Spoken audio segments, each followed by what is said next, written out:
what you have seen is just a fragment of what Uganda is. And we're looking forward to entertaining you, having a lot of fun together, in addition to the business that brought us here. It will not be just business and business and business. We also want you to have some fun. Some fun, see Entebbe at night, see Kampala at night, and really, at the end of the day, you have, apart from the business here, you have something to take home and say, yes, we visited the real pearl of Africa. Once again, I want to welcome you and to remind you that the theme for this meeting is reaffirming our African family and cultural values. And this is the second meeting. We hope after the second, we shall have the third and the fourth and the fifth, building on the first meeting that we had, whose community will be shared with you to reaffirm what business took place there. And building on that, we should be able to steer forward, to contribute towards the comfort of our children and those who will come after us. I know there's going to be very tough discussions throughout the 3 days, and I can see everybody is geared up to do exactly that.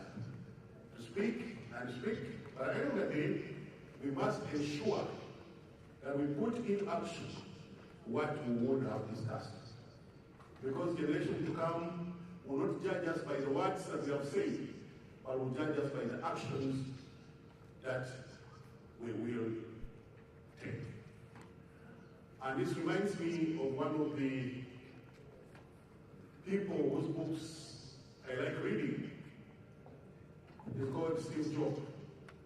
Steve Jobs wrote and said that people who are brave enough to think that they can change the world would do. It is people who are brave enough to think that they can change the world would do.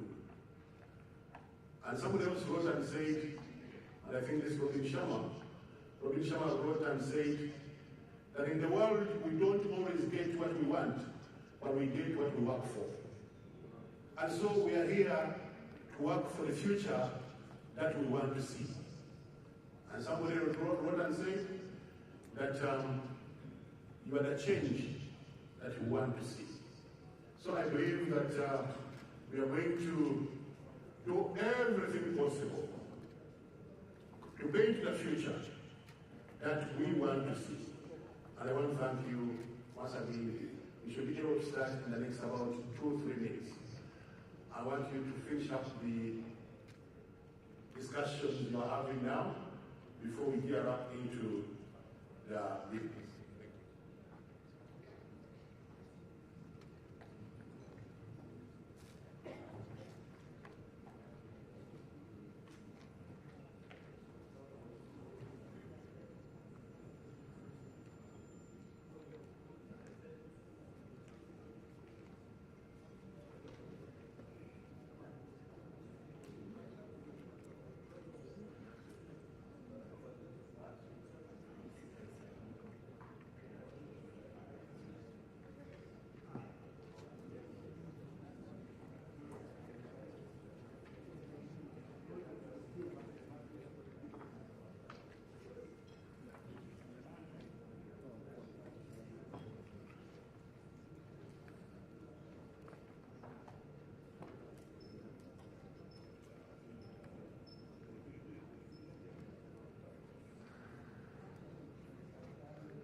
Very distinguished ladies and gentlemen, can we stand up for the national anthem and for the East African Community anthem?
Thank you very much. We can take our seats.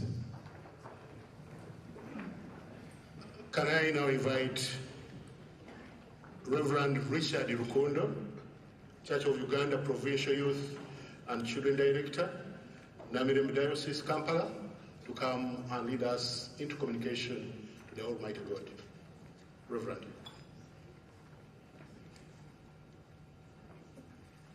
Good morning and praise the Lord. I'm glad to be here with you on this wonderful morning as we talk about what God has given us as gifts for us as a church. Families and children are wonderful gifts. So we're going to pray and lift this meeting into God's hands. Let's pray. Our Heavenly Father, we thank you for this opportunity to gather together as your people in this continent, but as those you've also chosen from different parts of this country, of this world, to be able to lead your people, to speak for them, to be the voice of the voiceless. Thank you, Lord, that you can give us an opportunity to talk about family, to talk about children, because we thank you that each one of us belongs to a family. And we thank you that families are ordained by you, so that this generation, the human race, may continue to live. Lord, as we gather together in this city, in this wonderful country, our prayer is that, Lord, you'll use every opportunity for us to be able to share, inspire each other on the things we can do, on what we can encourage our nations, our leaders to be able to do. Lord, we know that each one of us has a part to play. Father, we pray that you continue to inspire us individually to the call to lead, to stand bold, to be confident on the voices that sometimes speak against your will and your way. Lord, we ask for your Holy Spirit to use every speaker, every leader in this conference to be able to speak the right mind. And Lord, may we be one as you and the Father are one. Help us, Lord, to continue to do your will that you call us to do. And help us, Lord, to be accountable to you, so that at the end of it all, glory and honor will come back to you. We pray all this through Jesus Christ, our Lord. Amen. God bless you.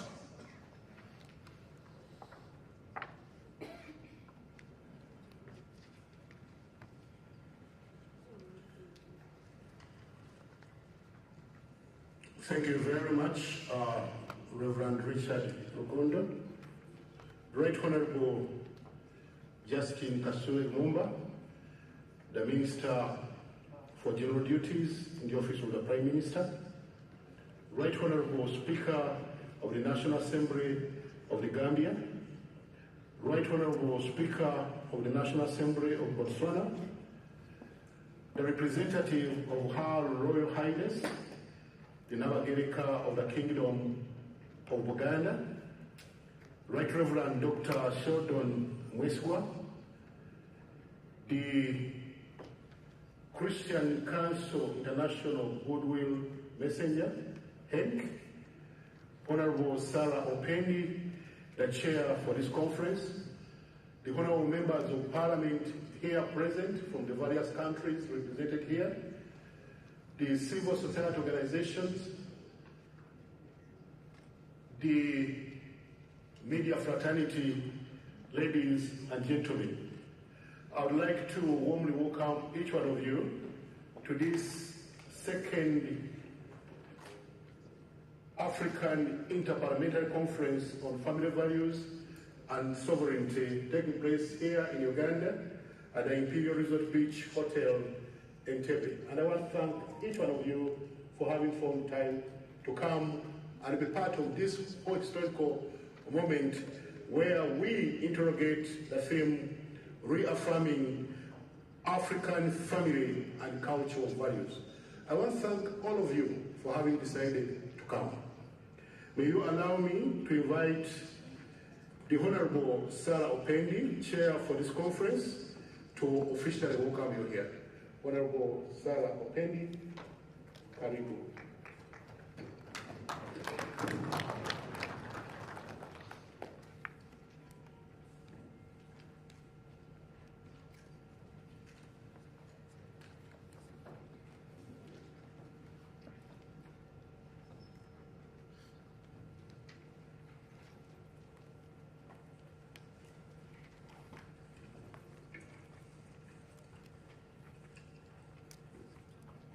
Our guest of honor for this event, the Right Honorable Justin Lumumba,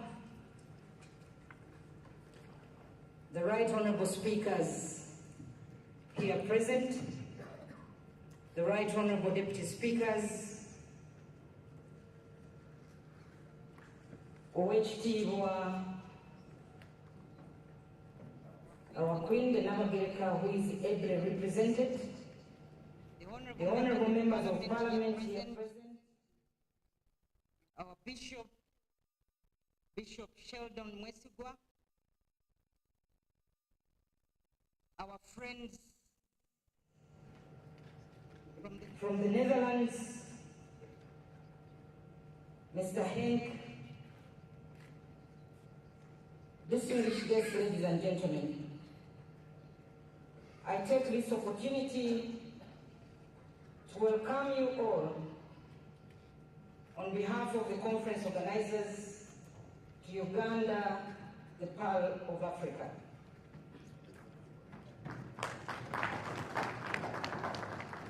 And specifically to welcome you to Entebbe. This is the seat of power. Entebbe means a chair. And State House is here.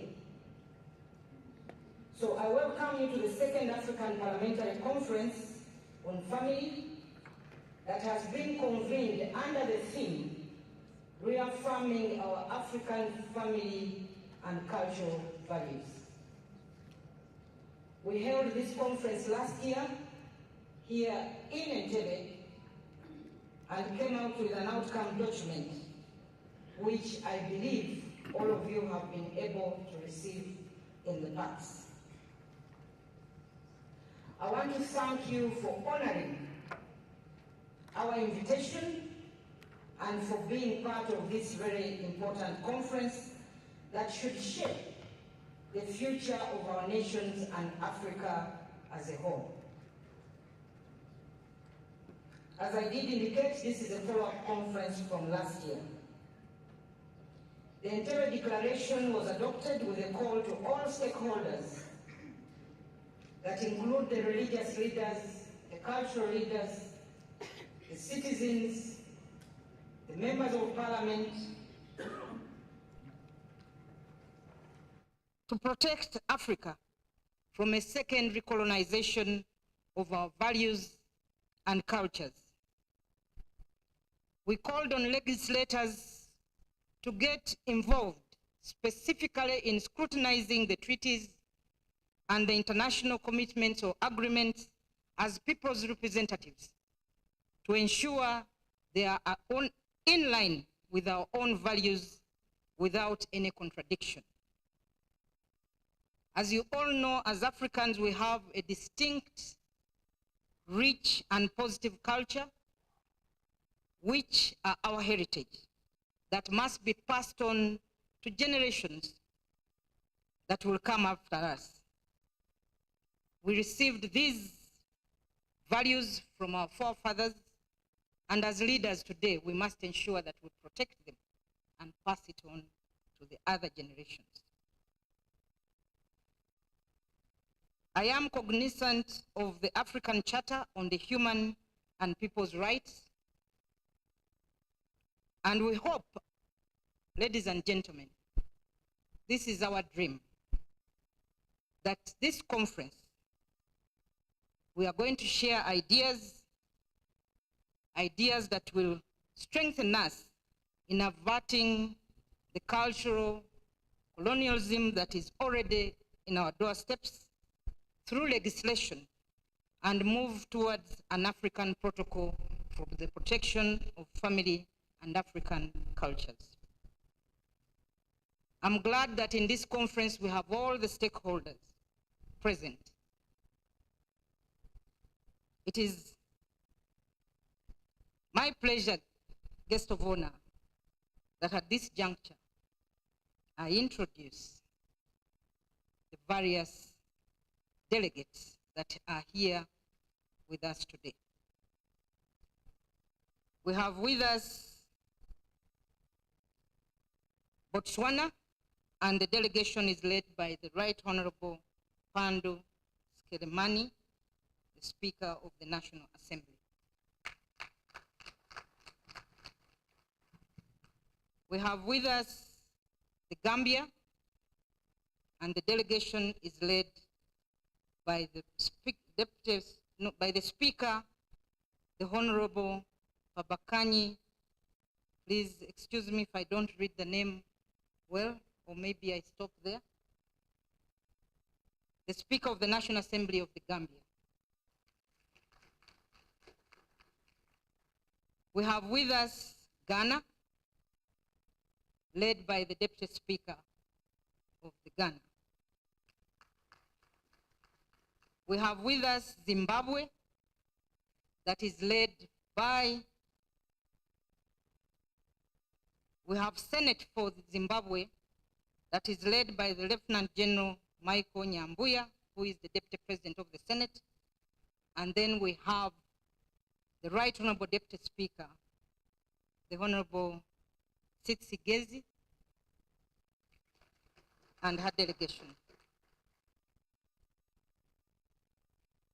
We have Malawi, led by the First Deputy Speaker, the Right Honorable Madalisto Kadzombo. We have Burundi, that is led by the Right Honorable Denise Ndandaye, the First Vice President of the Senate. We have Somalia, that is led by the Deputy Speaker, the Honorable Sadia Yassin Haji. Burkina Faso, led by the Right Honorable Deputy Speaker, Dafidi Lompo.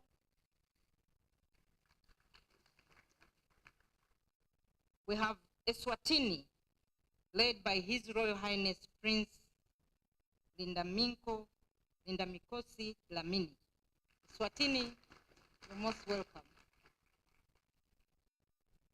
My apology if I have not pronounced the name well. Please forgive me. Cameroon, led by the Honorable Yaya Doumba. Thank you for coming. Egypt, Honorable Mira Saba. Kenya, led by the Honorable Raphael Wanjala. We have with us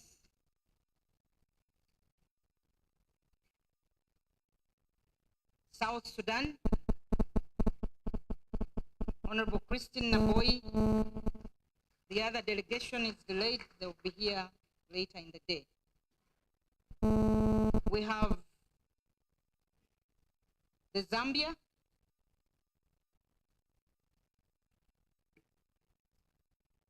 the members of parliament from Zambia. So they don't have. Zambia is present, please clap for them.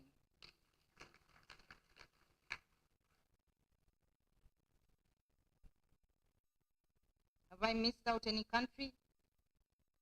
Uganda is the, yes. The host country, Uganda.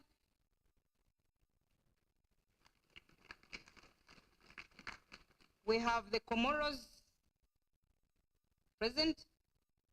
Comoros, thank you very much. I know you speak some Swahili, a lot of Swahili. Asante sana. Have I left out any country? The Netherlands is here present with us, represented by Henk. He's a friend of Uganda. Ethiopia, present. Thank you very much. Those are the countries that I have. Have I left out any? South Africa. No, I mentioned South Sudan. We have South Africa. Please clap for them. We have Nigeria. Honorable Mr. Kwausi, you're most welcome. Thank you very much. So, ladies and gentlemen, as I did indicate, Uganda hosted the first conference.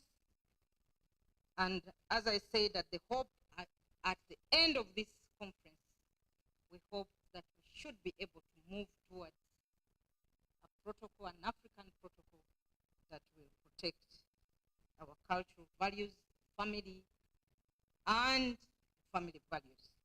In conclusion, guest of honor, I want to once again thank you very much for honoring our invitation. And all of you, thank you very much for coming to Uganda. Uganda is the Pearl of Africa. Unfortunately, we have a packed program today and tomorrow. Let's see how the third day goes. If we finish early, then we should be able to show you why we are called the Pearl of Africa. But even right from here where you were, you can see that we are the Pearl of Africa. In conclusion, Africa is a rich continent. All the world's precious minerals are actually in Africa. We are also a continent that is rich in cultures.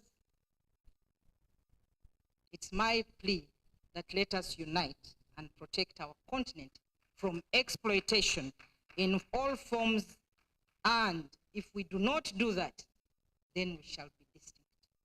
Thank you very much for your kind attention. May God bless you all.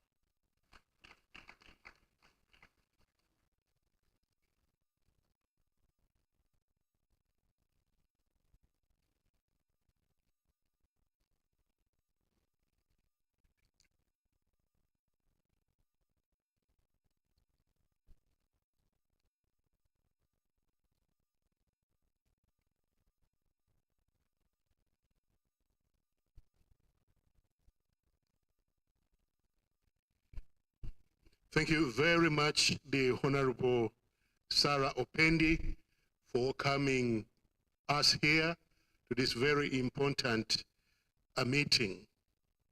She has emphasized protect Africa from second colonization of our values, cultures, and norms, and emphasized the position of the family as the most important basic unit of governance that must be protected at all costs. Can I invite you back, Honorable Sarah Opendi, to invite Mr. Henk Jan, Director of Christian Council International, to give a goodwill message. Honorable Sarah Opendi. All right. Okay, can I invite Mr. Henk Jan Van to come and give a goodwill message?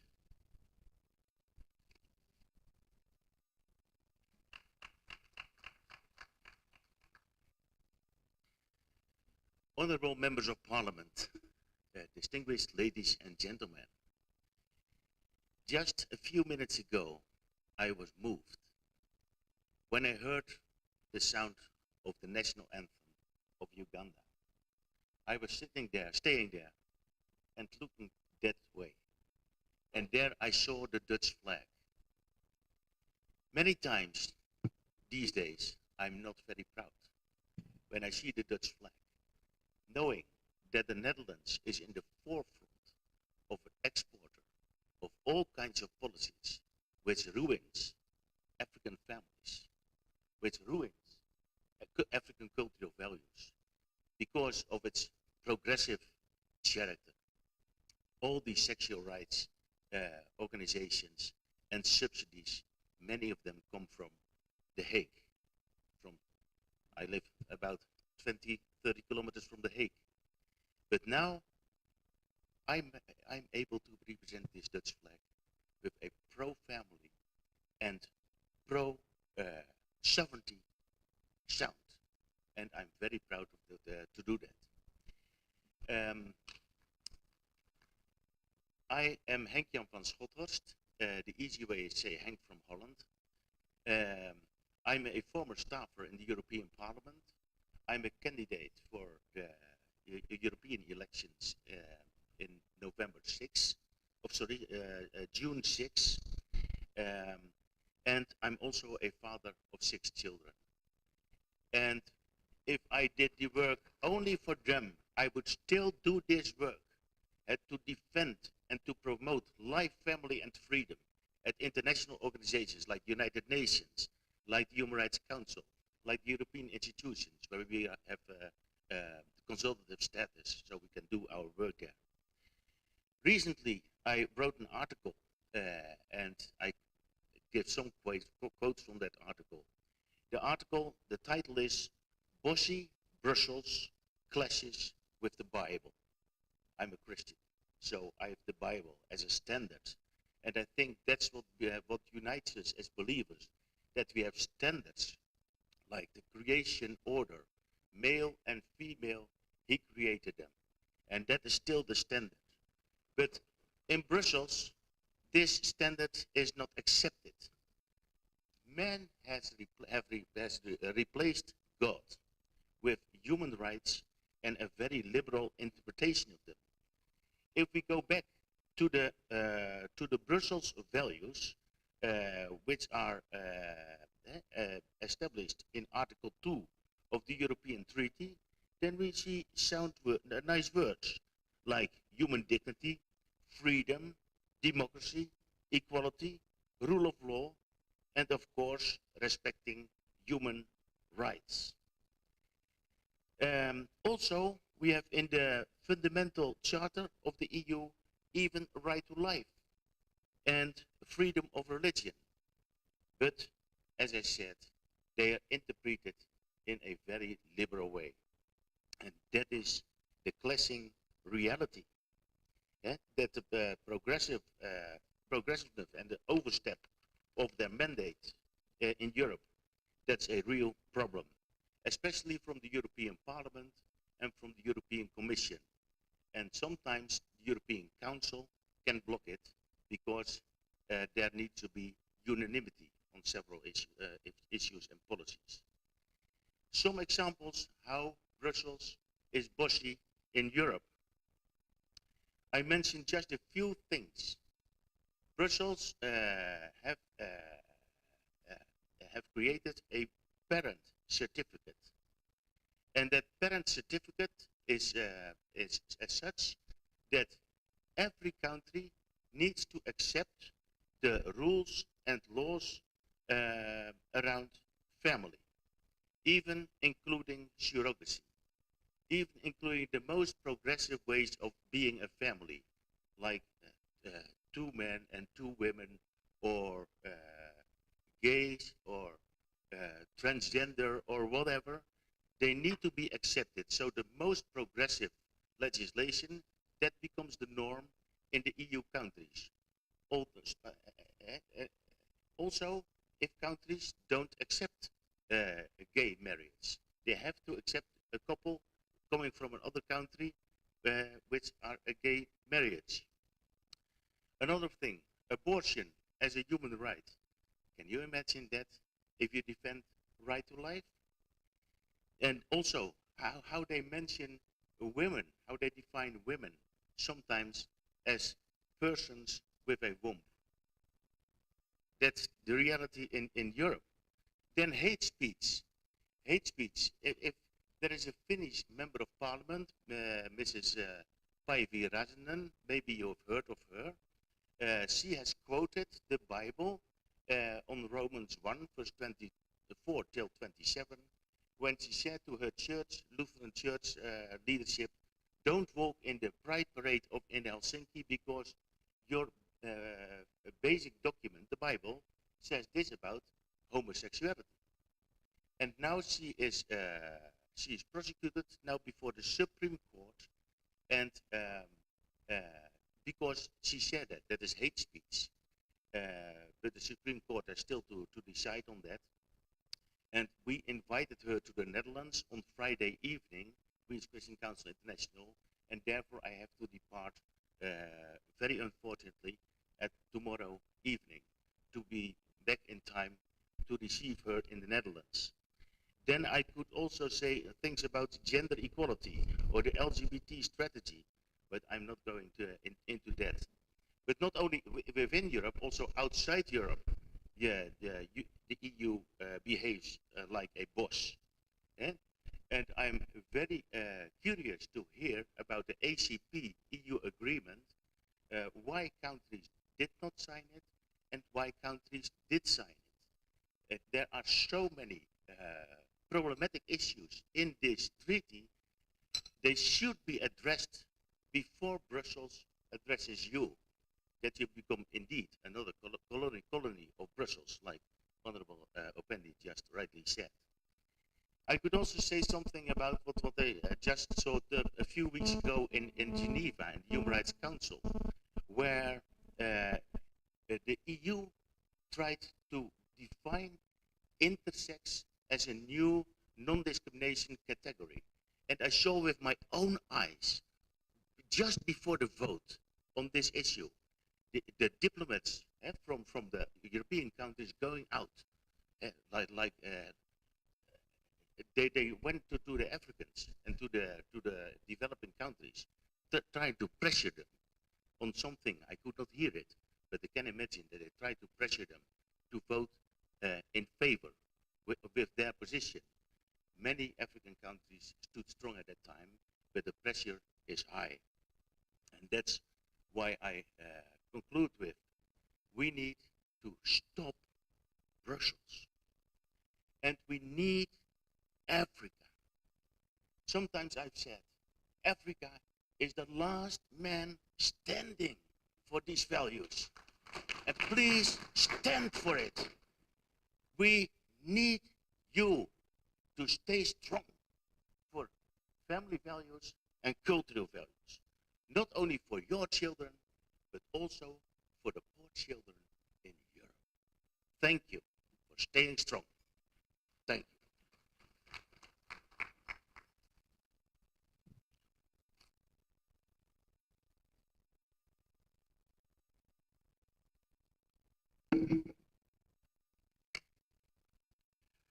I thought you would clap better than that. In Henk Janivan, we have one of our own beyond the continent who thinks and respects our Africanness, the African values. And I thought we would clap for that. It's refreshing to note that not all those who are white disrespect our African values. That's refreshing. And so it is important to create more friends even beyond the African continent. Our chief guest, allow me now to invite the Honorable Sarah Opendi to introduce the next speaker.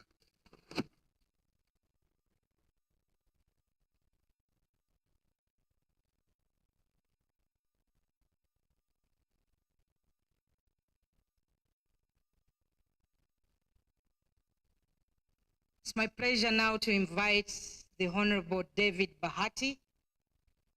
Honorable David Bahati is a long-serving member of Parliament. He is the chairperson of the Parliamentary Prayer Breakfast. He's the board chairperson of the Scouts Board. He's the chief of the Scouts Board. He's currently the minister in the Ministry of Trade, Industry and Cooperatives, and he is initially the first person that moved the bill, the anti-homosexuality bill here in Uganda. That was way back in the year 2011. Honorable Bahati, please make your way. And a strong believer in the family and cultural values. I am known for bringing so many private members' bills, but every time I bring a bill, he says, Honorable, doesn't this conflict with our cultural values and family? The most recent was the Assisted Reproductive Technology Bill.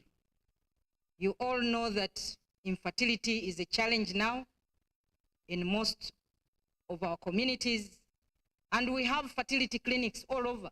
Uganda currently has 20 fertility clinics, but there is no law legislating those, controlling the activities of these fertility clinics. So when I brought it, they thought I was now promoting surrogacy and all these kinds of things. I said, no, I am actually regulating. Now they are supporting me. Honorable Bahati, you're most welcome.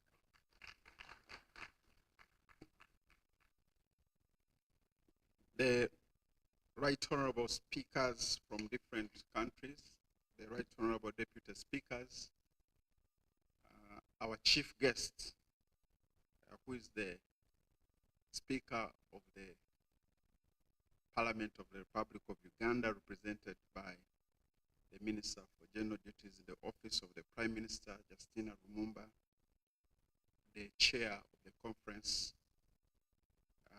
my Lord Bishop, ladies and gentlemen. The book of all ages, the Bible says that if the foundations are faulty, what can good people do? It also reminds us that we are in the world, but not of the world. And therefore we should not conform to the standards of the world. I was moved when Mr. Henk spoke, because a few months ago, one of my friends, senators and congressmen in the US, were discussing about what was happening in Uganda, and they told me that I should forget about the West. It's a lost cause, and therefore I should concentrate on the African continent. Mr. Henk, we are extremely happy that you are still standing on the European continent.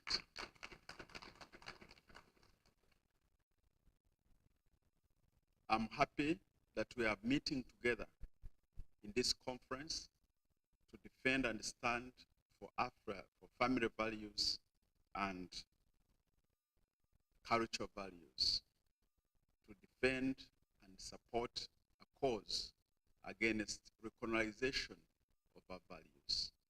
I want to welcome you, and I know that the Right Honorable Justina Lumumba will also do that, to this grateful and wonderful country. It is the power of Africa. Where we are standing now, we are seated next to the largest lake on the continent, Lake Victoria. We are we are a home of the largest number of families of mountain gorillas on the continent. And we are the source of River Nile that moves from Uganda to Egypt. We have a number of good things that you can look around, and one of them, on the selfish note, is where when Churchill pointed out that Uganda was the pearl of Africa, we suspect highly that he said it when he was in Kigezi, which is in the south of Uganda, and where we have the deepest lake, the second deepest lake on the continent, Lake Bunyonyi. So please spare some time and be able to move around. As we think about the values of family, the cultural values, we also need to understand how these values are being eroded, the fight that we are in. For us to fight neocolonialism, we must also focus on building capacity for Africa for strategic security. I was this morning looking at what is happening in Europe again. People are moving away from the fight using AK-47 to drones. But the whole continent, there's no single country that has the capacity to develop a drone. And these drones are made out of lithium and silicon. And we have a huge deposit of these minerals on the continent.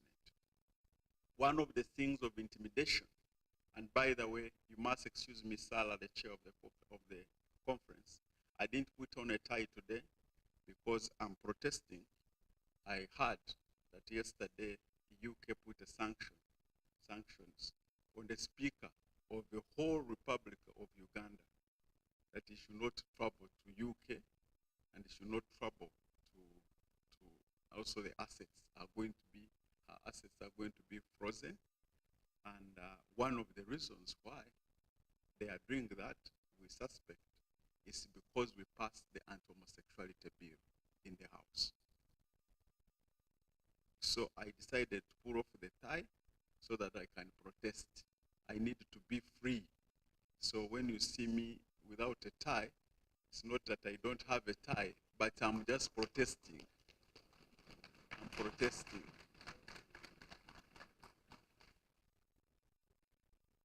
To fight recolonization, Africa in my view, we must push for industrialization. Because when we industrialize our country, we gain the support and superiority that we need to fight the forces that are fighting our family values and our cultural values. And therefore, as legislators, we must focus on policies that support skills, that support technology, that support technologies that develop machine-making machines. You cannot believe that on the continent, there is no country producing machines that make machines. And yet, we know that everything that we have is made of and by steel.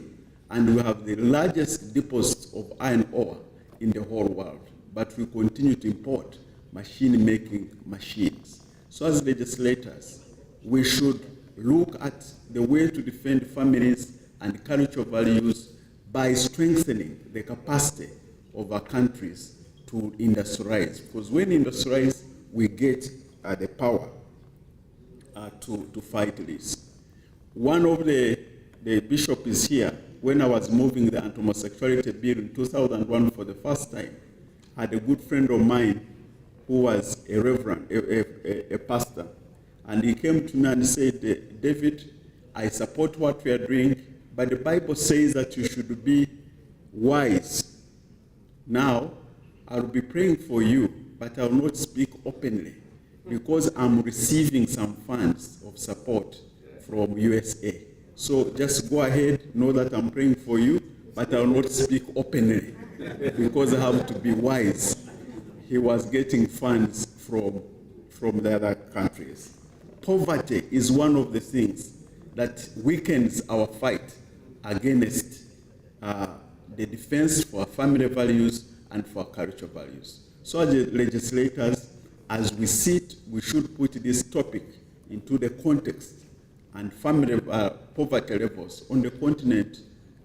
You know all of them. You know our statistics. And for us here, 39% of our household are still in subsistence economy. It's one of the key issues that you should look at, because when you strengthen the family economically, they are able to withstand any pressure that comes from all these places. Support for the private sector is one other area that we need to look at as Inter-Parliamentary conference on family values and cultural values, supporting programs, low cost of electricity, low cost of transport, low cost of capital. You cannot believe that Africa, with a huge arable land, we still import close to 50 billion of wheat from Europe and other countries to feed our population. This market that we have, today we are 1.2 billion people on the continent, and we will be 2.5 billion by 2050.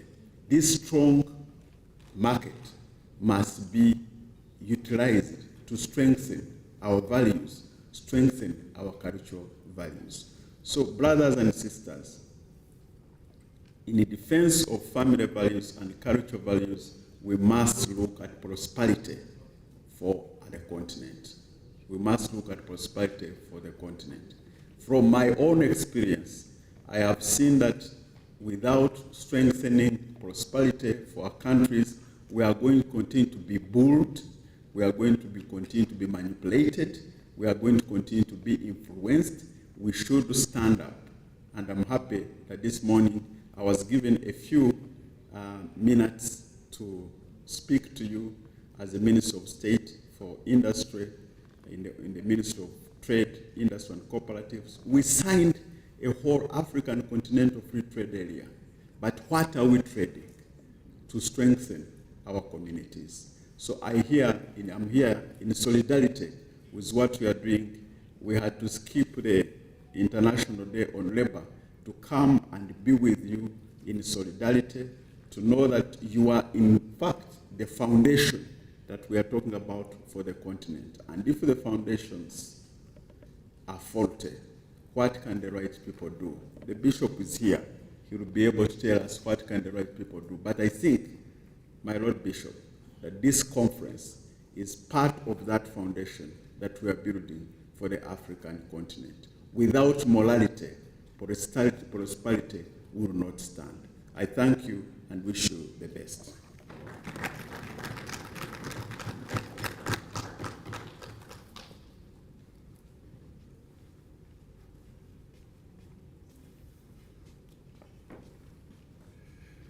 Can we clap for Honorable David Bahati once again? Poverty is one of the issues that weaken our fight, and therefore we must fight to ensure that we downgrade the profile of poverty amongst our people to make them stronger and to believe in themselves. He has also emphasized the issues related to population. Population is a dynamic discussion that people understand differently, and so we must continue interrogating it to understand and know exactly what we want for Africa. Thank you very much, Honorable Minister David Bahati. Allow me now to introduce to you a man who needs very little introduction. Right Reverend Dr. Sheldon Mwesigwa, Bishop of Ankole Diocese and Chancellor of Bishop Stewart University in Imbarara, Uganda. The Right Reverend Dr. Fred Sheldon Mwesigwa holds a diploma in education, a bachelor in divinity, a master's of education in the University of Leeds, and a PhD still from Leeds University. He is currently the Bishop of Ankole Diocese and Chancellor of Bishop Stewart University in Imbarara. He was previously Senior Lecturer and Dean Faculty of Education at Uganda Christian University, Mukono. The Right Reverend Dr. Fred Sheldon, before this, he served as Deputy Head Teacher at Chibubura Girls Senior Secondary School and at the famous Ntare School. He is a member of the International Advisory Board of British Journal of Religious Education.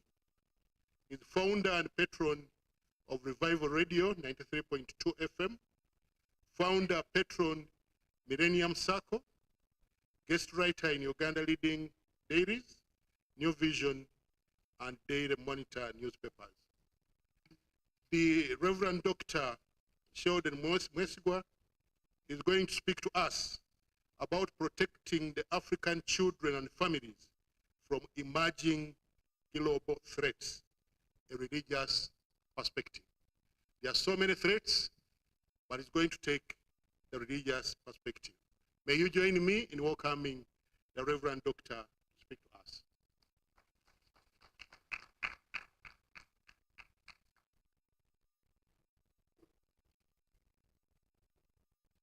Thank you very much. The speakers of Parliament here,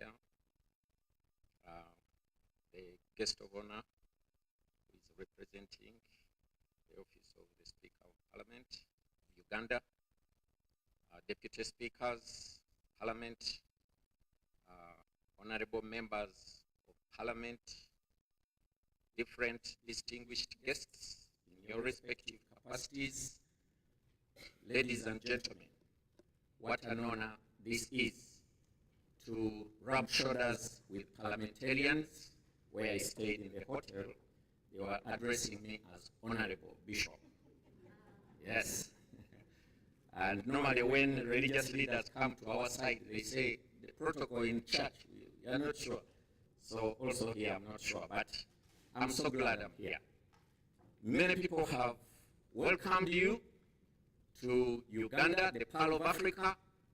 I will welcome you to Uganda, the heart of Africa. If Africa was a human being,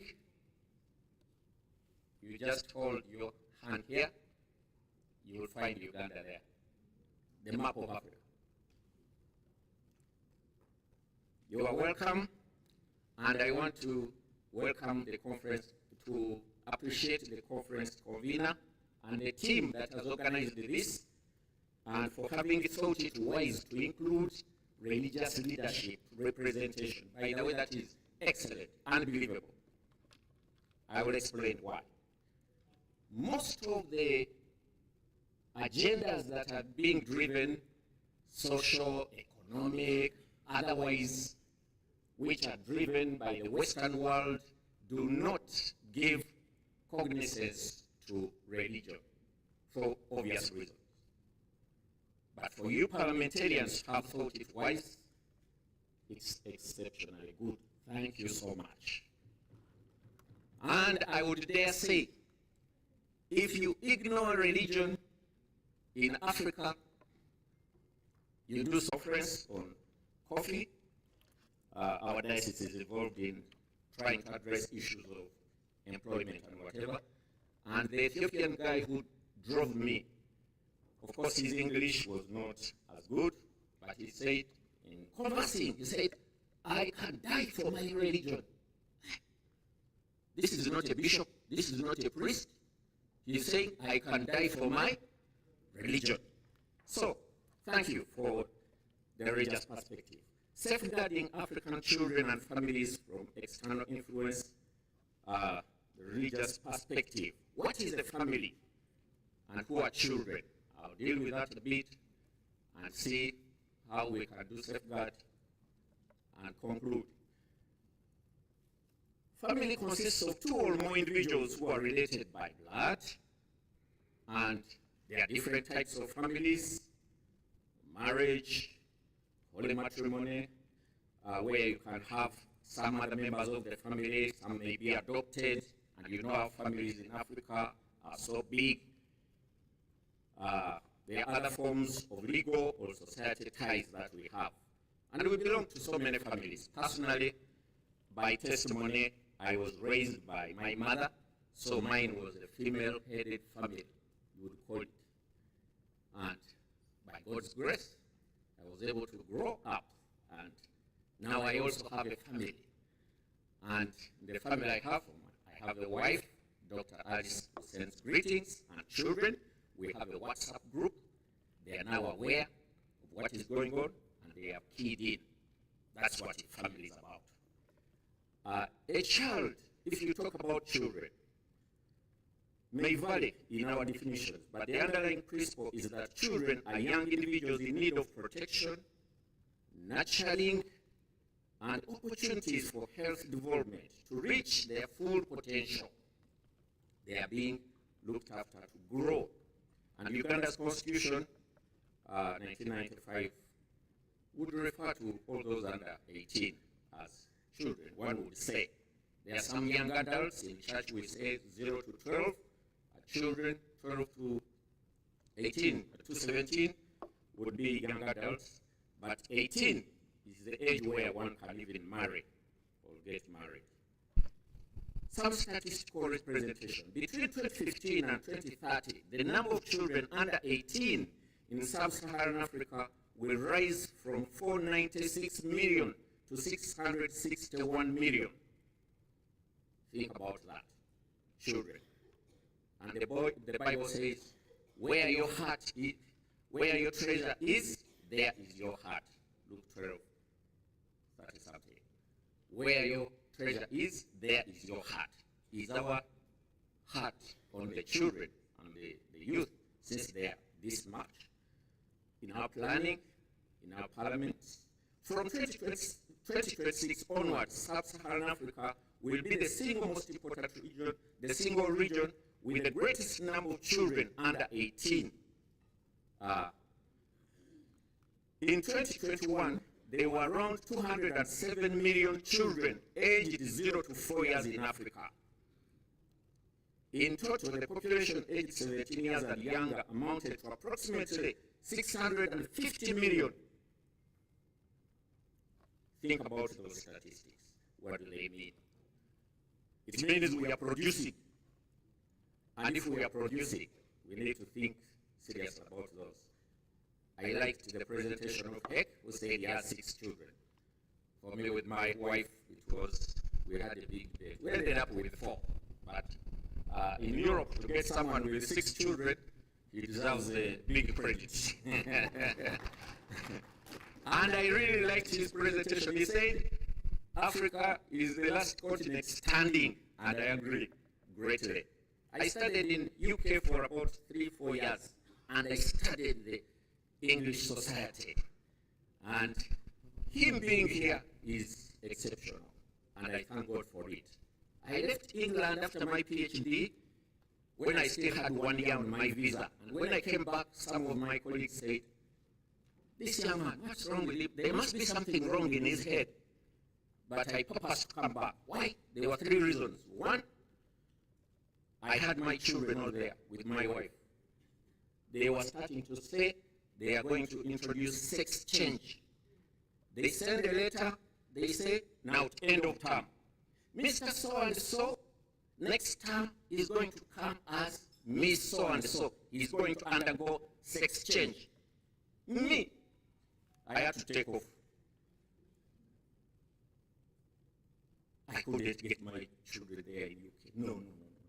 2, the cold weather. 3, being underlooked. Even when I was studying, I had a PhD, children would look up, down upon you, and, oof, my. Some of these people are really, but I thank God for the people of his kind who are very positive. And there are so many, by the way, brothers and sisters. So many. I follow world events. I follow American politics. There are so many like him. So many like him.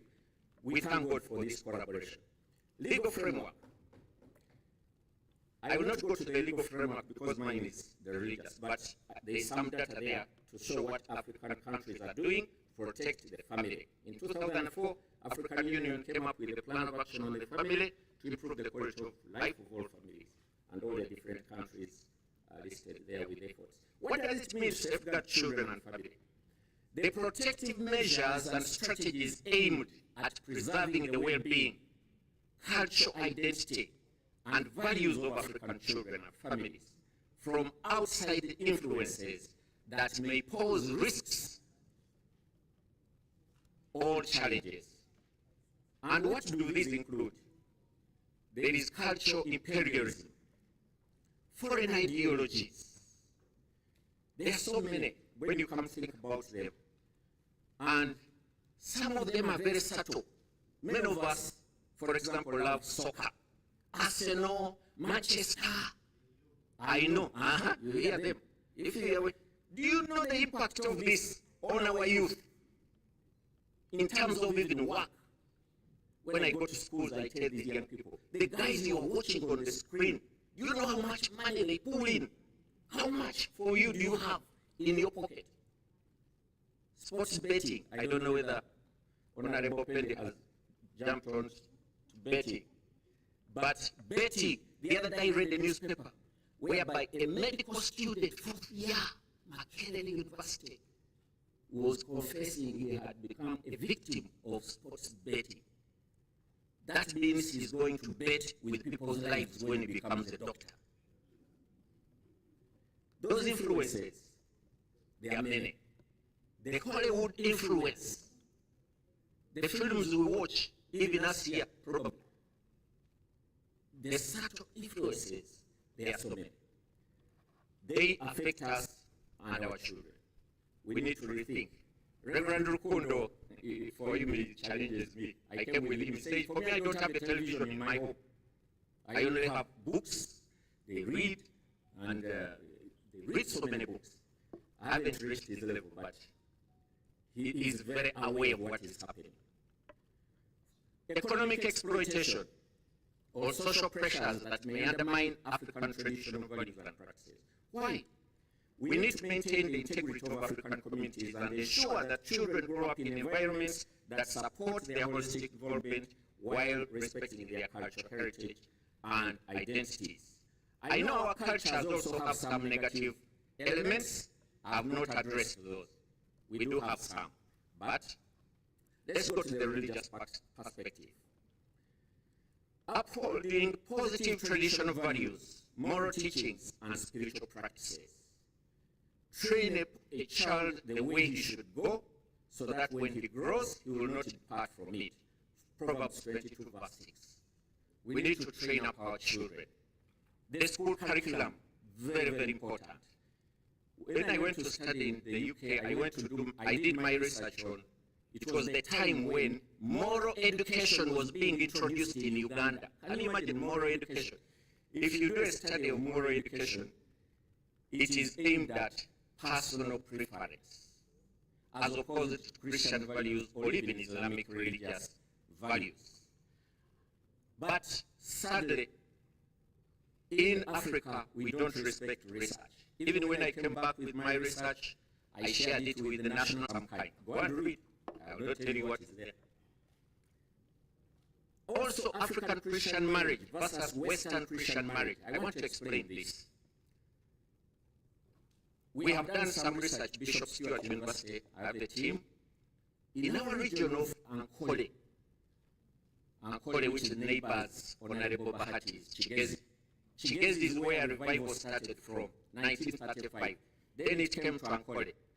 The region of Ankole, former Ankole, we have about 800 couples who have made 50 years and above in holy matrimony, man and woman. About 800 couples in a region, you can call it the Bible Belt in the US. But the interesting thing, our Christianity, we need to kind of domesticate it and help it to address our issues. Because now we are getting westernized Christianity, which is affecting our values, including the family. Because I visited the US. When you meet someone in the US, an older person, you ask him, your wife, how long have you been married? He tells you, 10 years. You say, but you are old. He tells you, this is my fourth wife. So in the US, the Christians we relate with, they do what they call serial monogamy, which is worse than the polygamy in Africa. Because in Africa, a man marries 3 women and they are there under one household. Actually, when they do even research, they found that HIV incidence was low among Muslims, interestingly, which is a challenge to us Christians of monogamy. You get it? But the English, they do serial monogamy. Marry, chase away. So, African Christianity, we need also to embrace some values and not go by Western, because some churches in Uganda have started this westernized Christianity form of marriage, where you marry and send away. And some things we don't do. Emphasis on the importance of protecting children from harmful influences, sports betting, I mentioned it, sexual abuse, Hollywood. Your children. By the way, most of us, we don't converse with our children. I know they are listening to me. I chat with my children. I remember when they were at university, I would go chat with them. Try to find out what are they watching. What do they will tell you about Kim Kardashian, about Lady Gaga. Do you know those people? Do you know them? The people they are following. The Western influence has eaten us to the core. If you don't know, how do you guide them? How do you assist them? Africans have a tendency to keep children away at an arm's length. They are there to be heard, not to be listened to. Rather, they are there to be seen, but not to be heard. Dangerous. Get near your children. Alcohol and drug culture. Most of this, almost all, alcohol was here in Africa before the whites. Not so. But we are told alcohol was not even as misused as it is now. But the Western world has transformed it and changed it and put it at another level of advanced. The advertising world. We need to be very careful about the advertising world. I tell people, one time, one of my young children, I think now he's listening, when he was young, they were advertising condoms in our local language. Condoms. Akapira kalina Gomez. The way they were talking about it very nicely. This rubber that protects the body. And my young boy of about 6 says, I need it.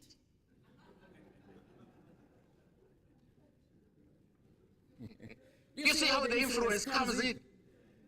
I need it, even before you know what it is about. Coca-Cola. The other day, my boy in senior 3 was telling me, do you know what, Dad? Coca-Cola, the boy who runs fastest at our school takes Coca-Cola.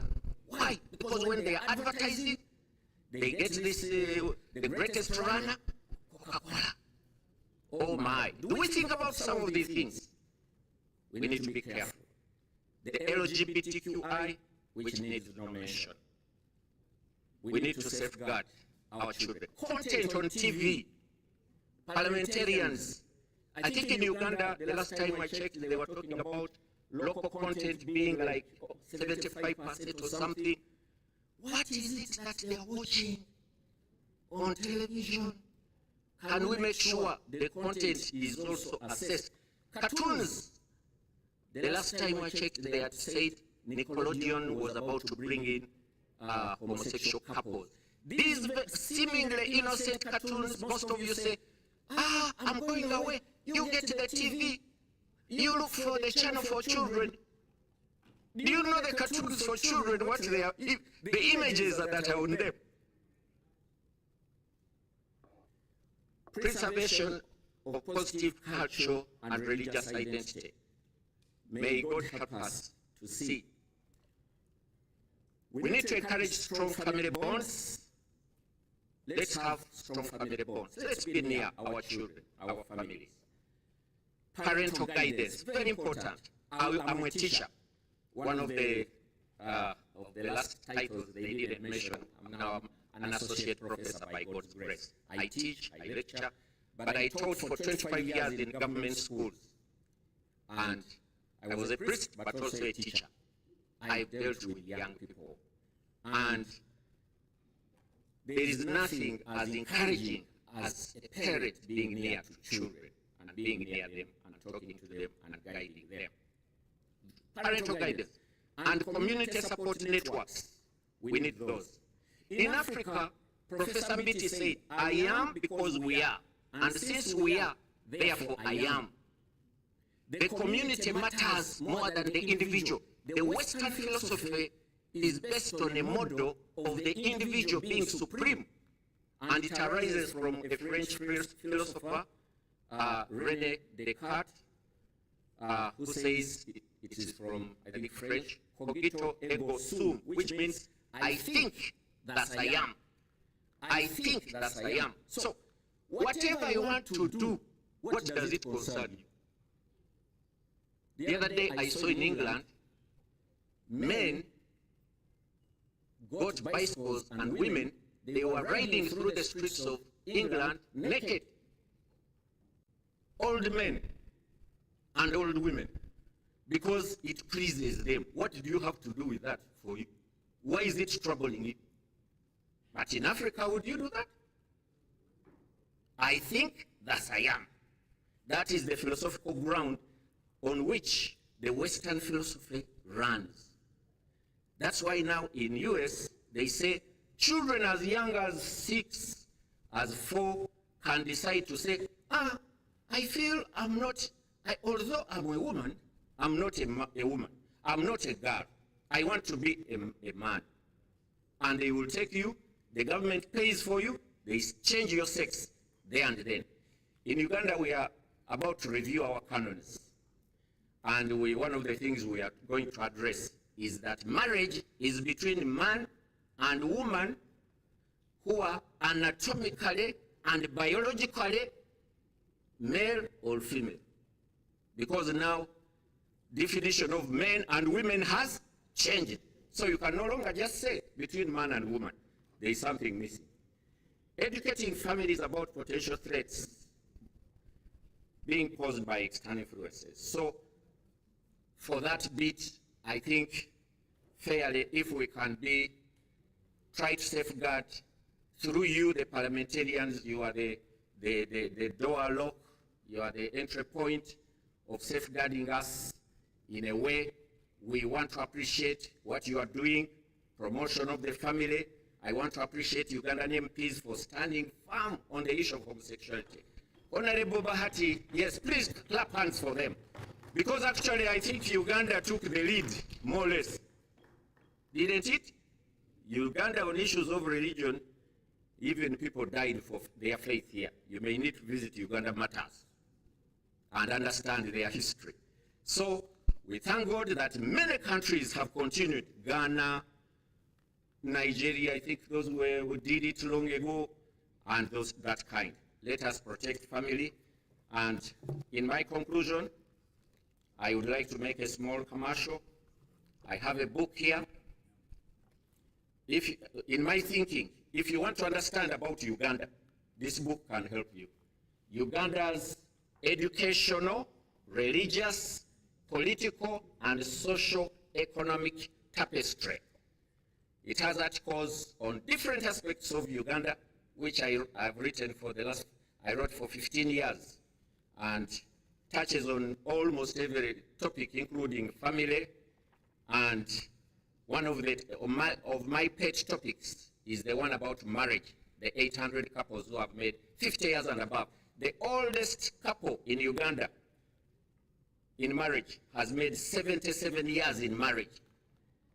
Yes, they belong to the category of born again called East African Revival. We even have a museum in Ankole, which you can visit. Do research and you will see it. And the book costs 50,000 Uganda shillings. May the Lord God bless you. Thank you.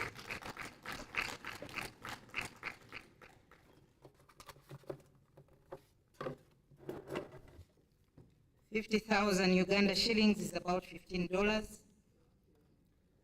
Thank you very much, my Lord Bishop, for that detailed presentation. To allay your fears, we are currently working on the marriage bill, and I am the mover of that private members bill because we have a law governing marriages that was left by the colonialists in 1905. Over 100 years piece of legislation. The alcohol control bill is also there. My Lord Bishop, please push the members of parliament to support that bill because it is a well-intentioned bill. We are not stopping anyone from drinking, but just controlling the consumption of alcohol. Thank you very much. It's now my pleasure, ladies and gentlemen, to introduce the next speaker, our keynote speaker, Her Royal Highness, the Queen Consort, Sylvia Naginda, who is being represented by the Minister for Social Services and the liaison person for the Nabagereka of the Kingdom of Uganda, Owekitiibwa Kotilda Nakate Chikomeko. Her Royal Highness is the Queen Consort, Sylvia Naginda, the Nabagereka of the Uganda Kingdom. She is a wife of His Majesty Ronald Muwenda Mutebi II, the Kabaka of the Kingdom of Uganda. He's an icon who is highly regarded in society. She is an icon who is highly regarded in society for her transformational leadership and for being a champion for empowering the girls and boys, including those with disabilities, the youth, and the women. Her Royal Highness is a goodwill ambassador of the United Nations Population Fund, a torchbearer of the Millennium Development Goal MDG 3, an ambassador for the Mama Club, an organization for mothers living with HIV and AIDS, and a champion for the campaign to end pediatric HIV/AIDS in Uganda and Special Olympics Uganda. She is also a patron for Hospice Africa Uganda, the Child Fund International Uganda. She sponsors girls at the Makerere University in Uganda, and also the Program for Accessible Health Communication and Education, and Conservation through Public Health and the Uganda Kingdom Tourism Board. She's also the founder member of the African Queens and Women Cultural Leaders Network, co-founder and patron of the African Royals for the Culture and Development, and the founder member of the board of the African Philanthropy Forum, and a member of the board of advisors of the Global Thinkers Forum. She holds a master's degree with distinction from New York Institute of Technology, an associate degree with honors from City University of New York, and a Bachelor of Arts degree from the New York University. I am emphasizing that because sometimes people think that when people are in the cultural institutions, they don't hold these qualifications. So it's my pleasure to invite you, the representative of the Queen Consort.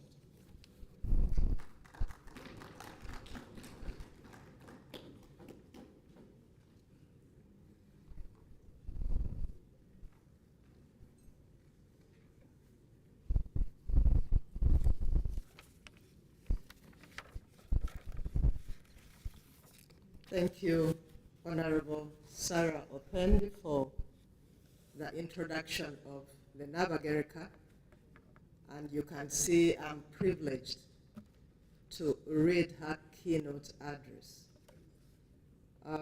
The Right Honorable Justin Lumumba, representing the Speaker of the Parliament of Uganda, the Right Honorable speakers of Parliament here present, and the Honorable and their deputies, Honorable members of Parliament, representatives of the African Bar Association, representatives of Foundation for Africa Cultural Heritage.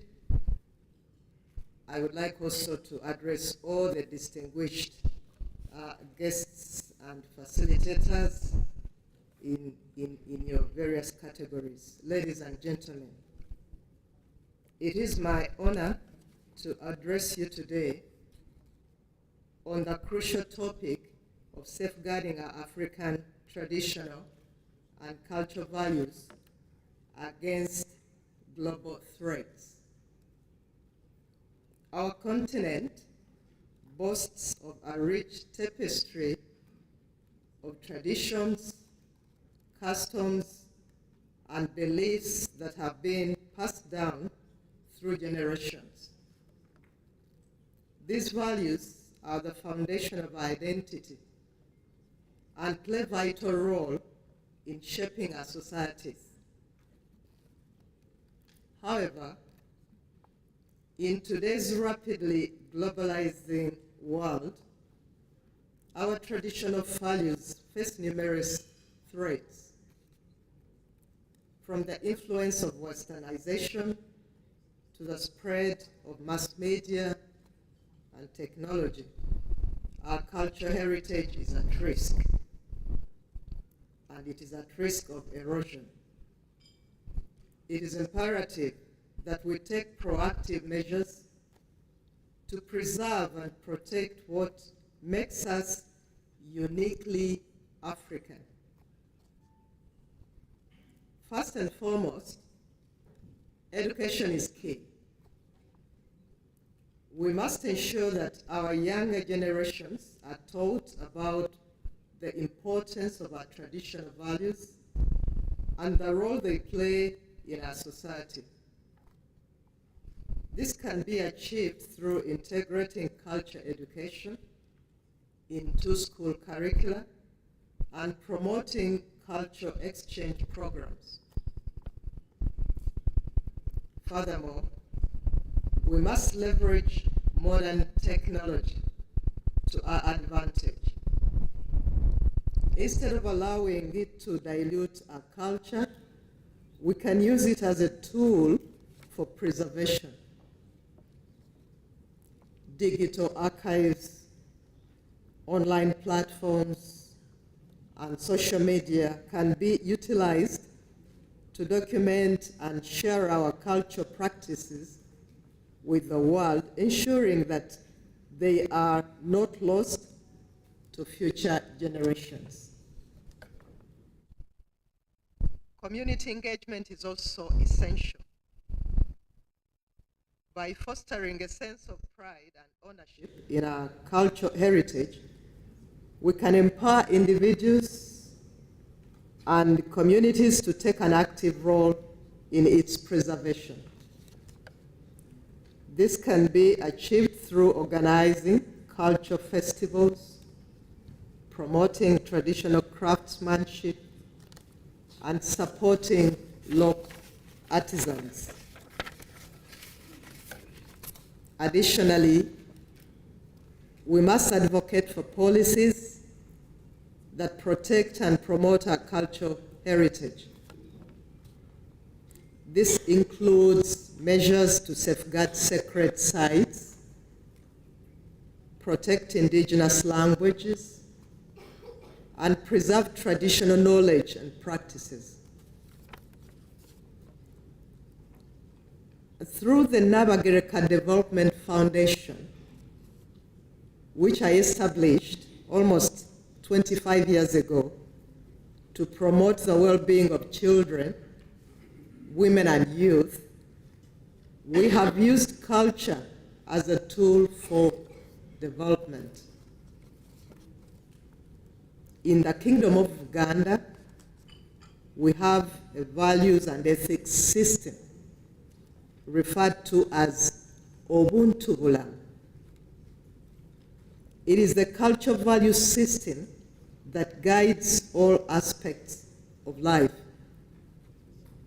individual responsibilities, and the upbringing of children. It stems from the humanist African philosophy of Ubuntu, common to the Bantu people of Eastern, Central, and Southern Africa. It implies a high sense of community and compassion and a bond of sharing that connects all. It refers to good behavior in relation with other people. In other words, behaving well towards others and to the benefit of the community. More recently, in the last couple of years, we have taken this value system and conceptualized it into a tool for peace and development.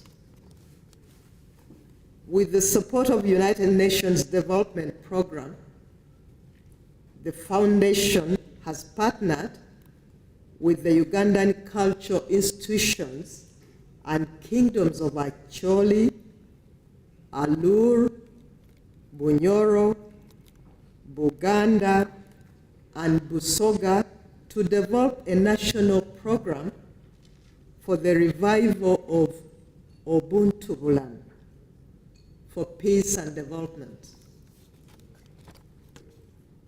We know that people and the communities in general look up to cultural and religious institutions for belonging and values. We also recognize the unique position that these institutions play in shaping positive behavior in society. This program is, therefore, led by our cultural leaders. It is intended to promote the recapturing of our cultural values as a way to promote ethics and values across the society. Our dream is for it as a program to go beyond Uganda throughout the region. On behalf of the Kingdom of Buganda and the other cultural institutions which are leading this program, would like to look forward to discussing a plan to roll out Ubuntu Bulamu throughout Africa.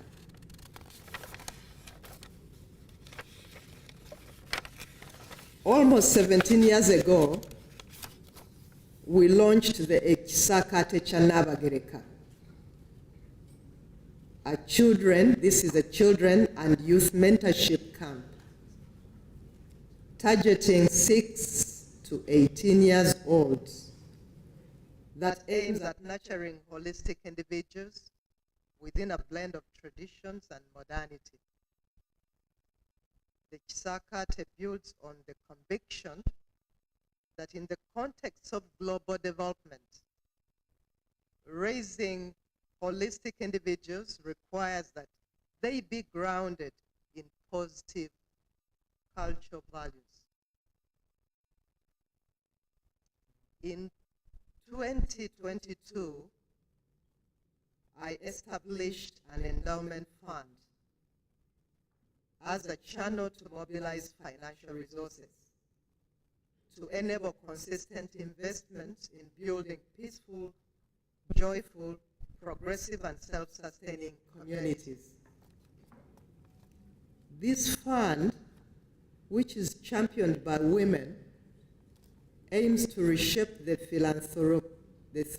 philanthropic landscape and unlock opportunities for social investment that achieves care, geographical reach, and establish a legacy of enduring sustainability.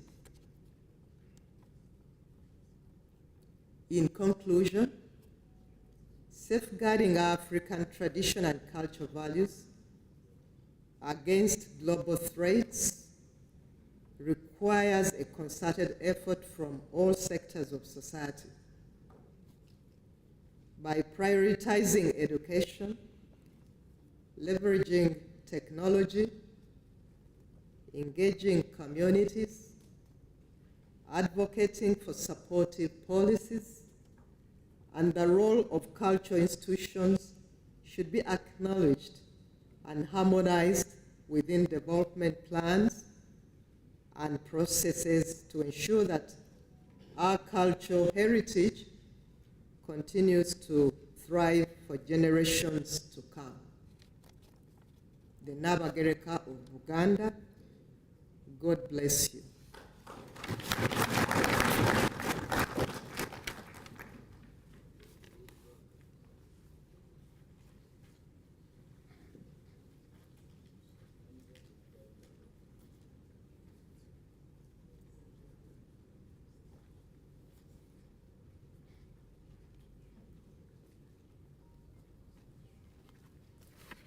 Thank you very much, OHT Kotilda, for delivering the Queen's message.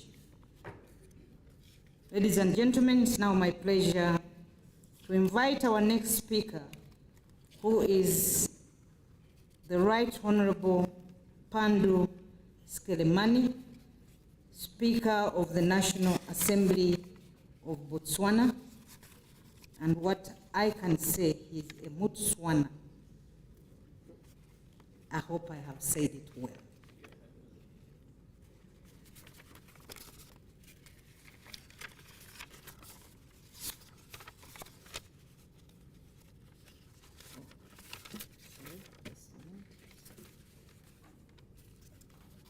He is the current Speaker of the National Assembly of Botswana.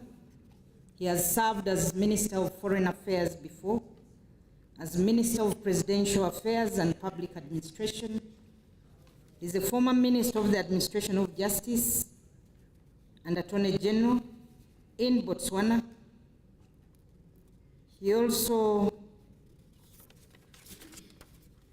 is a strong supporter of the family and cultural values. Ladies and gentlemen, welcome the Right Honorable Speaker to give his remarks.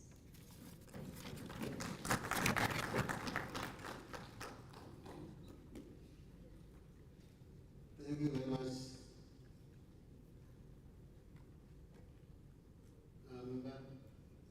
Chair. When I was told this morning that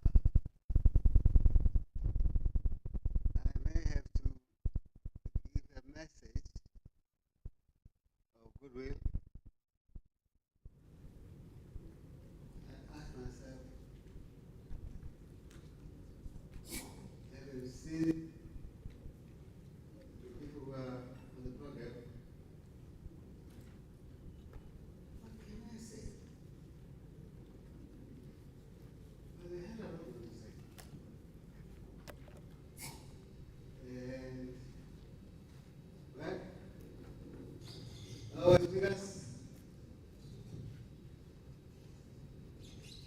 let me say, all protocol observed. I think the greatest treasure, and I agree with you, Bishop, the greatest treasure that the whole world has is children. They are our greatest treasure. Not the diamonds, not the gold. No, those are secondary. If anybody steals away your children, you are gone. There is no tomorrow for you. There is no future. The day you join your fathers, your grandfathers, that will be the end. There's nobody left. This resource, therefore, must be guarded with everything that you can, jealously.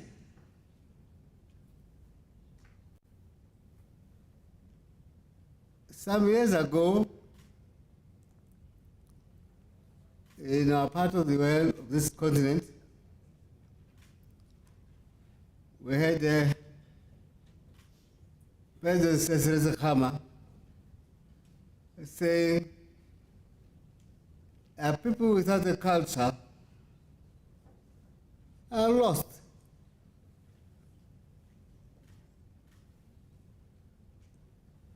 And if you are listening to his speech, you know what that if you cannot give to the next generation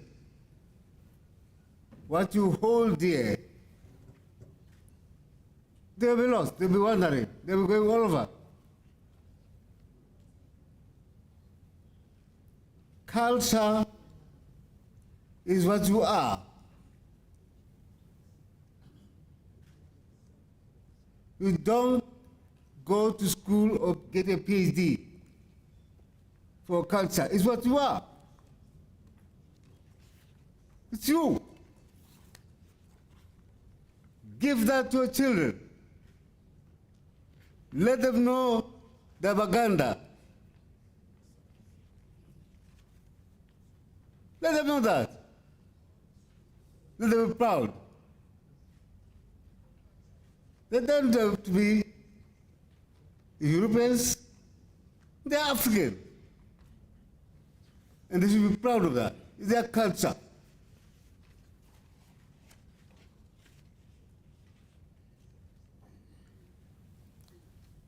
Now, by the grace of God, I had the opportunity to live with other people in Edinburgh, at school, and then in a big city like London, on sabbatical, and I could see the difference between me and my colleagues. I grew up eating the equivalent of okra. We call it delele where I come from. I still eat it now. Those who are educated can go eat something else. That's me. I eat that okra. I'm proud of it. My kids have come to understand that this one is so deep in this culture thing, you can't move him. The strength of that culture, on reflection, is that I have been brought up to value the unit in which I was brought up, my mother's house. Every time you want us to do something, my friends want us to do something, the first thing comes to me and says, if I did it, what would my mother say? And if I think my mother will not approve, I won't do it. You can go away with your PhD, whatever we have. I will not do it. Well, under that woman, I grew up to know. And when an elderly person comes into our house, I stand up, I give the chair to the elder. And I feel proud that I do it. We have neighbors in our region. I went to school in Lesotho. And I fell from Lesotho, from Swaziland, then Eswatini now. And I went to Eswatini later. They call me a graduate. I don't know what I graduated from. And I could see a people with a culture, proud. I have been taught that when you put on a tie and speak, faces around, you read book. And I thought that was intelligence. It's not. You don't become intelligent because you read a book.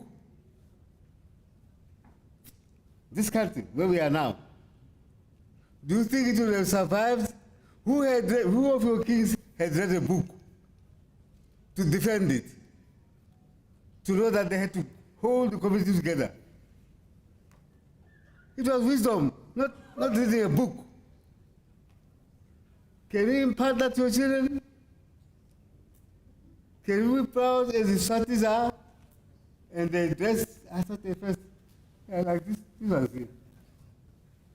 What? What are they trying to do? Until I understood. It was part of their culture. It made them proud of themselves. And so it's a protection. If somebody comes and says, no, don't dress like that, it's barbarian. Don't argue and say, well, look, I think God must have as a barbarian, so go. Go and be something else somewhere.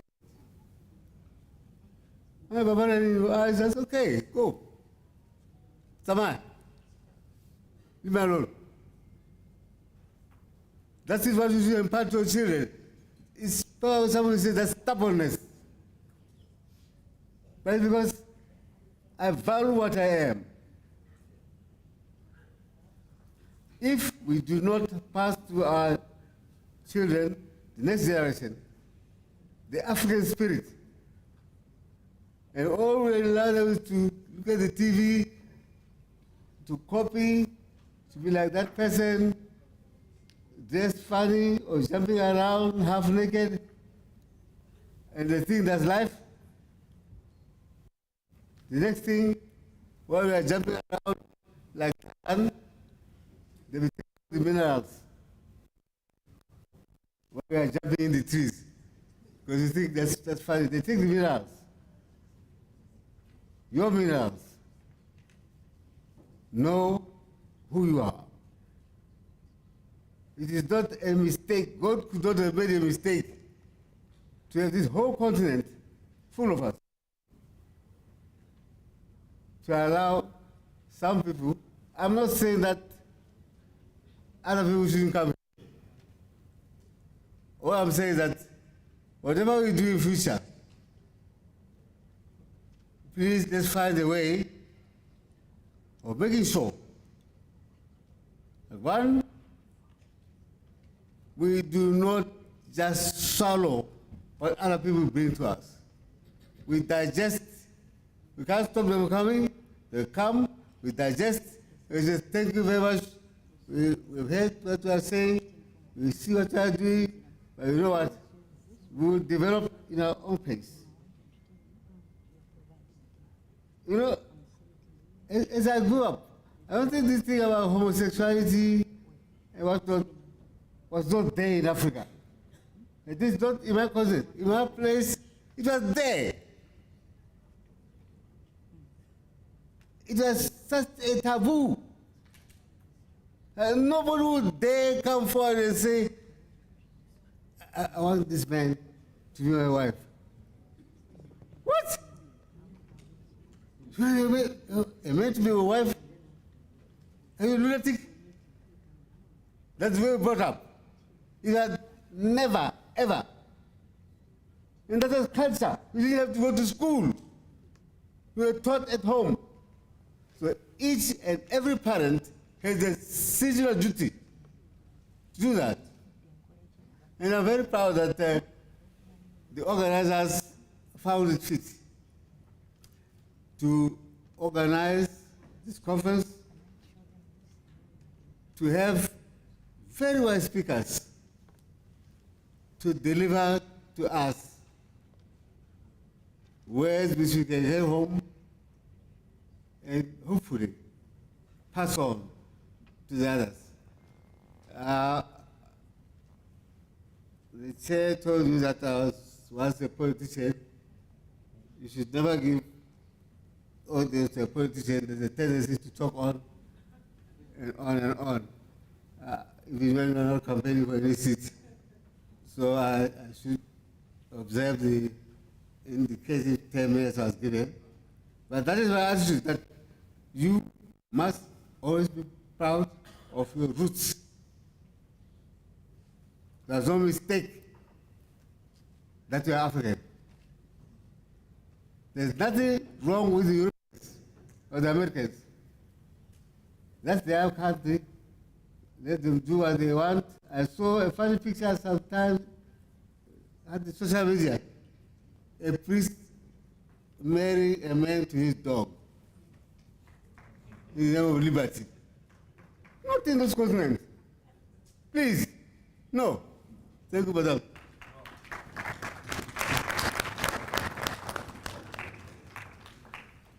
Thank you so much, Right Honorable Speaker. We should be proud of our roots. Thank you. And I believe that we are all proud. This is Africa, and let Africa be. That is what we can say. It's now my pleasure, ladies and gentlemen, to invite our next speaker, the Right Honorable Fabakary Tomo Jatta. Jatta is the Speaker of the National Assembly of the Gambia. He has served in the National Assembly for over 2 decades and rose through the ranks from being an ordinary member of parliament to majority leader of his party, the Alliance for Patriotic Reorientation and Construction. So he has been in parliament since 1997. I don't know how many of you are his colleagues in parliament. We also have a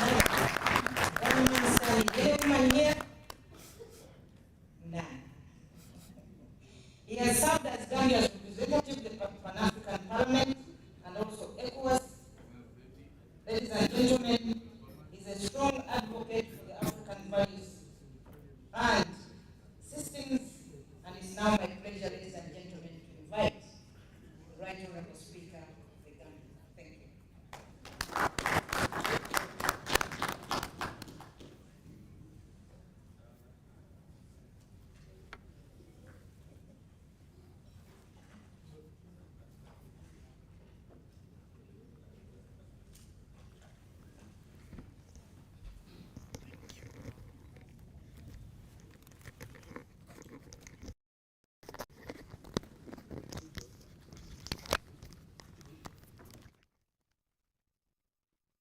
Thank you, Madam Chairperson.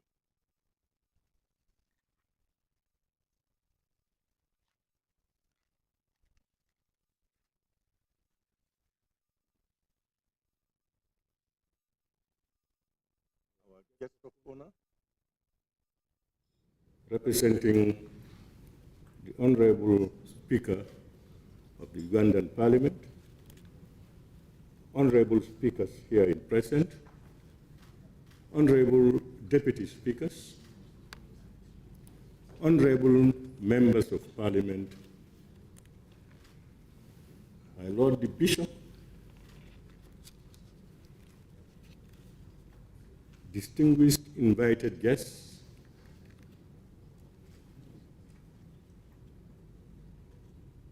the media fraternity, ladies and gentlemen.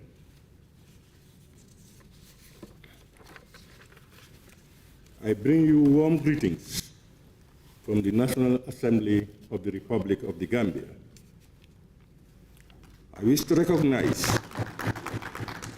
from onset the timeliness of this forum and to unequivocally state in earnest that our bond as a people and family is our greatest strength and the cornerstone of our resilience in the face of adversity. I must stress that the theme, the emerging global challenges threatening African sovereignty, family, and values, could not have come at a better time, as it underscores the pressing need for collective action in addressing the many challenges confronting our sovereignty as a people and a continent. From the economic disparities to political instabilities, from environmental degradation to the erosion of cultural heritage, the threats we face are complex and interconnected. For all the wrong reasons, politics, tribes, and religion have been wielded as weapons to sow discord and perpetuate violence across the world, especially in Africa. In many instances, political leaders exploit ethnic and tribal affiliations to consolidate power, putting one group against another in a ruthless quest for dominance. This manipulation of tribal loyalties not only determines the democratic process, but also deepens divisions within society, fostering a climate of mistrust and animosity that hampers progress and development. Similarly, religion, which undoubtedly is a source of solace and spiritual guidance for millions, has been distorted and weaponized to justify acts of intolerance and violence. Extremist ideologies, often propagated by fringe groups with narrow political agendas, seek to divide communities along religious lines, inciting hatred and fueling sectarian conflict. Thus, instead of serving as a unifying force that transcends cultural and ethnic boundaries, religion has become a pretext for discrimination and persecution, tearing down the very fabric of our communities. Furthermore, illicit financial flows pose a grave threat to Africa's sovereignty by siphoning of vast sums of wealth from our economies, depriving our governments of vital resources needed for development and service delivery. Whether through corruption, tax evasion, or money laundering, these illicit activities weaken the fiscal integrity of our nations and perpetuate cycles of poverty and inequality.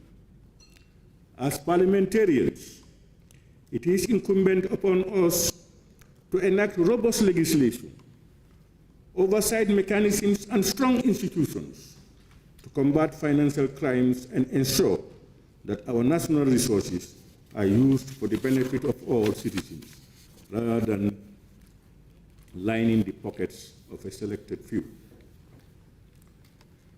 Furthermore, asymmetric warfare and internal conflicts pose significant challenges to African sovereignty as they destabilize governments, undermine the rule of law, and threaten the safety and security of citizens. From insurgent groups to terrorist organizations, these non-state actors often operate with impunity, exploiting porous borders and weak government structures to perpetuate violence and sow chaos. As parliamentarians, we are duty-bound to support the strengthening of our national security apparatus, enhance intelligence sharing mechanisms, and address the root causes of conflict, including poverty, marginalization, and social injustice. In the Gambia, we have embarked on a transformative journey towards inclusive governance and sustainable development, guided by the principles of democracy, rule of law, and respect for human rights. Through dialogue and consensus building, we have made significant strides in fostering national unity and reconciliation, overcoming decades of division and strife.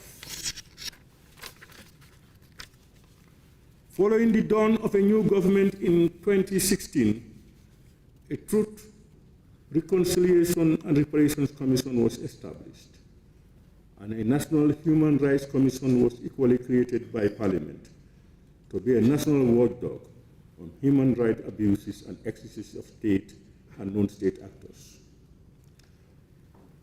Though the mandate of the TRC has ended, the National Human Rights Commission still continues to offer valuable services to the state in defending the sovereignty of our nations. We must also safeguard the rights and interests of all people, ensuring that they have a voice in the decisions that affect their lives and livelihoods. This requires upholding the principles of democracy, transparency, and accountability, and fostering an inclusive political culture where all individuals, regardless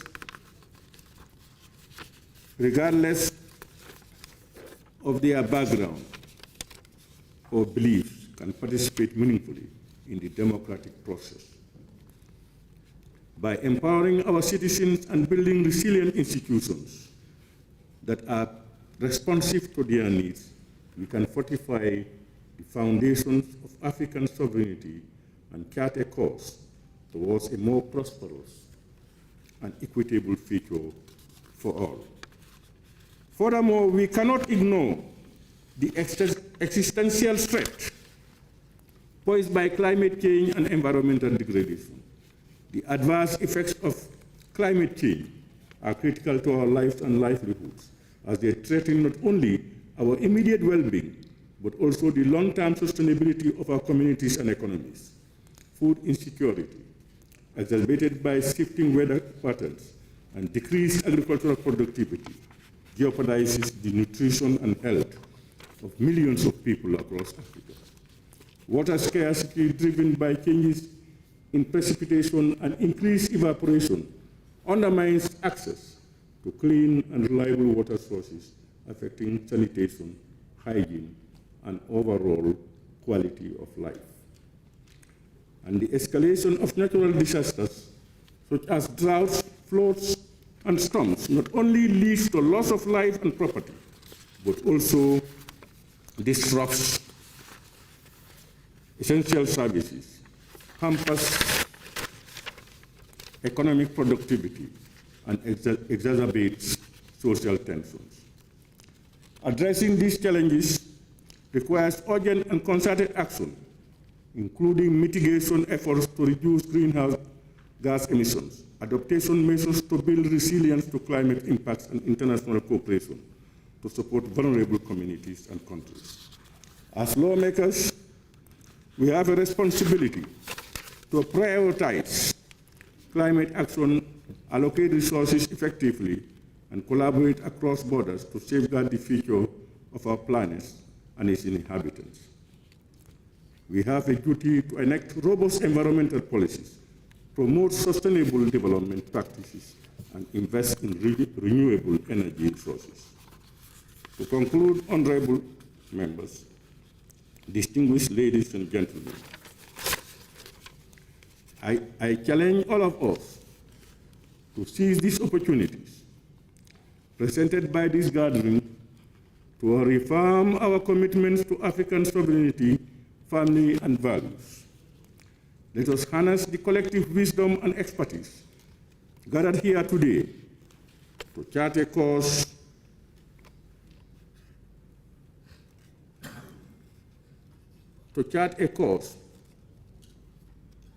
towards a more prosperous, equitable, and sustainable future for all Africans.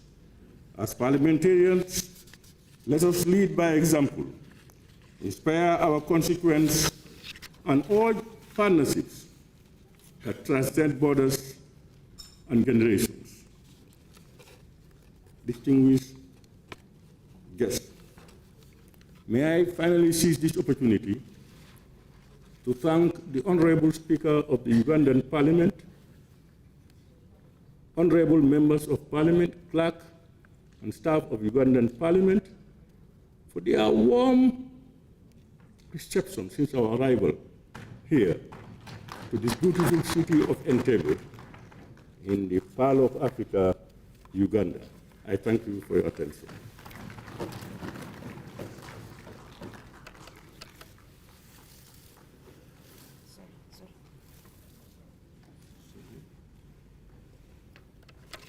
Thank you very much, the Right Honorable Speaker of the Gambia. Can I request all of you to stand up? Please stand up.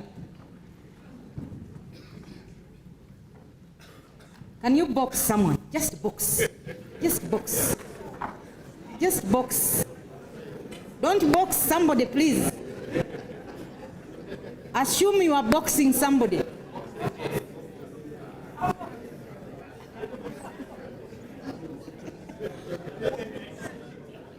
Can you put your hands up to the highest level, straight, on your toes, on your toes, on your toes, Prince, on your toes. Breathe in, and don't breathe out until I say breathe out. Breathe in.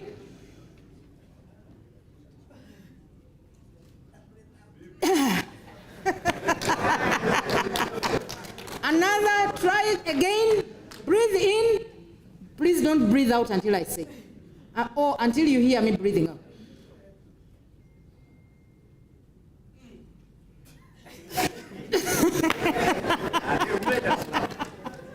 Please be seated.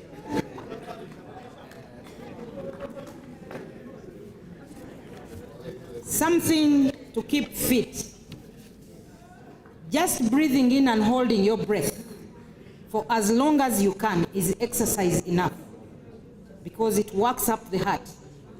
Even if you don't run, just do that. That's why I look younger. And the others are growing old, those who went to school with me. So ladies and gentlemen, it's now my pleasure to invite the Right Honorable Speaker of the Parliament of Uganda, who is ably represented by the Right Honorable Justin Kasule Lumumba. The Honorable Lumumba is a long-serving member of Parliament. She has been in Parliament since the year 2001. So she has been active in politics for the last 23 years. She served as Minister in the Ministry of Lands, Housing and Urban Development, where I was at that time. She also served as the Government Chief Whip.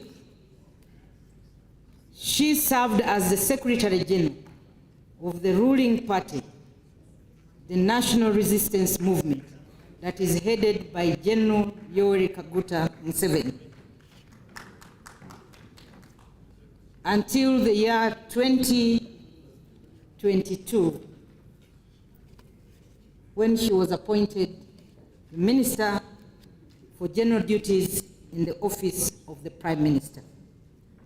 Right Honorable Justin Kasule Lumumba, it's my pleasure to invite you to address the participants of this conference. Thank you.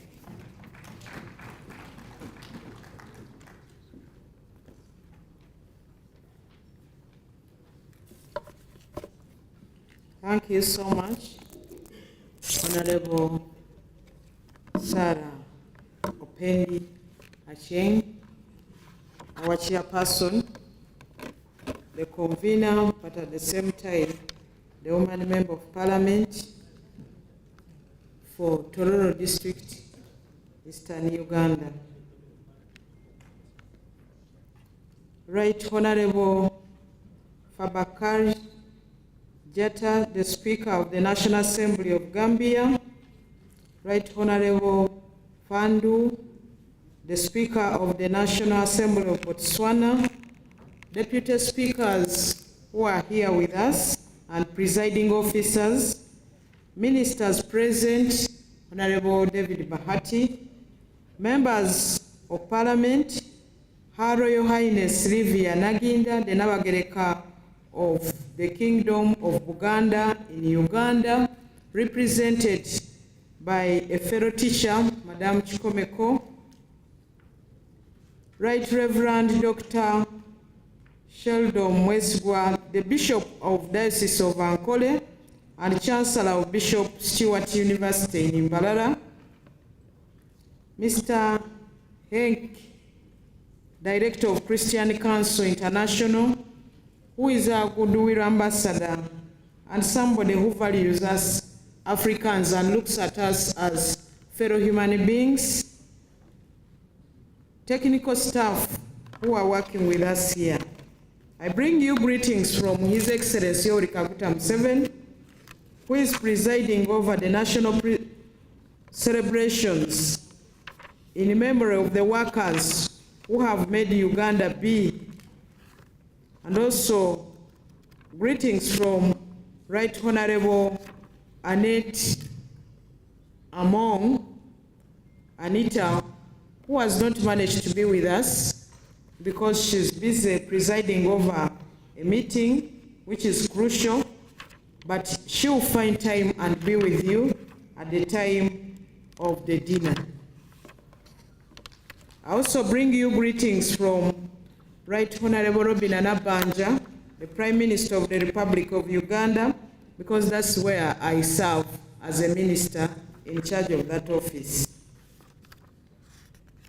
In a special way, I want to welcome you to this country, the beautiful part of the world, but also, like the Bishop said, the heart of Africa. I want to take this opportunity to also thank the organizers, most especially Honorable Sarah Opendi Acheng and the team who came up with the idea of saying, let's have a platform as leaders to make sure we put efforts together to preserve and conserve the most important unit of our community, and that is the family. Before I bring the message from the speaker, I just want to, as a leader, I want to inform you that in Uganda, in addition to what has been put in the Constitution and the laws we have, we've gone ahead to practice in our politics to entrench the practice of preserving the family. At the lowest unit, we have local council 1 at the village level, where we have the chairperson, the vice chairperson of LC1 is, in addition to other responsibility, deputizing the chairperson, is in charge of protecting children in that family. Then also, we also have the ministry in charge of children and the youth, all the way from LC3, that's the sub-county level, the district level, but also at the national level. That is to make sure there is a team that is given the responsibility to make sure they follow up on issues to do with children. And once you follow up on issues to do with children, then you are also following up on issues to do with marriage, because children are not outside marriage. Marriage and children are one and the same. That's why when you leave this family, you go to begin another family.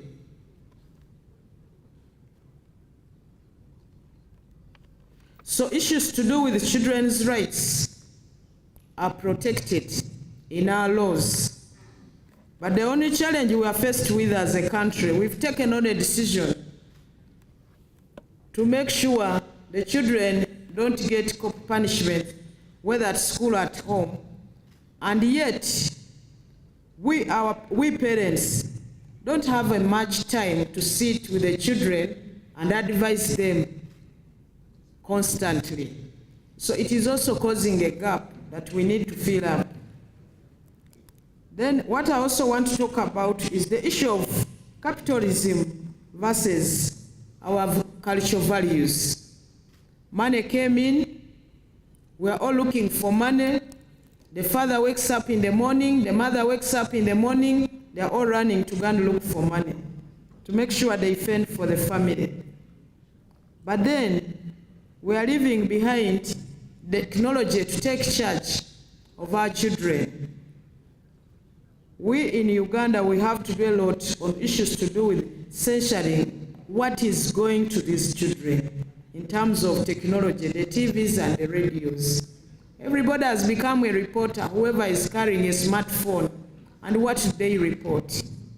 Sometimes the TVs are showing what is not good for the children. The language used is not good and not in tandem with our African culture.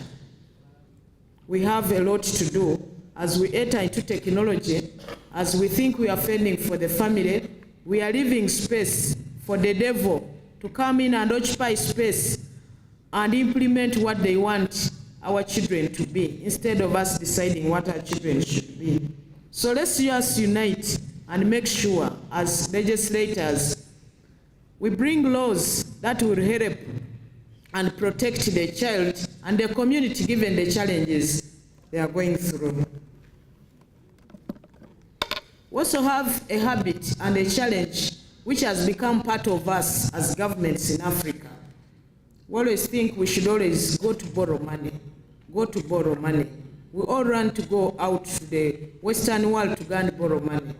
But as we are borrowing money, how do we behave?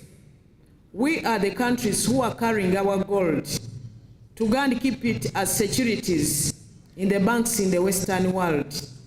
Then they give us less, but then we go to the same communities and banks to borrow money. But when we go to borrow money, we borrow at higher rates, and then they give us conditions.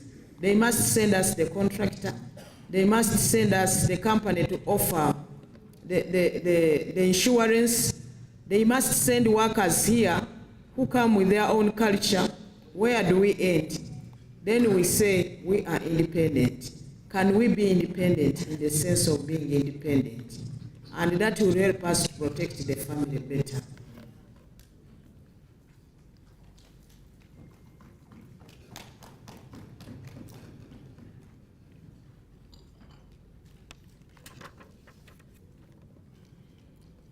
I now want to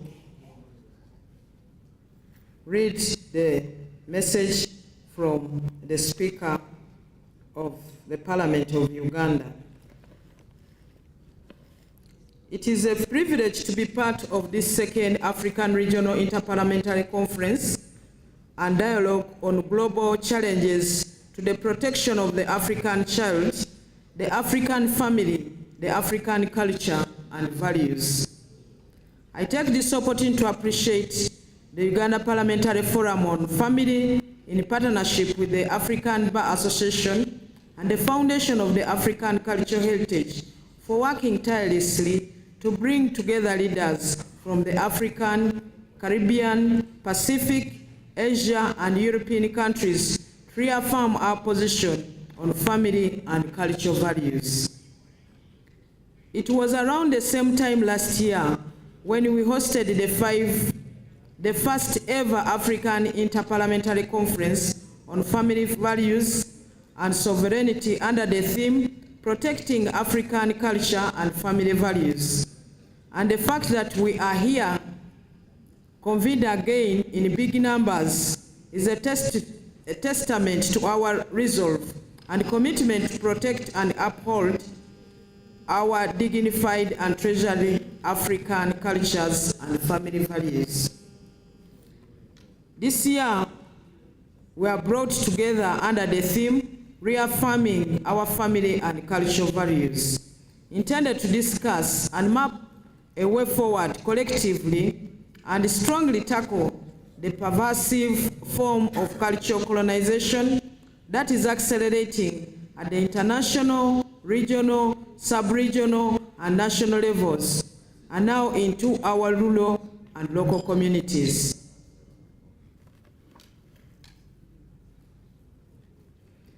However, before we delve into discussion, it is my considered opinion that we exhaustively review and follow up on the progress of the key resolutions that we passed at the first conference.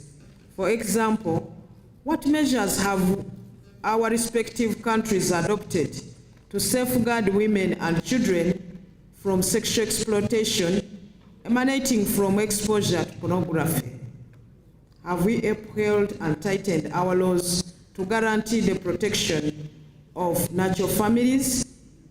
Are our policies supportive to the single parents who are raising children with difficulties? What about the orphaned children and child-led families who are struggling to survive? Those are some of the sticky issues that we need to review as we embark on the second African Inter-Parliamentary Conference on Family Values. Uganda has been very deliberate on protecting African families, values and cultures, and safeguarding the most valuable people like women and children from all kinds of oppression, exploitation, and cultural colonization, as embedded in Articles 31, 33, 34 of the Constitution of the Republic of Uganda as amended.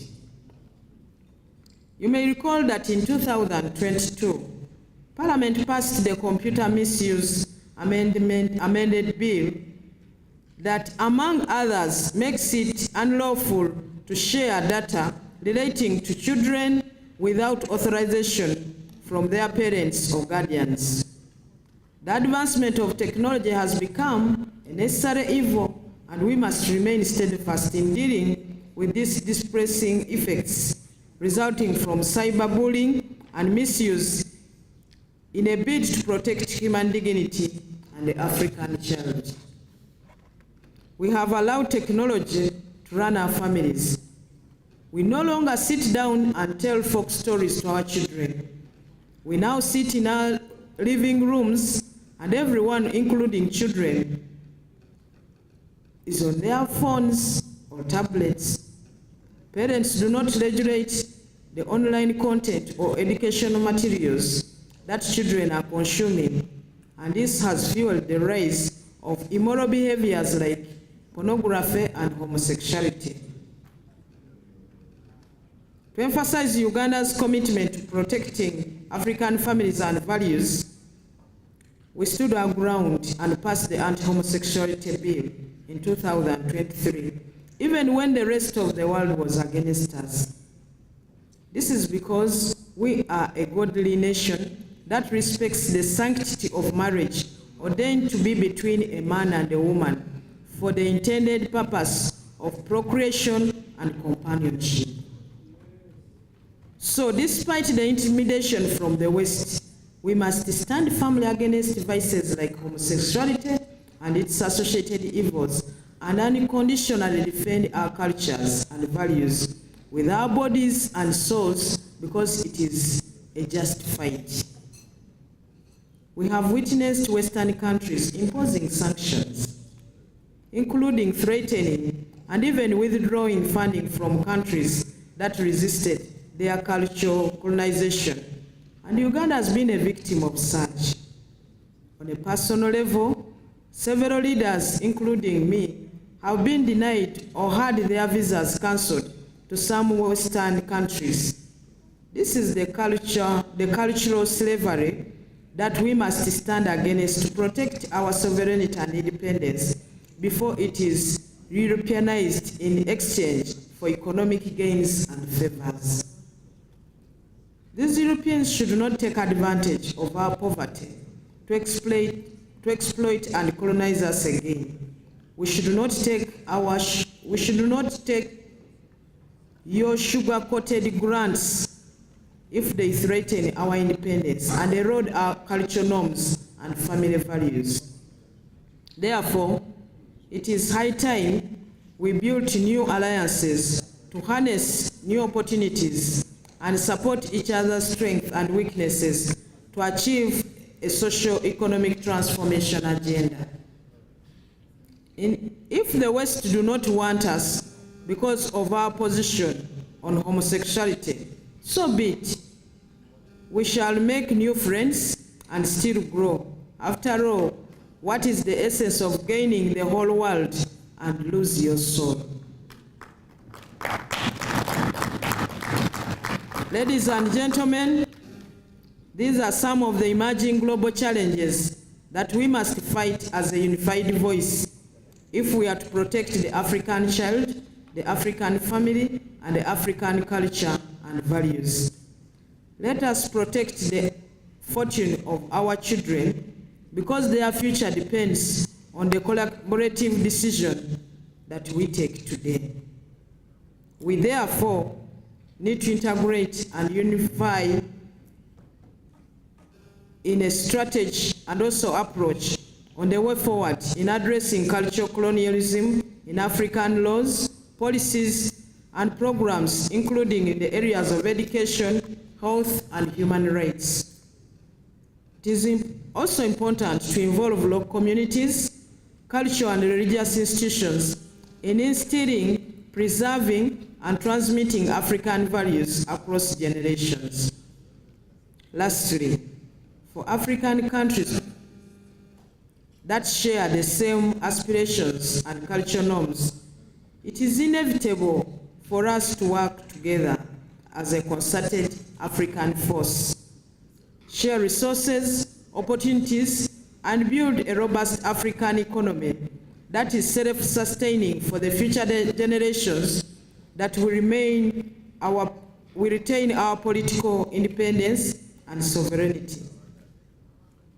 It is now my singular honor to declare the African Regional Inter-Parliamentary Conference on Family Values open. I wish you fruitful deliberations. Signed, Right Honorable Anita Annette Among, Speaker of the Republic of Uganda. I thank you.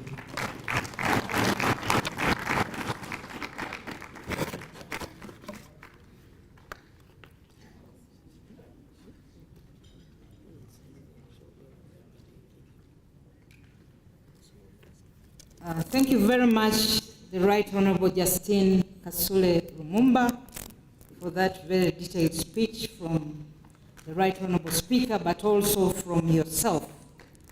And one thing that she has mentioned, let's be there for our children. And we must ensure that we know what our children actually watch. Ladies and gentlemen, I know that it is time for tea, but we started a little late. I'm here to make you fast today. That is not part of the Ugandan hospitality. But allow me to state that we shall have a group photograph first, and then I request, in the interest of time, that we have a working team so that we can proceed with our program as it should be. So we shall have a group photograph here, the speakers, inclusive of the Prince from Eswatini, will be seated, and then the rest of us will stand behind them and then on the podium. That will be the arrangement. So immediately after the group photograph, you can pick your cup of tea, and then we shall be able to proceed and listen to the next speaker, and then break off for lunch. Then we shall have country statements.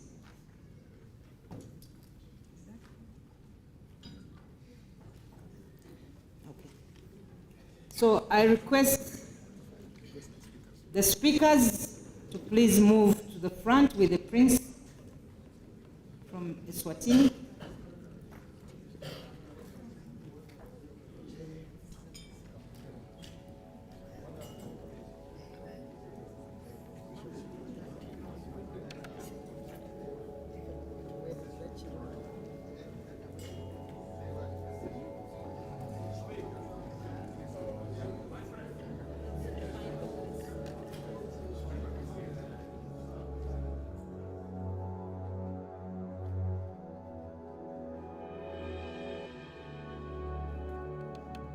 We are all encouraged to come and stand behind the speakers. Let's all join the group photo, please.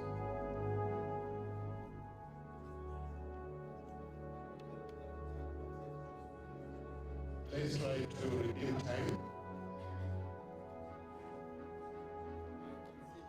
After the photo moment, you take your seats, and then you go one by one, slowly, pick a cup of tea as we continue with the business. We are an hour, a full 1 hour behind schedule. A full 1 hour behind schedule. So we'd like to leave the time.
session for more photos. Much later, let's pick a cup of tea and return with your cup of tea so that we do business.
You have only 7 minutes within which to pick the tea and resume your seats. 7 minutes, pick your tea and resume the seats. We want to redeem time.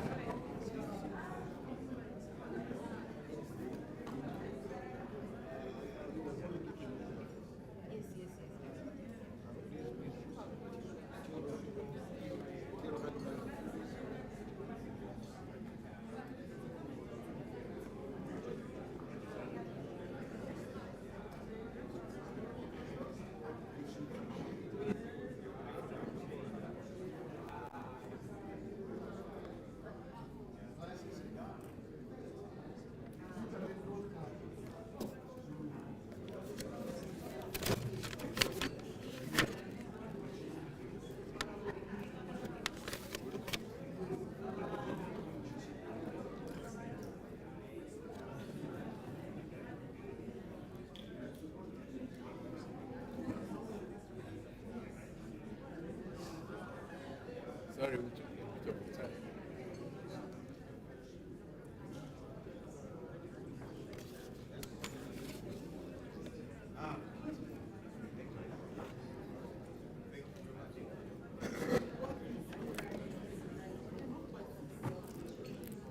We have 4 minutes to resume the session. I want to believe that you have been able to pick a cup of tea.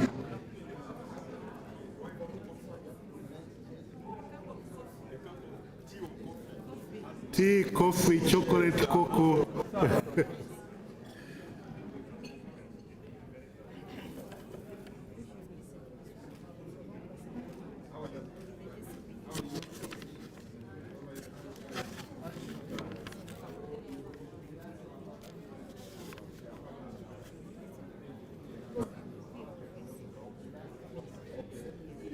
You have to call them in order. They should come. Because the order is coming.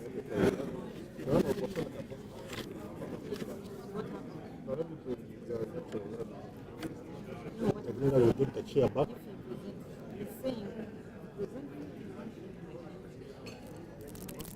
Okay, Your Excellencies, please take your seats. We want to redeem time so that we have ample time in the evening. Let's kindly take our seats so that we resume our business.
to Right Honorable Fandu Skeleman, Speaker of the National Assembly of Botswana, to chair a session that will be have a presentation by Honorable Ashem Songwe, MP Malawi and Head of Delegation Malawi.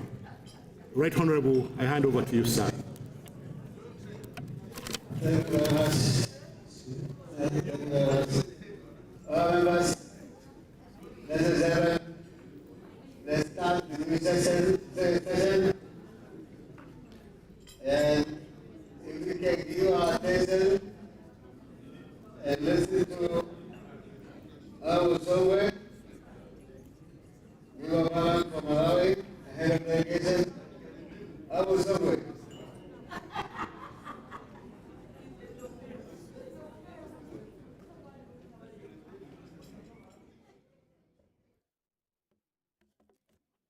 The floor belongs to our Songwe now.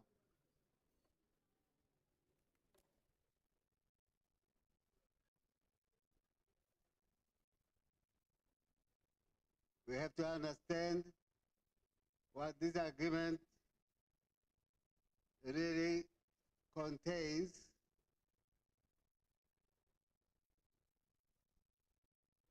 Something that is in such a manner that you might miss a lot of things which may then bind you and you find yourself in trouble.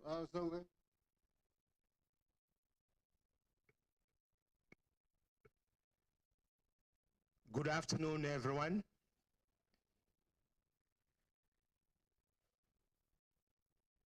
The Right Honorable Minister, representing the Right Honorable Speaker from the Parliament of Uganda, and all protocols observed. Fellow Honorable Members of Parliament, it's not a simple task to stand after the elders have spoken and to speak when it's about time to have lunch. But this afternoon, I have been requested by the organizers to take the audience into the technical aspect of the economic partnership agreement that stands between the Africa, Caribbean, and Pacific on one side, and the European Union on the other side. And I'll try to walk you into the background of the agreement leading up to the new economic partnership agreement, now called the Samoa Agreement, and then we'll do a comparison between the old Cotonou Agreement and the new Samoa Agreement. We'll also have time to reflect on how did we end up with the new agreement in its current form and state. And then we will also have time to reflect on what is it that we can do as a way forward as lawmakers, particularly as it relates to the implications, the contents, the elements of the new agreement which are not in tandem with our respective values, sovereignty, life, religion, cultural, and tradition. As a background, the member states from Africa, Caribbean, and Pacific, back in 1975, they had come into a union with the European Union. Obviously, the EU had wanted to preserve its interest in the former colonies. So one way of preserving those interests was to make sure there was a continuing partnership. So we ended up with the Lomé Convention, which was done in February 1975.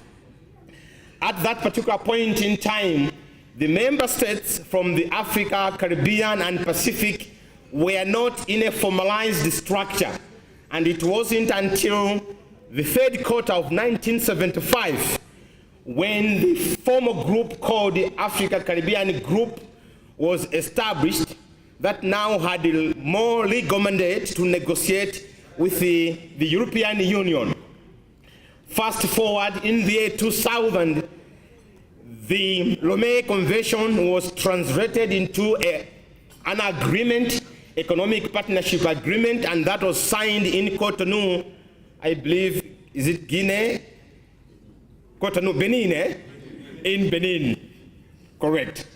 And the pillars for that particular Cotonou agreement was threefold. Number one, development cooperation. Number two, trade facilitation. And number three, political dimension. Then that particular agreement had a lifespan of about 20 or 18 years. And then at the time it was necessary for it to be renewed. The negotiations started back in 2018. And from the Cotonou Agreement, we've now come to what we call the Samoa Agreement, which was signed by our heads of state in Samoa, which is now called the Samoa Agreement. On the other side, the African Caribbean Pacific grouping, which is now called the Organization of African Caribbean Pacific Member States, is a grouping of 79 countries. And these 79, 48 are coming from the African continent, and 16 are coming from the Caribbean, and 15 are coming from the Pacific. So making up a total of 79 countries which are in agreement with the European Union on the other side, comprising of 26 countries, if I'm not mistaken. In the new agreement, which was signed in November last year, as I said, basically in a nutshell, it is a 20-year binding treaty. It is a treaty that is offering renewed partnership between the European Union on one side and the 79 African Caribbean Pacific countries. The new partnership agreement is aimed at addressing the key global challenges, fostering cooperation across various domains. And it is anchored on 6 main pillars.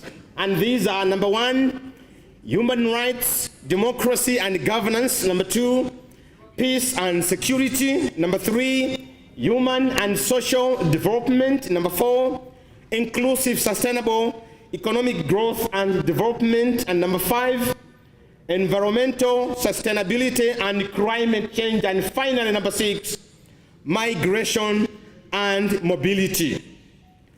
The negotiations, like I stated, started in 2018, and they were concluded on the 15th of April 2021. And indeed, the agreement was signed by the heads of state in Samoa, Apia Samoa, in 2023 in the month of November. The agreement itself is a huge, thick document, about 180 pages, and I don't intend to go through it in every detail, but you'll be seeing part of this, and this is available already it should be available already in your respective national parliaments.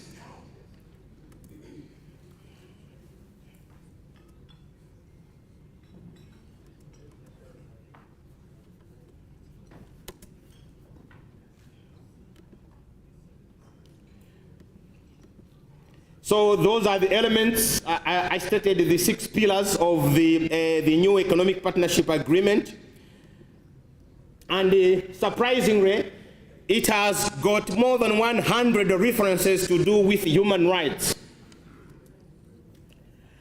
Now, I wanted us to look at the differences between the Cotonou Agreement, which lapsed in 2021, and the new Economic Partnership Agreement, which kicked in earlier this year in the month of January.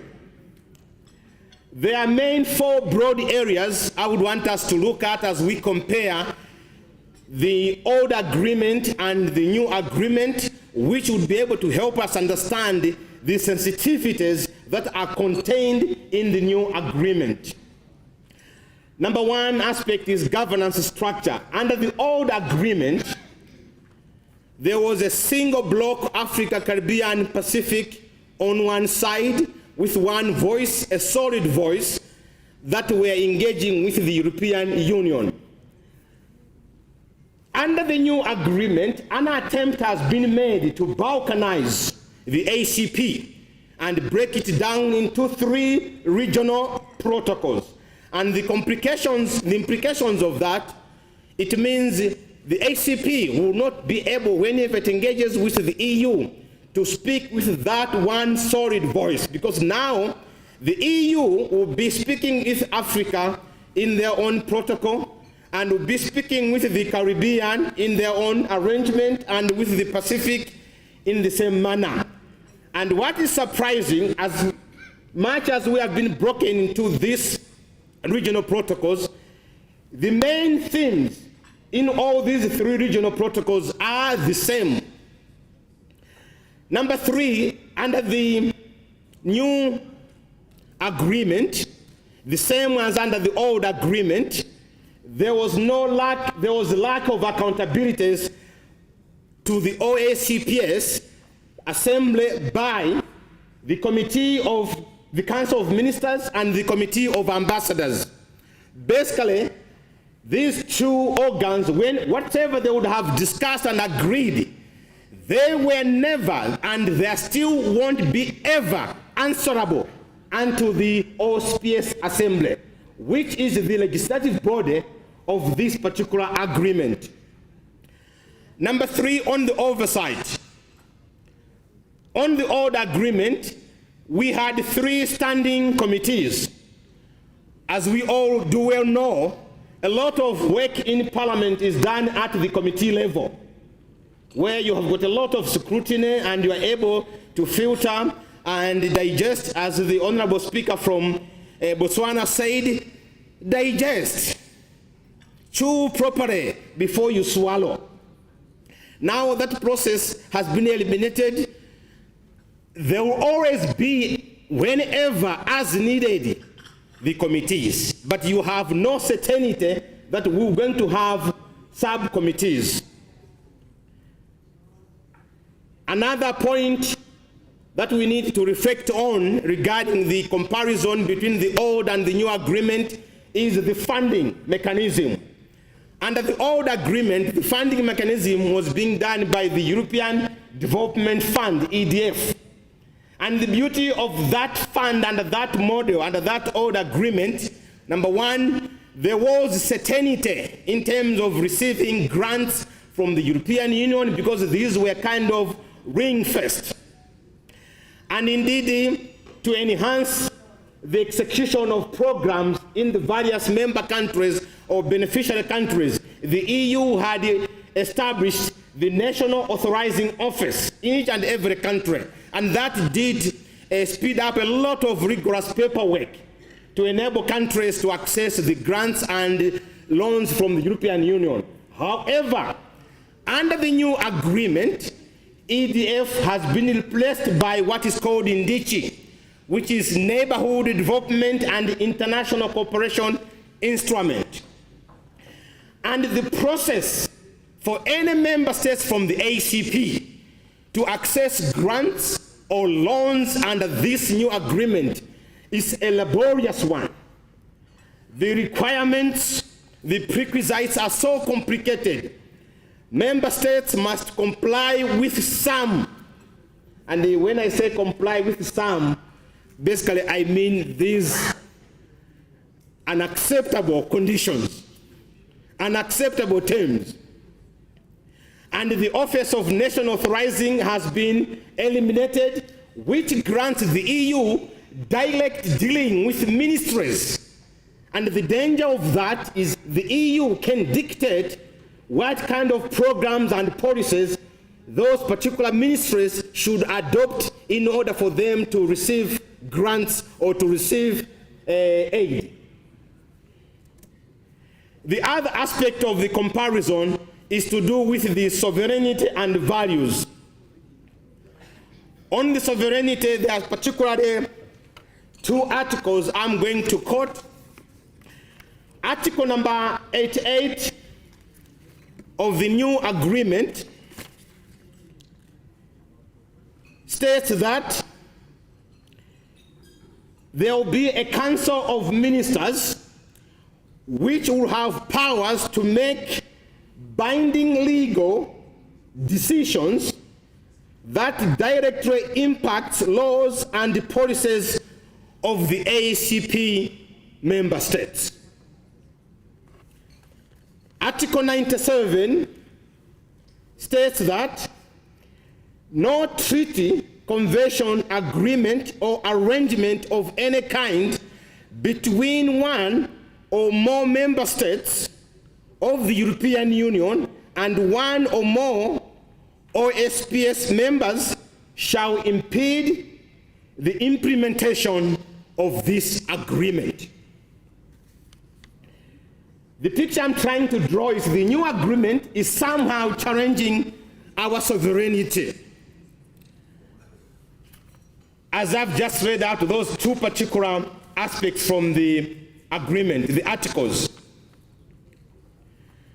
Another aspect under the sovereignty and values we all do well know, our key values are family, religious, cultural, and tradition. And under family, there are particularly two sanctities. The sanctity of marriage, which is a unison between a man and a woman. And the sanctity of life, meaning the right to have life. Under the new agreement, there are inclusions, there are texts, there are provisions, there are articles which are targeting these values, advancing the issues to do with the same-sex marriages. Articles 36.2 is talking about sexual reproductive health rights. And yet we will all well do know, under the African Union framework, there's no recognition for sexual health reproductive rights. There is only sex reproductive health. Nothing to do with rights for sexual health reproductive. That's one example.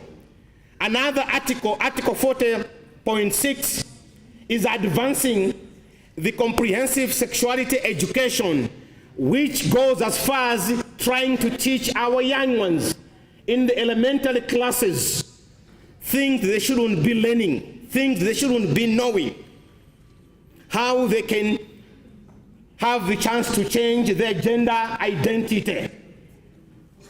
A term called sexual orientation and gender identity. Earlier on, I think, was it the bishop, said the children were being taught how they can change their gender from a John to become a Maria, and from Elizabeth to become an Andrew. Under the new agreement. In other words, there's so much loading, overloading in the new agreement that brings about a lot of alien, foreign ideologies being imposed on the member states of the Africa, Caribbean, and Pacific. And the culture is the carrots which are being dangled. How did we end up here? Number one, from our respective countries, the constitutions have appropriated blanket powers to the executive. And the executive works with its agents, who are the ambassadors and ministers, and these are the ones that have been involved in the drafting of the new agreement. Number two, there have been lapses and deficiencies in our own rules of procedures at the OSPS Assembly and at the OSPS EU Joint Parliamentary Assembly. Number three, there has been lack of periodic reporting by the chief negotiators. These are the people that the member states had entrusted to negotiate on our behalf hoping there would be a good outcome. And number 3, as we say, the devil is in the detail. There's been use of deceptive language, terms, that unless and until you have got a referencing library for you to understand what those terms mean. For example, when they talk about comprehensive sexuality education, the comprehensive part of it would mean the heterosexual, homosexual, and all manner of entanglement you can think of. The normal and the abnormal. And the other part, how we ended up here, is the way in which the capitals, on the other hand, have taken positions on such issues, and then which is different from what the diplomats, our diplomats, are taking on the other side. Again, to some extent, in some peculiar cases, we have had, I hope we don't have former diplomats in here.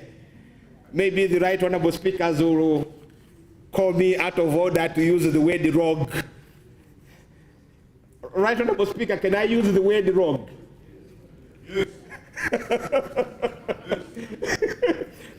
Yes.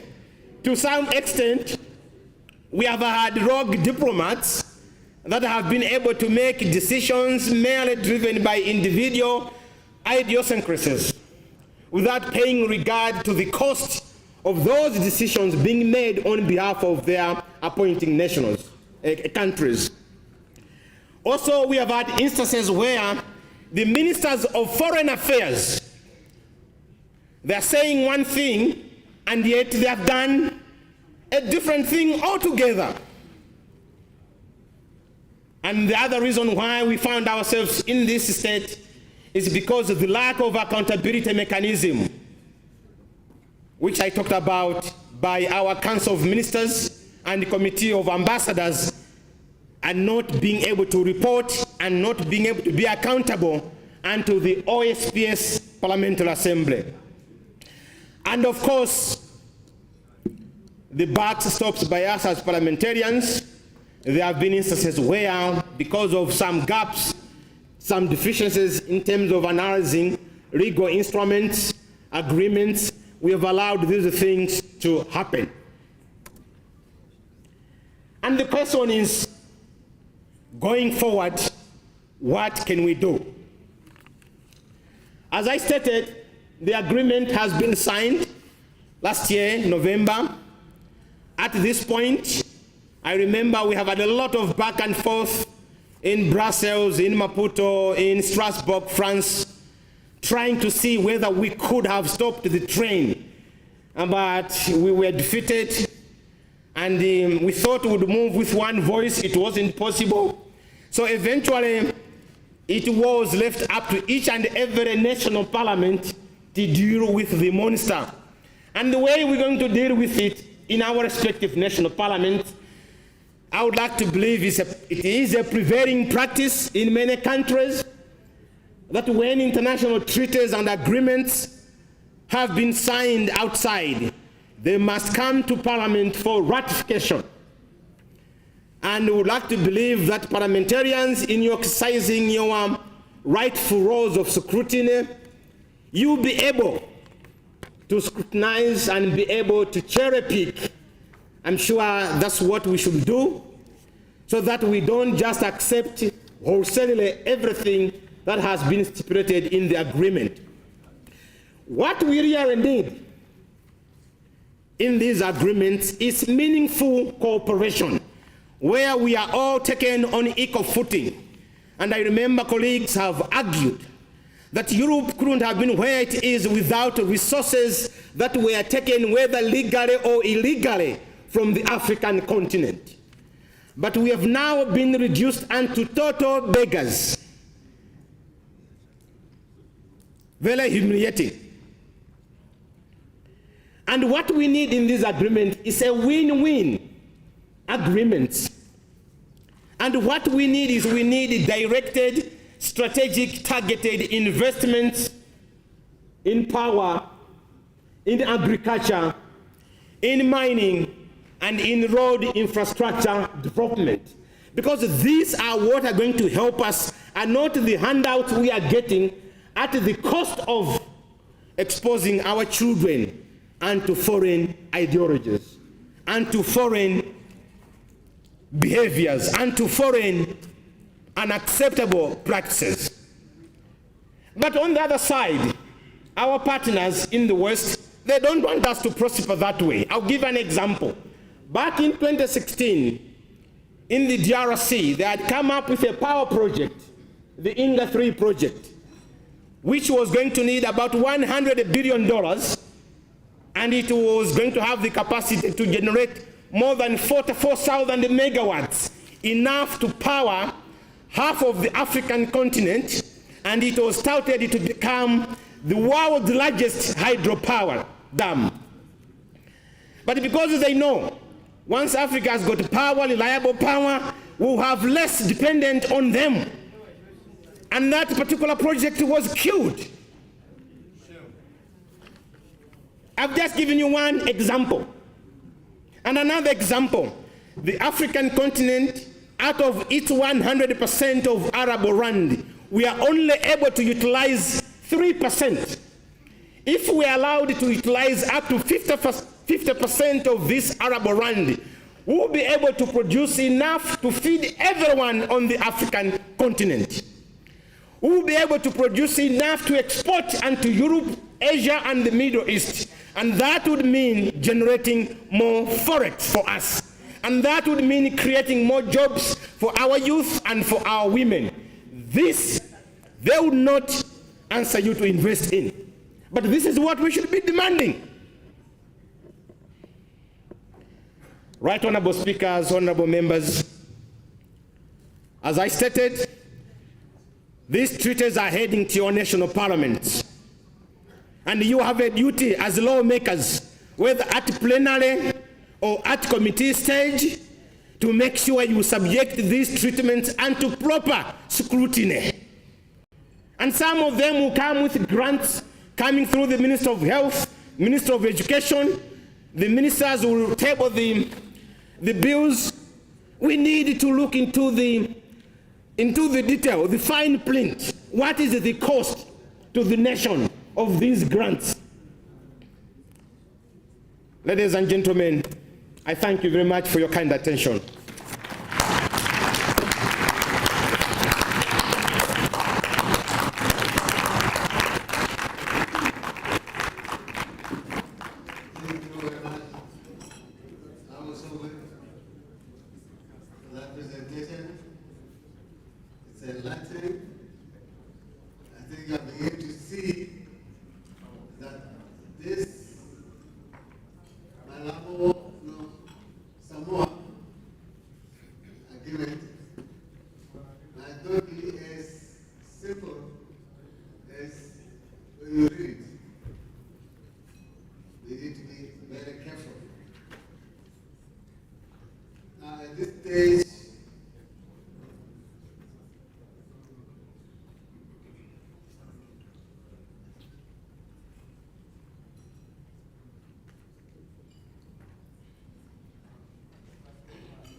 Dear delegates,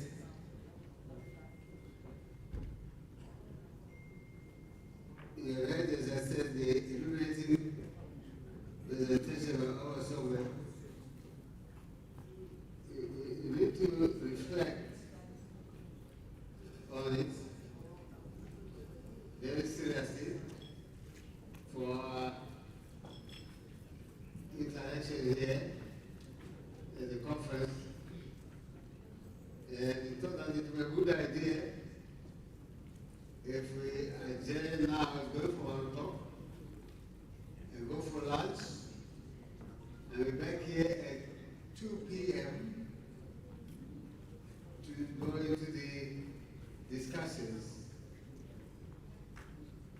regarding the presentation and in several countries.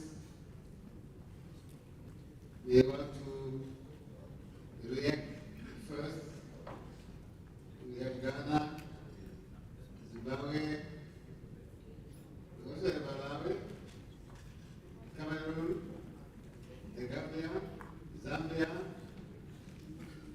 United Republic of Tanzania, Comoros, South Sudan, Nigeria, Ethiopia, Egypt, Burundi, Somalia, yours truly here, Eswatini, Burkina Faso, and the Republic of Kenya. They've jotted down as wishing to enter the deliberations on this one. So let us adjourn at this point, go for our lunch, and be back at 2 p.m. sharp. Stop. Meeting adjourned. Thank you very much.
already the chair. Chair, I hand over to you. We can start business now. Thank you. Thank you very much, member. All members, as we agreed before lunch that we will start at 2 a.m. sharp. It's now, looks like it's 5 minutes past 2, and I think we should start. May I request the head of delegation from the Republic of Ghana, please.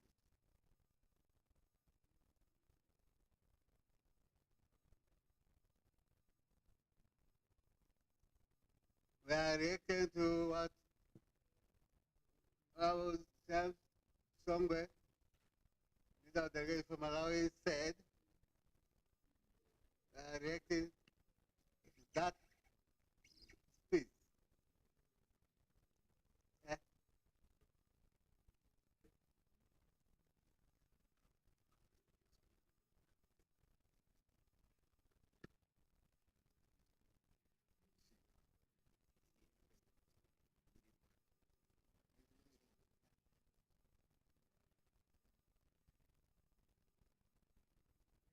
Please go ahead, sir.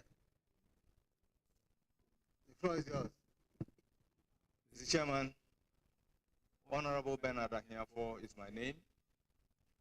I am a member of Parliament of Ghana and an alternative delegate for ACP EU. I thank you very much for the opportunity to make a short statement on the topic under reference. In doing so, Mr. Chairman, permit me to stand on the existing protocol. Let me commence by thanking the government of the Republic of Uganda and the presenter. Mr. Chairman, the Samoa Agreement, which was signed on the 15th day of November 2023, pretends to aim at strengthening the capacity of the European Union and the African, Caribbean, Pacific countries to address global challenges. It has a 20-year lifespan. It covers 6 key priorities areas: human rights, democracy and governance, peace and security, human and social development, inclusive sustainable economic growth and development, environmental sustainability and climate change, and immigration and mobility issues. We at least succeeded in maintaining the ACP-EU Joint Parliamentary Assembly, aside the division into 3 regional parliamentary assemblies created in the partnership institutional setup of African EU, Caribbean EU, and Pacific EU. Now the crucial role of the legislature is embedded in our oversight function, holding government accountable to the very people they govern. And this includes ensuring that we scrutinize and ratify all treaties and agreements our nations are incumbent with, ensuring that they conform with our religious, family, and culture values. Mr. Chairman, the undeniable role of the legislature is one that our conscience and sense of duty should propel us to live up to always as African parliamentarians. Mr. Chairman, our oversight role means we make sure that whatever decision we take or assent to on behalf of our nations is in the interest of the people whom we represent and serve. Our cultural values can thus not be overlooked or traded off in a bid to ratify international agreements. We are uncomfortable with some clauses in the Samoa Agreement, particularly the European Union Convention on Sexual Orientation, comprehensive sexual education and abortion, the division of OACP, undermining our religious culture and family values, that as Africans, we treasure these values in whatever we do. Once the speaker has into details discussed the Samoa Agreement and pointed out areas that are crucial for us to look at, particularly the areas that undermine our culture and family values, I intend not to go into details. Mr. Speaker, the strengthened involvement of our Parliament is crucial, as democratic oversight is more than ever needed in order to build a strong and balanced partnership with the European Union counterparts. As representative of the people, we amplify the voice and needs of our people, and we must ensure that we maintain existing foundations whilst building even more formidable ones for us as a people and as a continent. Parliamentary representatives must take their legislative role always seriously and reaffirm our African family culture values, which have creditably stood the test of time, and we are proud of it as Africans.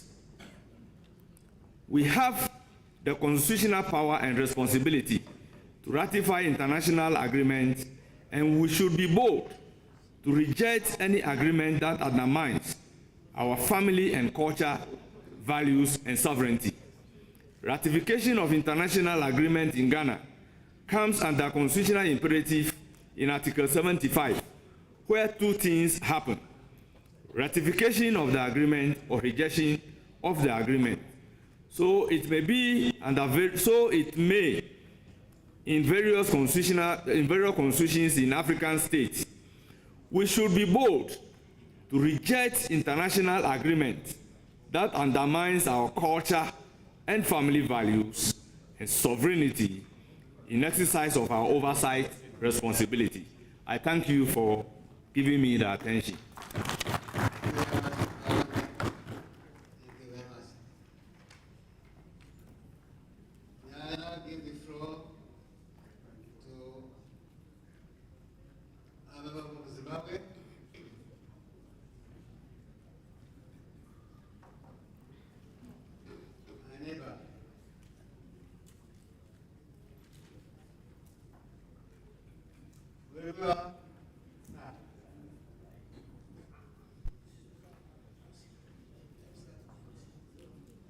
Republic of Zimbabwe, remember 3 minutes. 3 minutes. You cannot say anything in 3 minutes. Mr. Chairman, let me start by acknowledging yourself as chairing the session, and also let me thank the organizers of this very important conference. And indeed, on behalf of myself and my delegation, I would like to thank the people of Uganda, government of Uganda, for hosting us in a very brotherly and sisterly manner.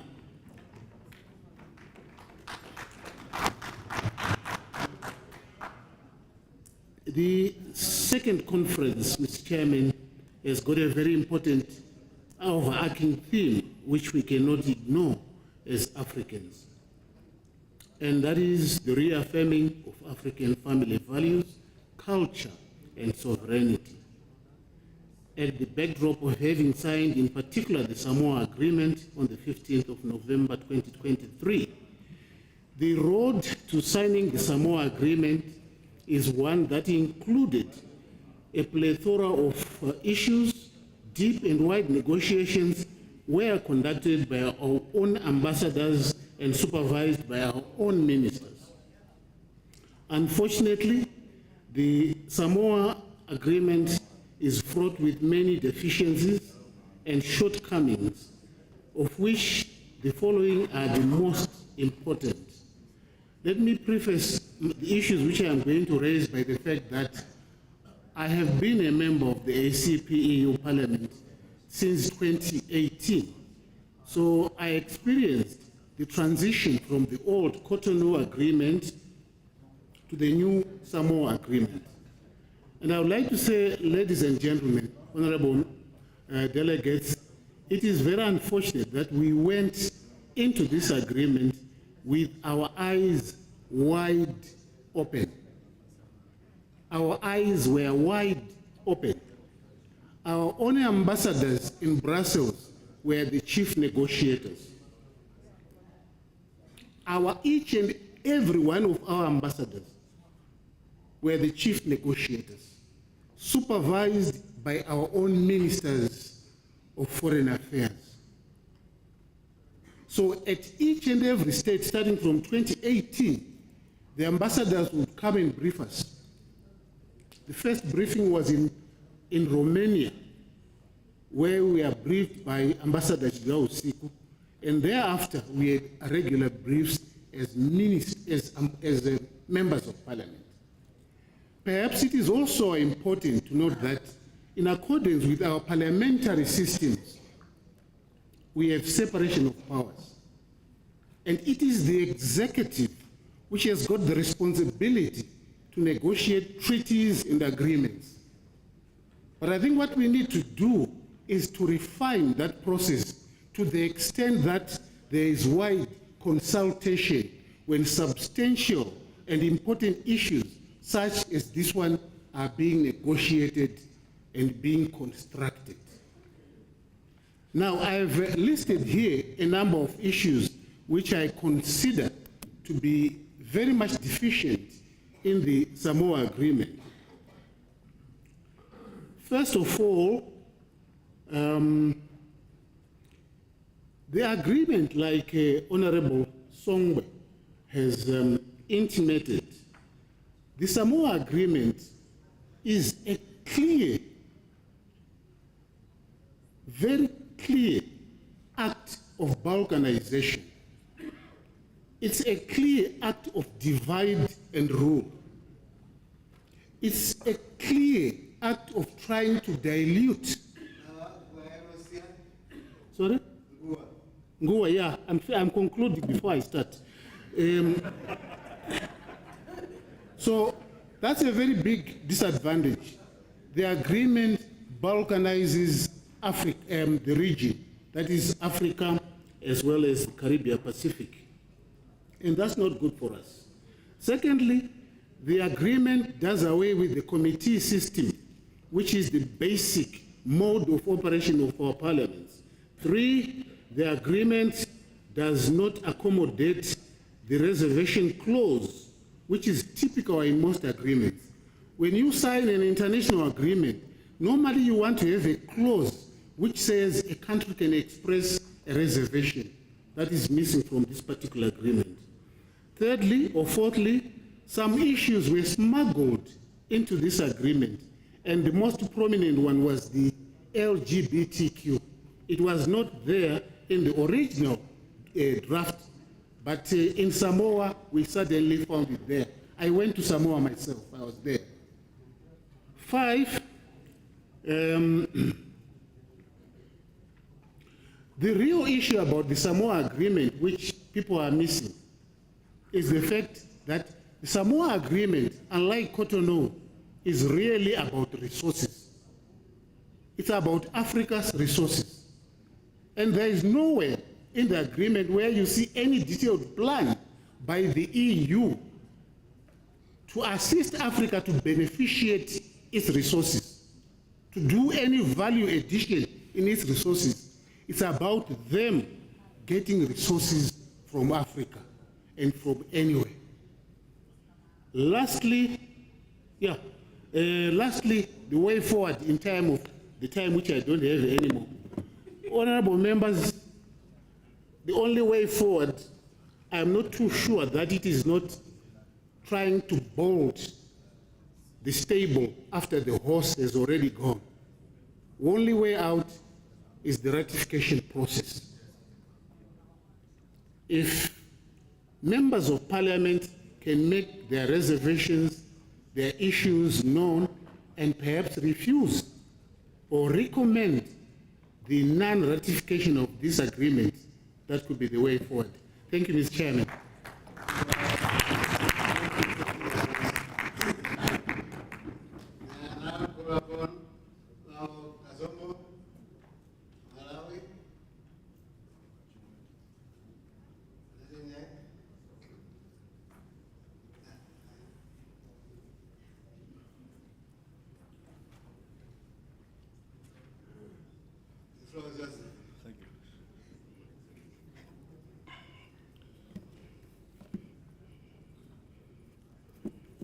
It's always hard to speak after your senior, especially the general from Zimbabwe. I'll try to be within the time limit. On behalf of the, let me say, all protocols observed, Mr. Speaker. On behalf of Malawi delegation, I wish to thank once again the Parliament of Uganda for organizing the second African Inter-Parliamentary Conference on Family Values and Sovereignty and for inviting Malawi to this very important conference. Honourable members, in an era marked by globalization, the influx of Western ideologies has posed significant challenges to our traditional African values and way of life. It brings with a wave of imperialism that undermines our values. While cultural exchange is inevitable in today's interconnected world, it is imperative that we safeguard our sovereignty and identity as African nations. Let us not view globalization as solely a challenge, but also as an opportunity for African nations to assert their sovereignty and reclaim their cultural narrative. As legislators, Honourable Speaker, we have the power to promote and protect our cultural heritage and values by enacting laws that do safeguard our African cultural heritage, such as those that promote teaching of indigenous languages in schools, supporting traditional art forms, and preserving historical sites and traditions. As legislators, we have an important role to play in protecting African sovereignty and cultural identity in the face of globalization and the influence of Western family values and culture through proactive legislation to preserve our unique cultural heritage for future generations.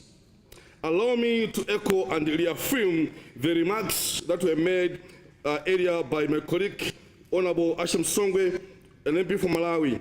His insights do underscore the urgency of the issue at hand and the need for concerted action at national and regional levels to safeguard our sovereignty. Before I conclude, Honorable Speaker, let's remember that the sole reason why our friends in the West do take advantage to impose their culture is because Africa, despite being rich in terms of resources, we are deemed to be a poor continent. We have the resources, we have the land, we have the energetic young men and women. But because we don't invest much in the energy sector, number one, our roads are in bad shape. Number two, we don't have the bridges to take our farmers' produce to the intended markets. So Africa, despite being blessed with, look at this Lake Victoria. We have, in Malawi, we have the same, but we don't invest much in such things. As a result, poverty continues. So our friends are taking advantage of that. I suggest that it's high time we invest in the energy sector. We can do the solar, and then the hydro be used for industrialization. So if you add value to our crops, look at the food that we've eaten here in Uganda. The nuts, fruits. We have what takes us Africans, but we, the leaders, we are a problem. We continue to be begging. I want to choose to stop begging and start investing more in things that promote Africa. We are people that are capable. Don't look down upon yourself. Our fathers were colonized. do this colonization continue on me at 40, 50 years of independence, and you continue to be under somebody? I chose to differ. Let's invest in the energy sector. Let's industrialize Africa. Let's promote agriculture. Let's promote the women. Let's promote our youth. As politicians, we use the youth during campaign. When campaign is over, the youth are no longer there used. The women are no longer being empowered. Let's promote our women. It's high time Africa gets colonized. We can do better. We are strong, and I choose to continue being strong. Thank you so much. Thank you so much.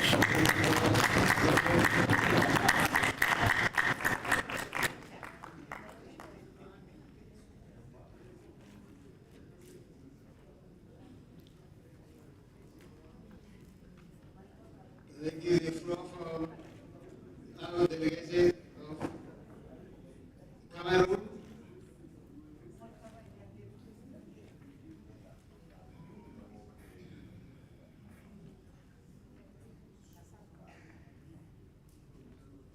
The floor is yours, Très honorables membres, mesdames et messieurs, au nom de la délégation du Cameroun, composée de 3 députés, Judith, Oliver et moi, nous remercions le peuple ougandais à travers son Parlement qui nous a invités à la présente conférence dans ce très beau pays, la perle de l'Afrique. Nous remercions surtout pour toutes les commodités mises à notre disposition, et ceci gratuitement. Ça, c'est une volonté politique à saluer. Le programme porte un intérêt particulier à l'organisation parlementaire OACP-UE suite à la ratification de l'accord de Samoa. L'Ouganda, pour sa part, contribue très fort à travers le très honorable Thomas Toyiboa et surtout pour saluer la mémoire de quelqu'un qui nous a très marqué. Il s'agit de la très engagée ougandaise Madame Cecilia, qui est décédée très récemment. Je crois que celle-là a parlé au nom de toute l'Afrique et surtout pour le genre, c'est-à-dire la femme. Nous saluons sa mémoire et je crois que c'est un très grand vide et elle symbolise justement le courage du peuple africain et le courage du peuple ougandais. Et cet exemple-là est à saluer. L'accord, M. Songwe l'a souligné tout à l'heure, prend plutôt sa source à Yaoundé avec la convention de Yaoundé en 63 et en 69. Bien sûr, il y a eu les accords de Lomé et de Cotonou par la suite. Les défis sont nombreux, le changement climatique, la migration, la déforestation, le terrorisme, la démocratie et beaucoup d'autres thèmes sont évoqués dans l'accord de Samoa. Mais la problématique qu'il faudrait soulever et insister là-dessus, c'est le financement de l'organisation par nos parlements. Nous accusons une faiblesse de ce côté-là. Pourquoi? Parce que la plupart des charges sont prises par nos partenaires européens et ils tirent leur force de ce côté. Il est temps donc que le Parlement et le gouvernement africain prennent véritablement le taureau par la corne. Maintenant, pour le Cameroun essentiellement, il s'agit pour l'accord de Samoa de s'arrimer à nos textes et à nos lois. Par exemple, nous ne reconnaissons pas dans nos textes l'homosexualité qui est d'ailleurs condamnée. Donc, pour nous, le mariage, c'est entre un homme et une femme et c'est clairement défini. Nous avons voté certaines lois sur la cybersécurité. Nous avons en chantier le code de la famille et bien sûr beaucoup d'autres choses sont faites au niveau du Cameroun. Nous avons par exemple un ministère de la jeunesse, nous avons un ministère en charge de la promotion de la femme et de la famille et je crois que tous ces textes-là ont des cadres et si la convention ne s'arrime pas aux lois de notre pays, eh bien il y a une difficulté. Sur ce, je vous remercie de votre aimable attention. Merci, Monsieur le Président.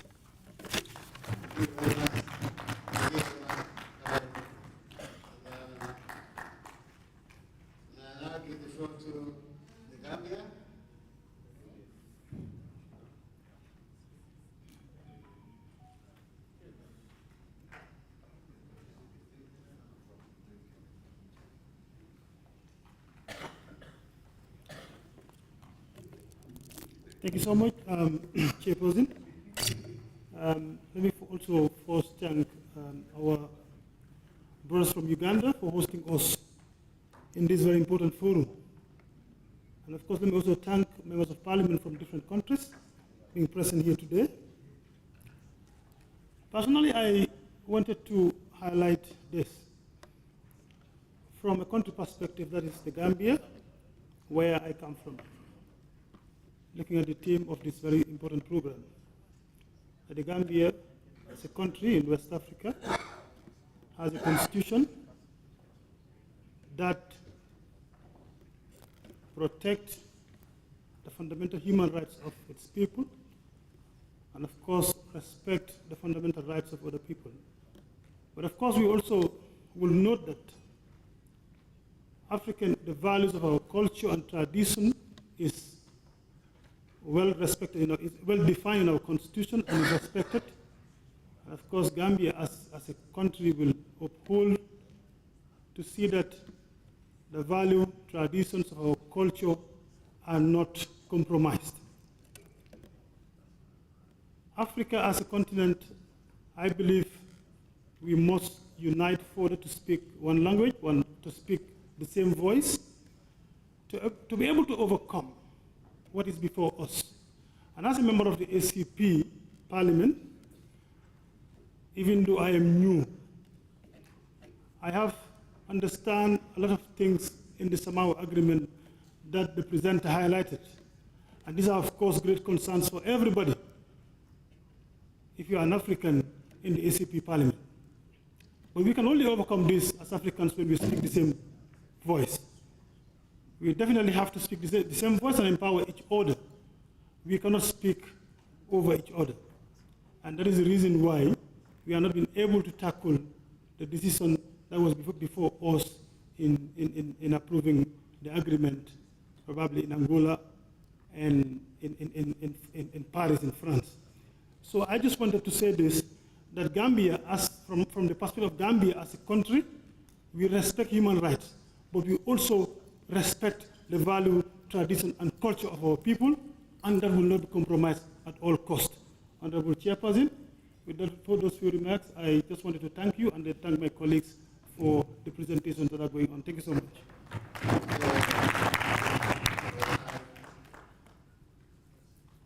The floor goes to Zambia.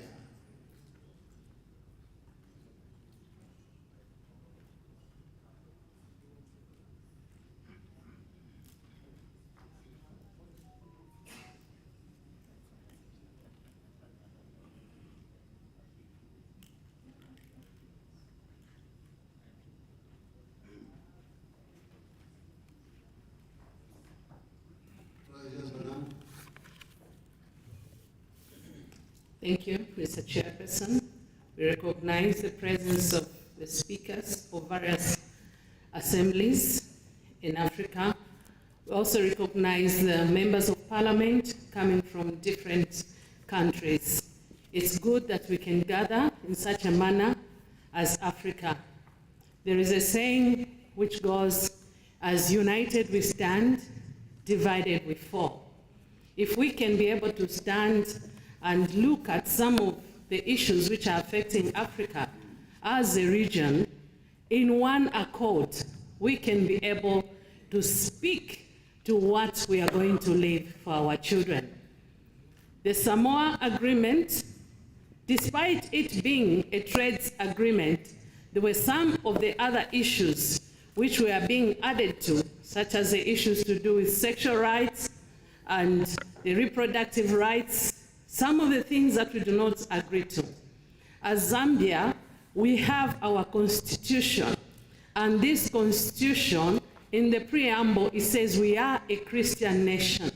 Whilst we do recognize other religions, we do not chase away the Muslims, but as Zambians, we believe that we are a Christian nation, and that is in our preamble. Once in a year, the president comes to the assembly. That is when it becomes parliament. When he comes to the house, he has to come and tell us how far we have gone in our values, in our attitudes and what we are agreeing on. As Zambian Parliament, we want to pledge to the rest of the African countries that we will not go alone in a different route. What we want to leave for Africa is something where someone can come to Uganda and say, yes, this is what you have done and it is a good thing. Congratulations as Uganda for being one of the countries which has spoken about homosexuality. We are so happy to be in your land. You have stood against homosexuality. If there was homosexuality, there wasn't going to be Honorable Nyirenda here. Can my father and my father give birth to me? They wouldn't have done that. So as Africa, what is pushing us behind is the poverty. A poverty mind is something that we really have to deal with. We are not poor. We have the resources. We can put our resources to good use. A poor man doesn't have a voice anywhere. They will say, if you have any sense in you, why don't you utilize your sense so that you can be able to feed for yourself? As long as we are planning, we are putting up budgets, and we are looking to other countries to be able to support us, they are going to command us to do even what we do not wish to do. So for me, I would want to say, let us be a united Africa. Let us fight as Africans, and let us also be able to share our resources. Because at the end of the day, if we can't have value for our shodolite, we can't have value for our copper, we can't have value for our gold, our prices are being determined somewhere, but here they're just being mined. We can't add any value. We are going to cry forever. And when the lender comes to you, he's going to come with conditions to even tell your daughter and your daughter to marry themselves. Let us wake up as Africa, and for me, I'm so happy to step on this land together with the other members of Parliament, and thank you for giving me this chance to speak on behalf of Zambia. You can be able to look up to Zambia. Despite being a landlocked country, we are a country which has hosted many nations despite being at war, or maybe if things are not okay in their country. We actually are proud to say we are a peace haven. Many people come to our country to come and seek refuge until such a time when they have peace. Hence the Samoa Agreement, talking about migration laws, talking about the peace that we are enjoying today. We are a nation that is peaceful, and we hope to contribute to Africa as a peace haven. I submit. Thank you.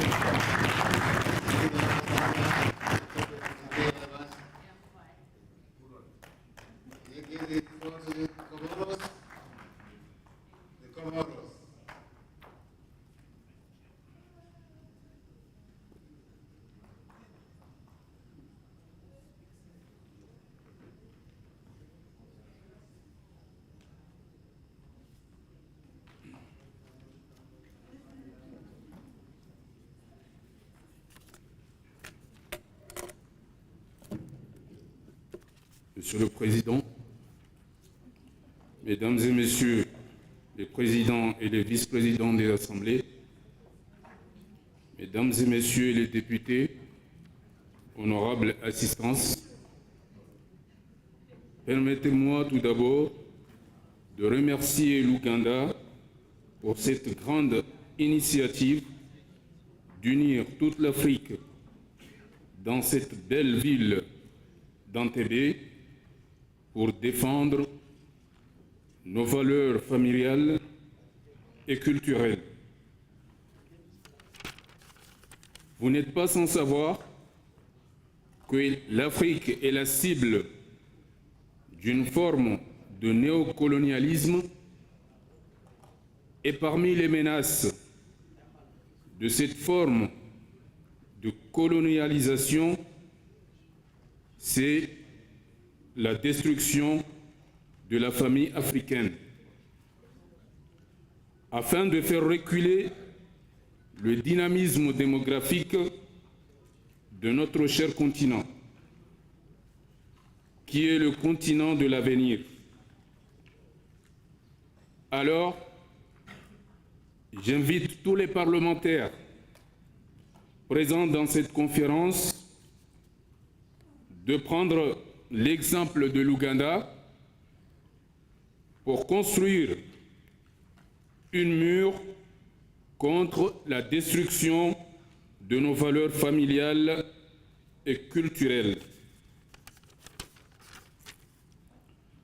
Je tiens cette occasion à remercier le Parlement ougandais d'avoir une deuxième fois invité le Comores dans cette deuxième conférence sur les valeurs familiales et culturelles de notre continent.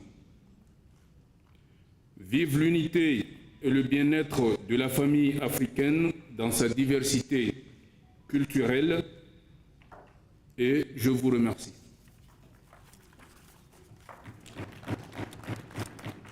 Thank you very much, Comoros. And I give the floor to South Sudan. South Sudan.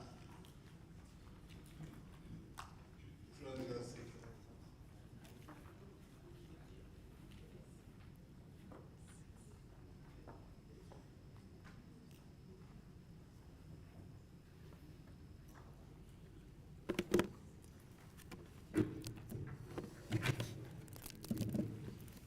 Thank you very much. I can beg 1 second because during the introduction I was not here. I'm Honorable Jimmy Quaid from South Sudan. I would like to recognize the whole speakers from various different parliaments in Africa. I would like to register my congratulations and appreciation, commitment of Uganda people and Republic of Uganda to reaffirm their commitment not to lose their culture. And we as Africa, including our neighbors, country, we would like to continue to reaffirm our commitment not our culture to be ruined with or by others. South Sudan as a country, a young nation among Africa countries, would like to emphasize the following: promotion or promoting the family value or cohesion as the African continent. As African, we need to emphasize the importance of family and our sovereignty, relationship with our family.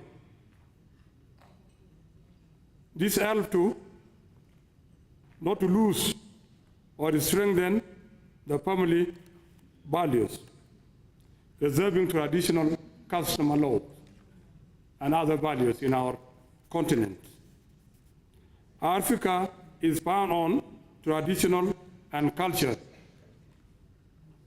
We are here today at the second conference, which we did last year, the first one. And hopefully we are here to reaffirm our position in different countries and stood not to go and lose our culture and follow the other country. As a country, as sovereignty in different continents, we need to follow our sovereignty and our status as they are stimulated in our constitution. Thank you very much.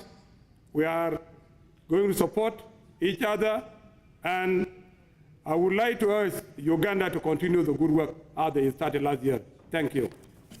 I give the floor to Nigeria. Federal Republic of Nigeria.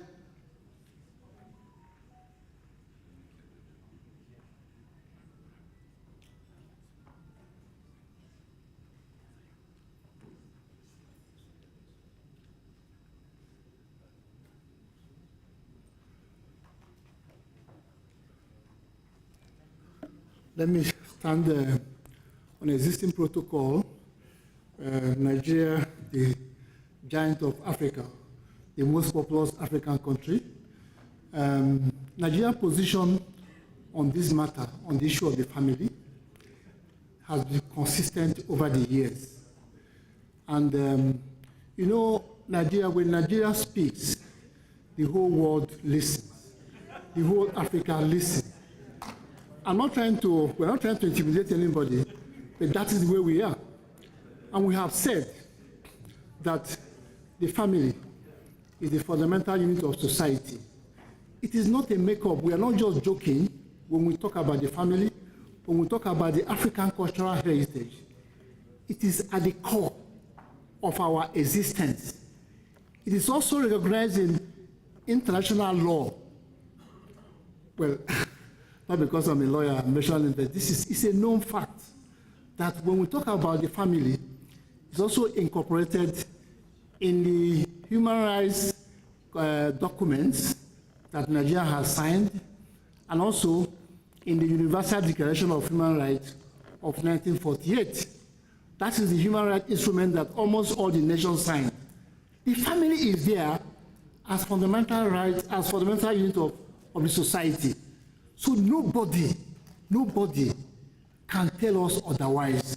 So Nigeria is saying that our cultural heritage should prevail over other foreign lifestyles that the West is trying to impose on us.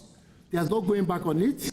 And so we have also agreed in this conference that our African cultural heritage takes precedence over everything. We're not going back on that.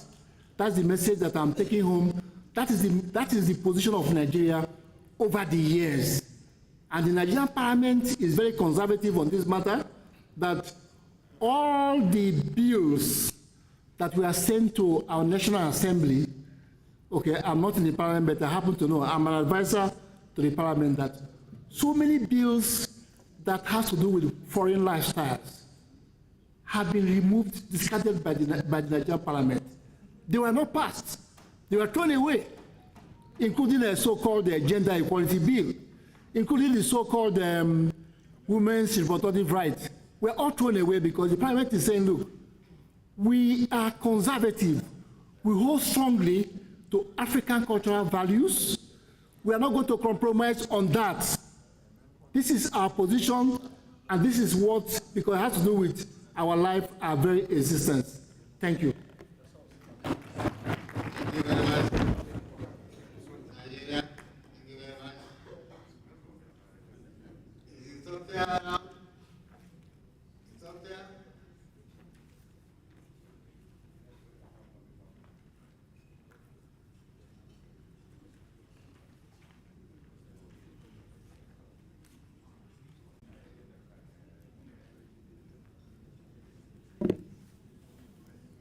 Good afternoon.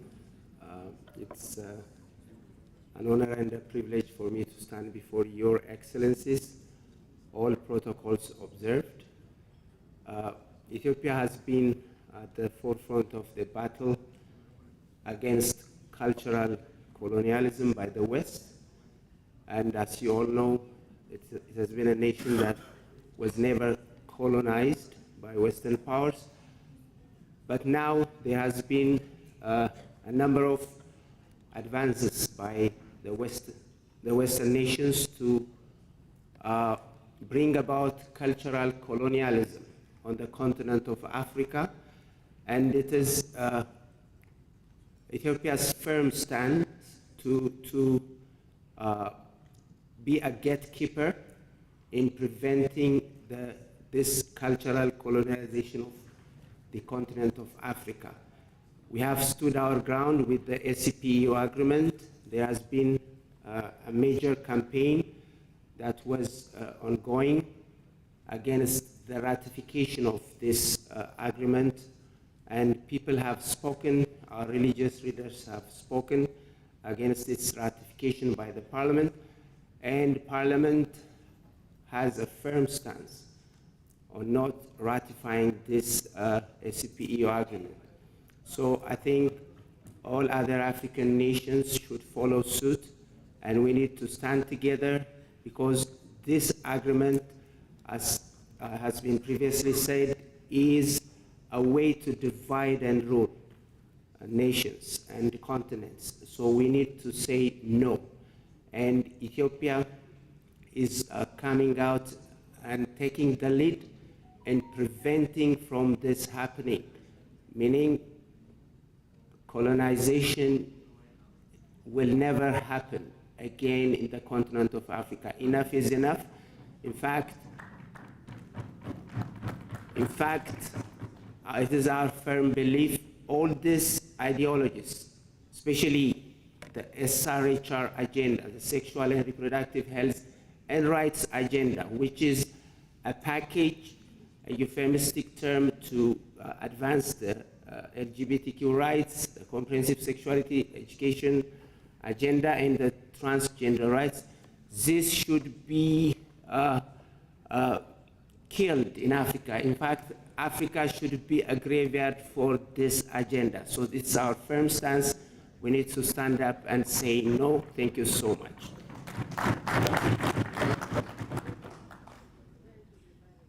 Is this it? Egypt? Madam.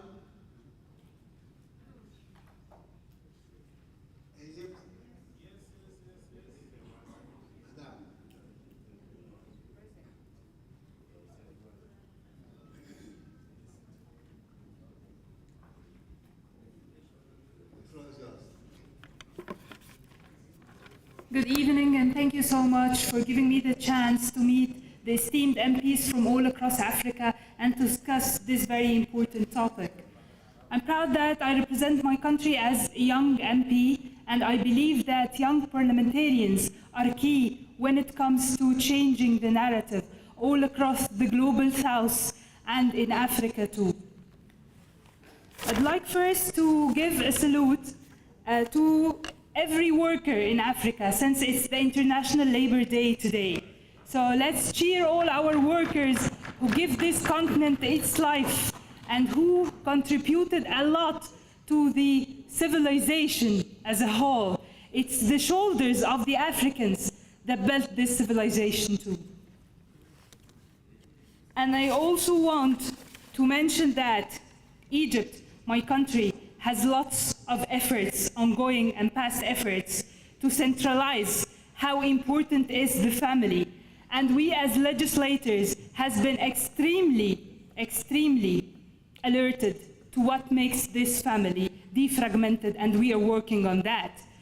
As too many countries in Africa, we are facing some stressful financial challenges which contributes to some fragmentation to the family. We have a high rate of divorce, for example, and for this, we should come together to think of the opportunities, of the ways, of the amount and the huge potentials which the continent has, because without being developed on the economic side, we will still lack away. We will still miss the road to real empowerment.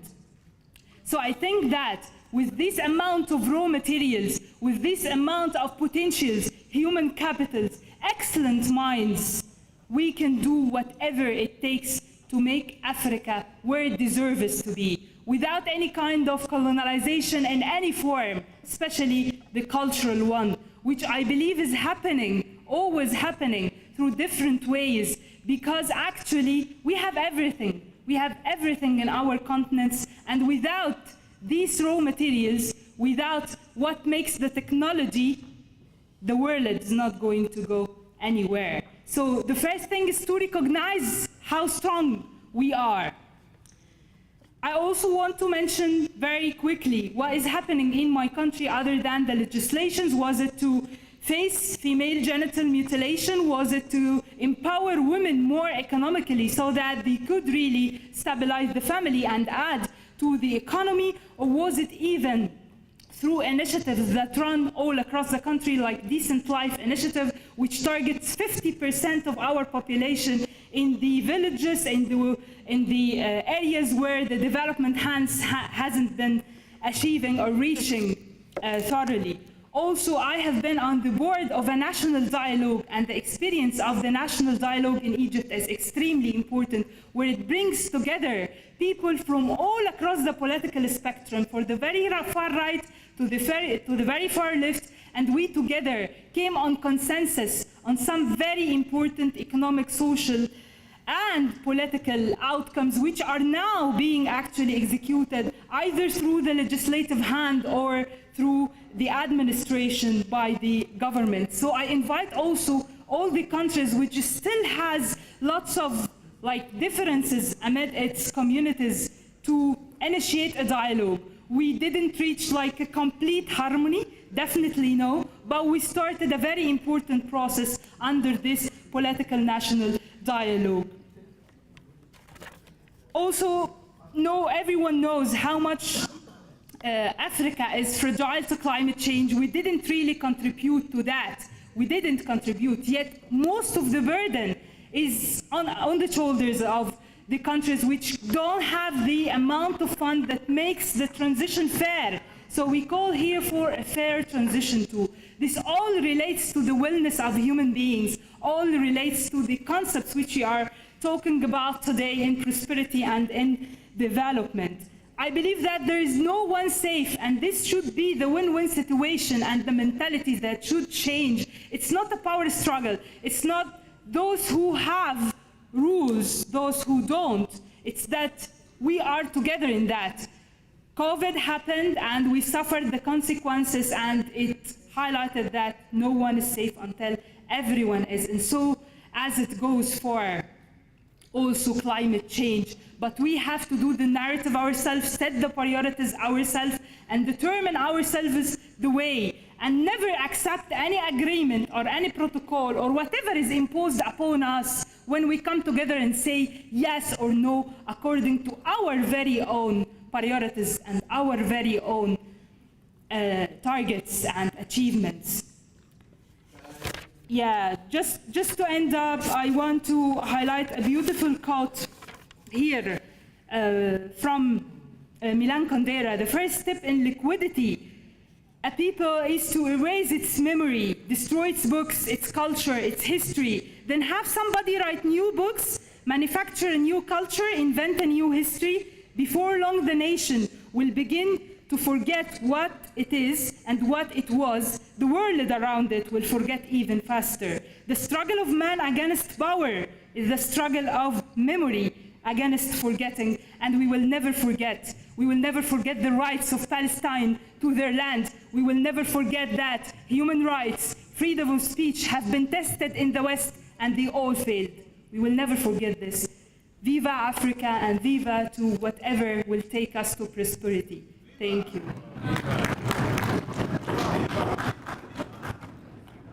Thank you, Egypt.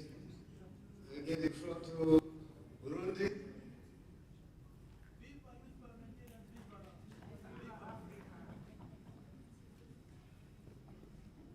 The floor is yours, madam.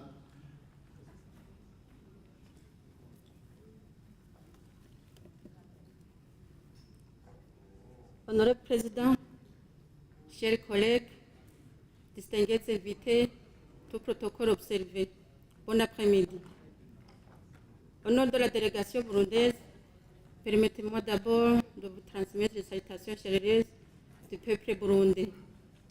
Nous saluons le Parlement ougandais qui a organisé cette conférence pour un thème choisi qui nous touche, nous tous, au cœur. Nous saluons également la présentation de l'honorable Sogwe pour sa présentation sur l'accord de Samoa. S'il est toujours possible, le retoucher, ça serait l'idéal.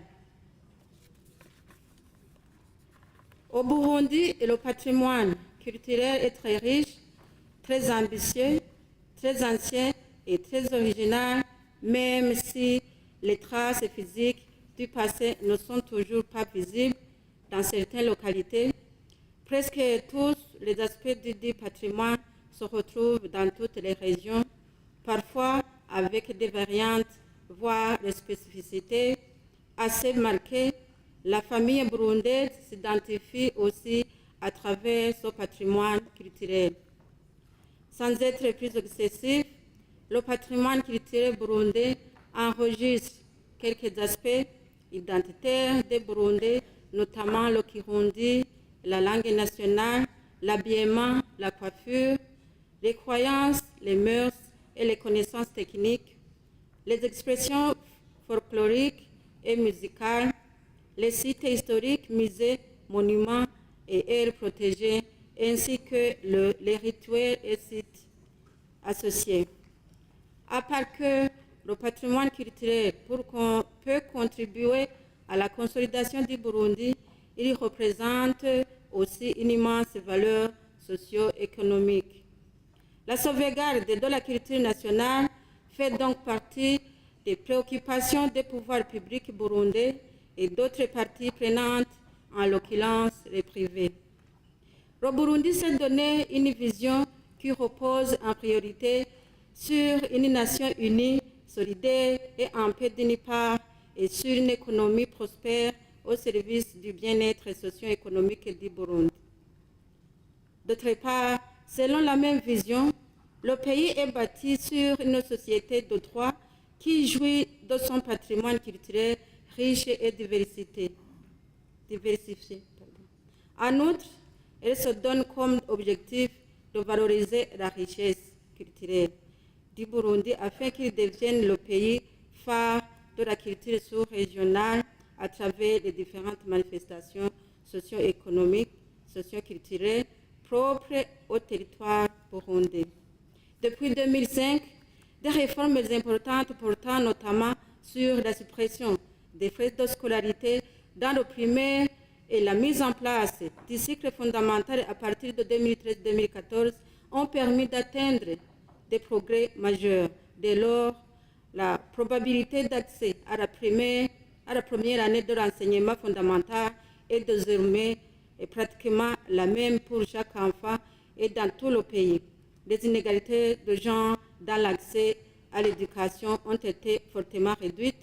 Filles et garçons ont pratiquement le même taux d'enrôlement dans les 3 premiers cycles. Dans cette perspective, le Sénat de la République du Burundi fait pour tout pour que le rétablissement, tant en milieu scolaire que dans les familles, d'une éducation de qualité à travers une sensibilisation des filles pour éviter des grossesses précoces et non désirées. La première dame du Burundi, soucieuse de l'avenir de la jeunesse burundaise, s'est investie dans le domaine de l'éducation en procédant à la restauration des écoliers des écoles fondamentales pour diminuer le taux d'abandon et augmenter leur capacité de concentration. Comme perspective, le Burundi se fixe l'objectif de promouvoir et protéger le patrimoine culturel et naturel. Il prévoit des projets de redynamisation des valeurs culturelles burundaises au service de la cohésion sociale, au développement et au changement. Je vais terminer. Changement de mentalité, aménagement des infrastructures culturelles, la réhabilitation et la restauration des musées, des sites historiques et des monuments. Appui à la créativité artistique et littéraire, les spectacles et les loisirs, de la promotion, de la protection des droits d'auteur. Je vous remercie.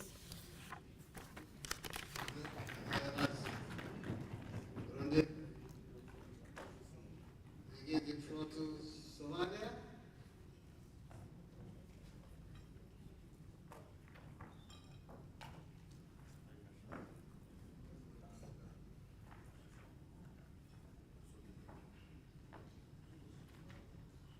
you.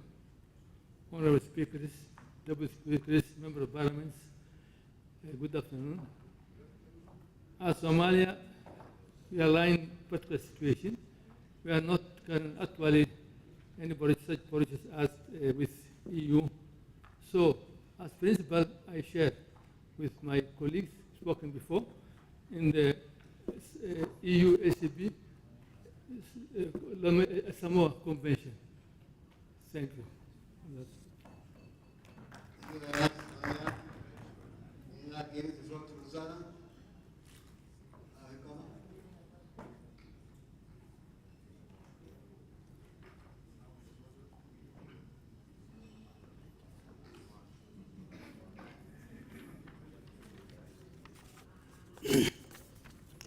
Thank you, Mr. Speaker.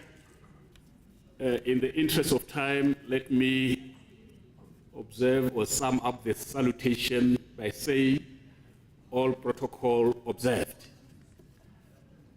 Botswana, Mr. Speaker, is honored to join African parliamentarians for the second African Regional Inter-Parliamentary Conference on the emerging global challenge threatening our sovereignty, African family and values.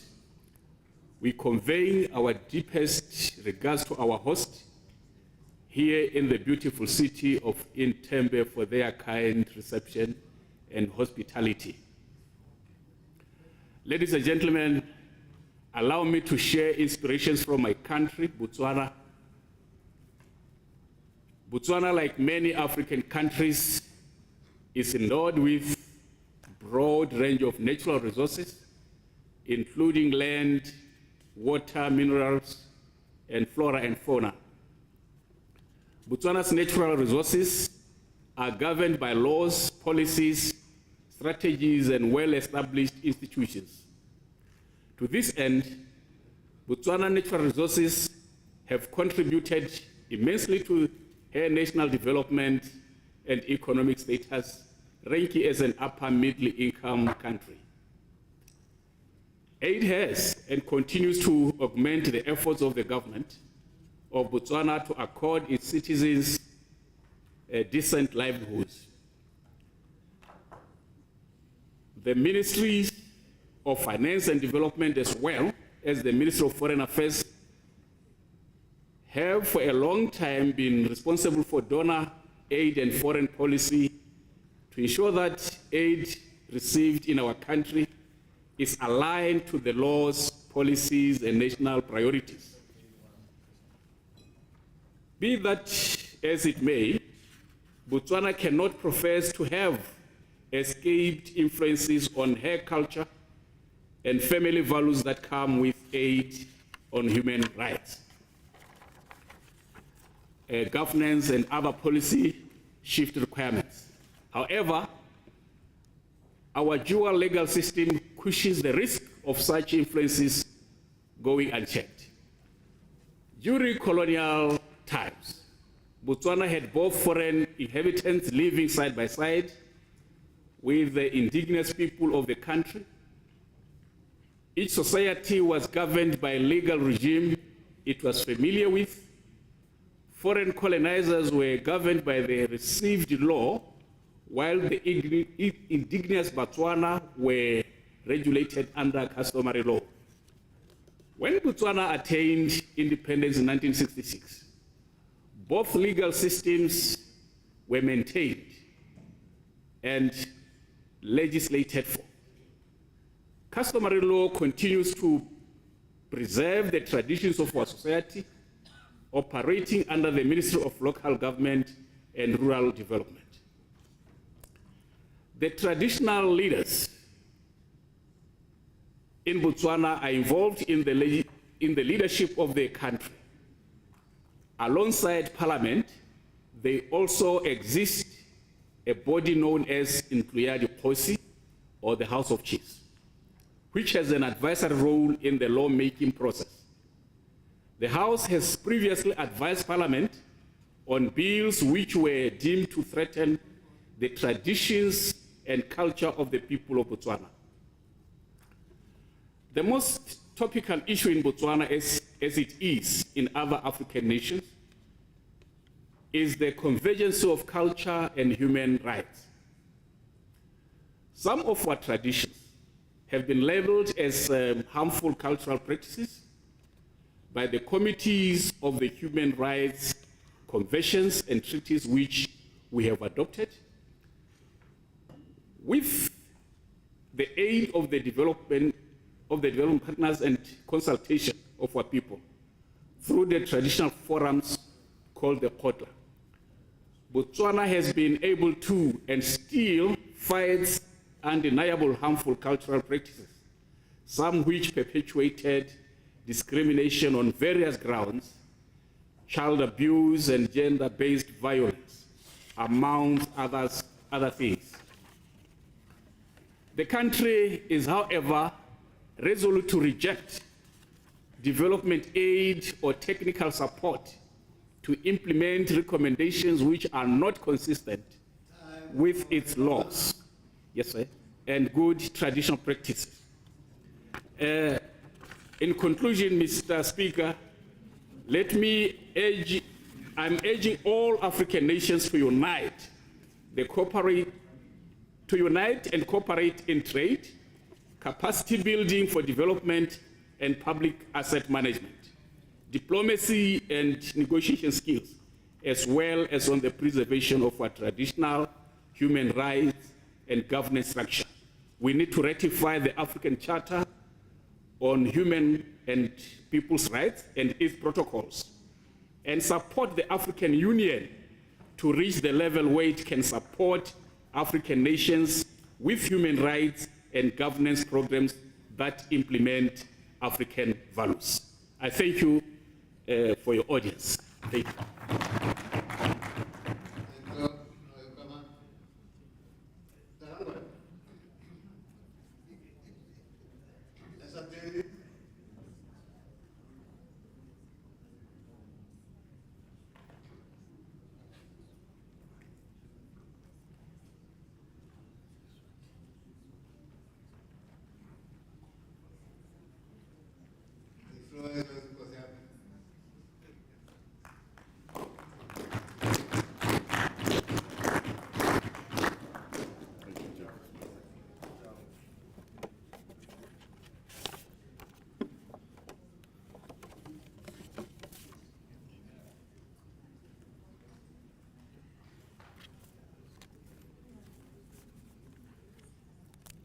Thank you very much, Chairperson, for the opportunity to address this very important conference. I bring with me warm regards from the Parliament of the Kingdom of Eswatini. I find it prudent to start by extending my profound gratitude for the Parliament of Uganda for hosting such an important conference. It gives me great pleasure to address this august conference comprising of honorable representatives from the parliaments of the nations of the continent of Africa, including honorable delegates from the Kingdom of Eswatini. The second African Inter-Parliamentary Conference on Family Values and Sovereignty comes at a time when the continent is facing unprecedented pressure to strike a balance between international cooperation for development on one hand and national sovereignty and core values on the other. The governments of the Kingdom of Eswatini and its people strive to preserve, protect, and disseminate the traditions, cultural values, morals, and religion which have sustained our nation and society for generations. It is because of these morals and cultural values which protect the dignity of human life and the family that we as a people boldly stand united as a kingdom. We further recognize the need to buttress our national sovereignty and autonomy.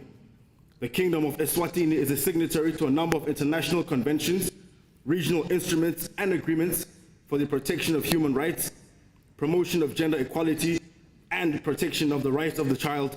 Such conventions include, among others, the International Convention on Population and Development, the Convention on Elimination of All Forms of Discrimination Against Women, the Convention on the Rights of the Child, the African Charter on Human Rights and People's Rights, and SADC regional instruments, and others. Enshrined on Constitution 238 of the Constitution of the Kingdom of Eswatini, 2005.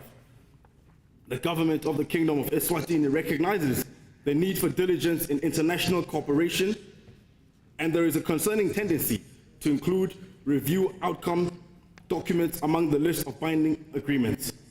This is concerning, considering the complex socio-political global landscape wherein the developing world is being pressured to adopt harmful ideologies and principles which undermine state sovereignty.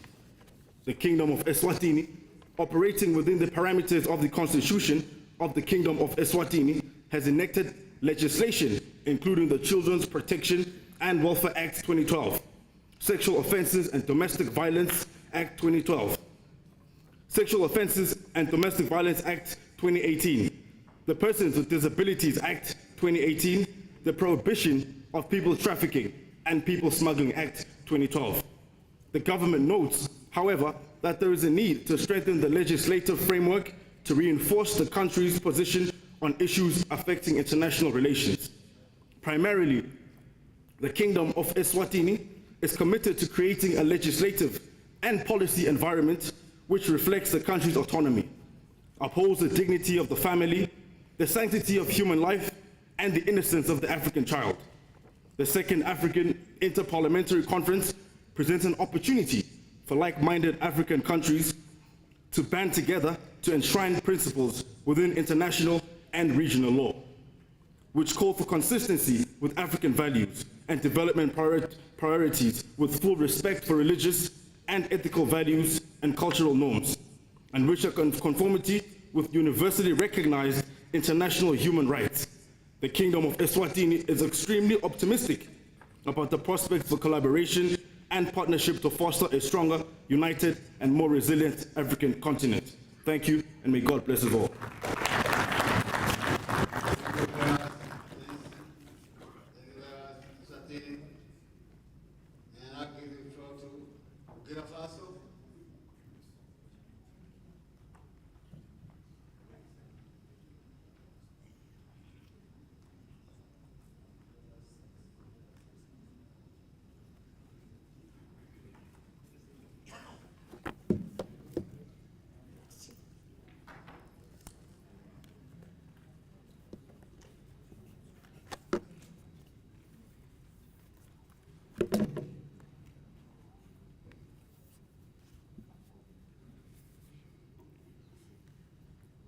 Monsieur le Président, honorables parlementaires, Mesdames et Messieurs, bonjour. Recevez les salutations chaleureuses et fraternelles de Son Excellence Dr Ousmane Bougouma, président de l'Assemblée législative de transition du Burkina Faso, qui pour des contraintes de temps n'a pu être des nôtres. Je vous remercie de m'avoir permis de prendre la parole devant cette auguste assemblée au nom de la représentation nationale à l'occasion de l'ouverture des travaux de la deuxième conférence interparlementaire régionale africaine sur le défi mondial émergent. Excellence, Monsieur le Président du Parlement de l'Ouganda, je voudrais vous signifier que l'Assemblée législative de transition du Burkina Faso se sent honorée par votre invitation amicale à prendre part à cette rencontre. Permettez-moi de vous exprimer également le plaisir que nous éprouvons, ma délégation et moi, à séjourner dans ce pays ami et par la même occasion vous réitérer notre profonde gratitude pour l'accueil chaleureux dont nous sommes l'objet depuis notre arrivée à ENTEBBE. Excellences, Monsieur le Président, honorables députés, Mesdames, Messieurs, la deuxième conférence interparlementaire régionale africaine sur le défi mondial émergent va se pencher sur le thème suivant: réaffirmer nos valeurs familiales et culturelles. En tant qu'Africains législateurs, ce thème nous donne l'opportunité d'échanger sur ce sujet d'actualité sensible, mais combien important, qui est la valeur familiale en Afrique. Ce choix montre à quel point les Africains considèrent leur continent comme une terre de valeurs et tiennent à faire de la préservation de nos valeurs une obligation morale essentielle pour toutes les générations. En effet, les valeurs africaines constituent pour notre continent un socle fondamental pour renforcer les liens dans les sociétés actuelles. Elles forgent du même coup les institutions politiques, économiques, sociales et culturelles pour donner de la cohérence et de la crédibilité à toutes les politiques publiques, d'où une volonté de retourner aux valeurs africaines d'antan fortement réclamées par certaines sphères de la société. Après les indépendances, la réalité s'est révélée au peuple africain Beaucoup ont compris que les indépendances n'étaient que de vaines paroles. Le colonisateur a continué d'exister à travers l'héritage colonial, à savoir l'éducation occidentale institutionnalisée, les langues étrangères devenues nationales, le modèle occidental de gestion sociopolitique. En adoptant le mode de fonctionnement des colonisateurs, les peuples d'Afrique noire ont provoqué à cet effet leur mort culturelle. Et d'après Engelbert Even, le processus de mise à mort culturelle est en effet un processus de désappropriation, d'expropriation, d'aliénation et d'annihilation culturelle. Il est partout l'œuvre de la domination étrangère et du colonisateur. Ce processus qui a conduit à la perte d'une identité propre aux Africains et à reléguer au second plan les valeurs prônées par les royaumes et empires précoloniaux, précurseurs des chefferies actuelles. Il faut impérativement identifier les moyens d'assurer la protection du droit et du devoir souverain des nations africaines, de protéger les valeurs culturelles de l'Afrique contre les menaces mondiales émergentes. C'est à ce titre que mon pays, le Burkina Faso, a adopté au Conseil des ministres du 6 mars 2024 un décret portant institution de la journée des coutumes et traditions.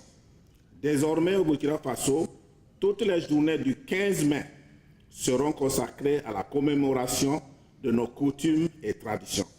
Ce décret a pour objectif de réaffirmer la laïcité de l'État et de permettre à la religion traditionnelle de retrouver sa place dans la société. Au regard de ce qui précède, le Burkina Faso se sent plus qu'interpellé à la pertinence du thème de notre conférence. Il revient à nous, législateurs, de mener une réflexion profonde afin de placer les valeurs socioculturelles africaines au centre de notre vision du monde. Et comme le disait le think tank citoyen de l'Afrique de l'Ouest, si l'on est africain, pourquoi devrait-on percevoir la réalité autrement que du point de vue africain?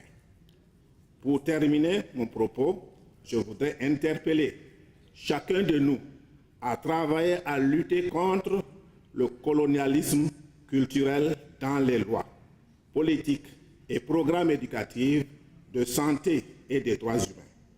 Cette approche centrée sur l'Afrique ne nie pas la contribution de l'Occident à l'avancée de la civilisation humaine, notamment à travers le progrès technologique, mais dénonce simplement l'universalisation du modèle de développement occidental. Je vous remercie et compte sur chacun de vous pour que notre unité soit notre force. Je vous remercie.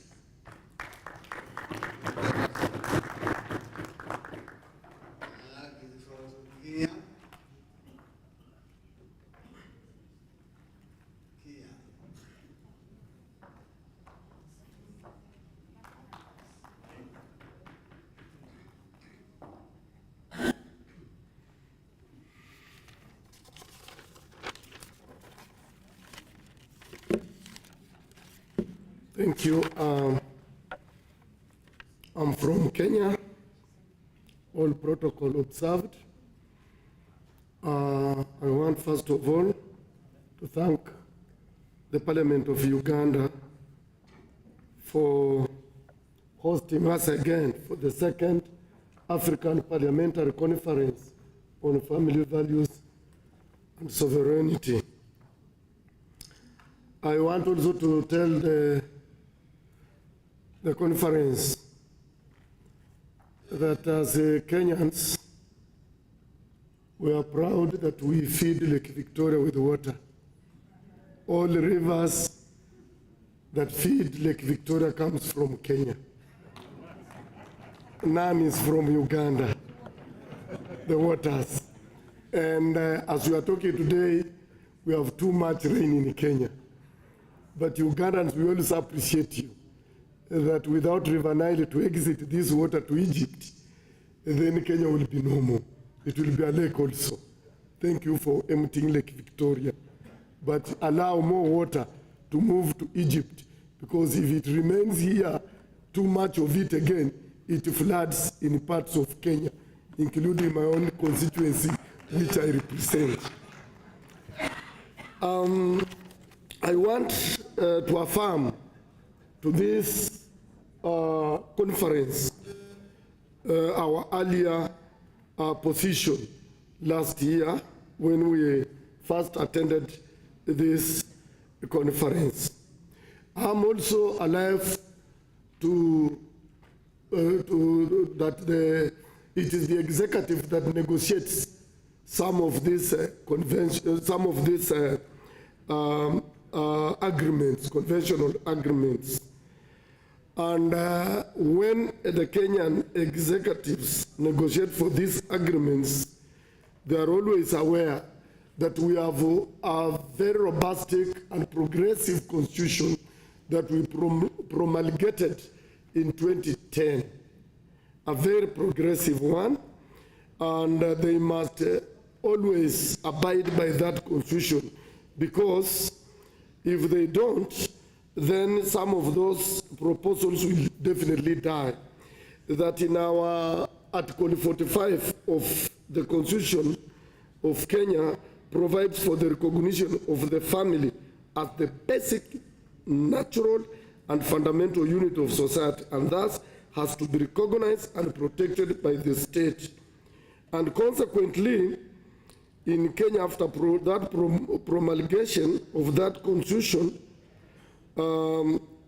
we enacted an act of parliament which allow a man or a woman above 18 years. The marriage is strictly, in our constitution, it must be a man, opposite sex, let me say it so, should be opposite sex. That is our constitution, and our constitution also allows polygamy. And our constitution is also very strict. It allows polygamy, but it also says you don't discriminate somebody against his or her marital status. So who are supposed to be married, don't confuse. Who are supposed to be married? They must be opposite sex. They must be opposite sex. But if a man, not a woman, a man wants to have more than one, is also allowed. So don't discriminate against the second, the third, or the fourth wives, because Kenya is a Christian and Islamic country. And in our constitution, we also recognize God. Therefore, I'm also convinced that some of these things, when they come to Kenya, we have our parliamentary committees, and they are subjected to parliamentary committee on justice and legal affairs before they come to parliament. And therefore, as Kenya, we are not worried of some of these things, because first of all, Kenya has so many tribes with the different cultures, and they are all enshrined in the constitution. So anything against our constitution will always die on arrival, because to amend the Kenyan constitution is not easy. It requires a referendum. Referendum requires a lot of money. It requires everybody to vote. You must campaign. So we have no time for that. That's why we have a robust and a very progressive constitution. So anything against that will definitely die on arrival. Thank you, Chair.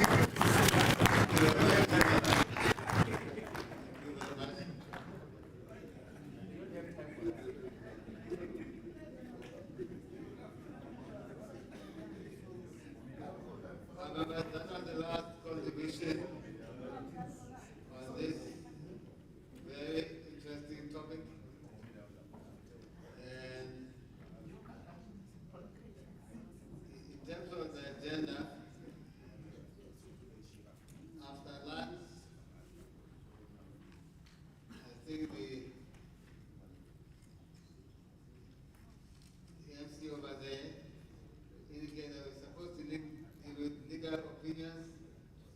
able, the face of the ACP-EU signing.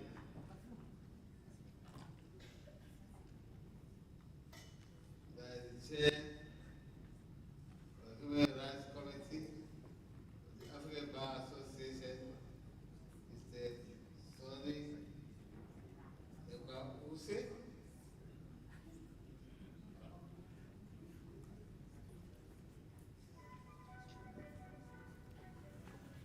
Yes, so all protocols observed. I'm actually going to deliver the speech of the President of the African Bar Association, Mr. Hannibal Uwaifo, who has been here himself, but for some other reasons, in fact, he's attending a burial, so he couldn't come personally. So he has delegated me to deliver his speech, his paper. This is a very important paper because the lawyers are talking. The African lawyers are offering solution to the quagmire that we find ourselves this morning.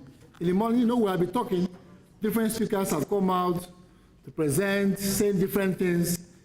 The lawyers are the ones that offer solution. If you don't have a lawyer in your life, you have not started. If you don't have a lawyer in your family, you haven't started, because the lawyers are the ones that will make your life better. Okay, so just the speech by the President of the African Bar Association, all protocols observed, and the theme is the legal option available for Africa in the face of the signing of the Samoa Agreement. What option do we have? There are many concerns that the African Bar Association has within the Samoa Agreement. I will keep my submission to the issue of the family, which is the basic unit of society that should enjoy protection and promotion by the state. At the annual African Bar Association, that is annual African Lawyers Association, this subject matter has come up. The conference in Niger Republic, it came up. The conference in Malawi, it came up. And the conference in South Africa, it came up. So the African lawyers are very much aware, and they have treated this subject matter. So all what I'm saying, you just have to listen because they are very, very important. The words have been popularly chosen. You know, lawyers don't talk anyhow, you know. Everything is precise, to the point. And so at the annual conference, the African lawyers have cautioned African leaders, diplomats, technocrats to watch out for the threats coming our way, especially to the family. State of the family in international law. The AU Convention, which all African members subscribe, provide for the same principles enshrined in the United Nations Core Human Rights Convention. Both regimes give a primary status to culture as the essential element of value system of the nations of the world as a general rule. They provide within the general structure for specific ground principles which are unanimous and universally agreed upon. This is very important because the family, idea of the family as a basic unit of society has been unanimously agreed upon by all the nations. So anybody coming to do otherwise is wasting his time because it has been agreed that the family is the basic unit of society and is specifically provided in the international conventions, especially the Universal Declaration of Human Rights of 1948.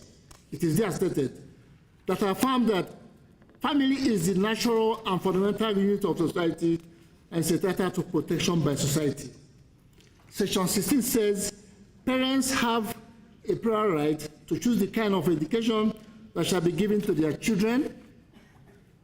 State parties shall use their best effort to ensure recognition of the principle that both parents have a common responsibility for the upbringing and development of the children.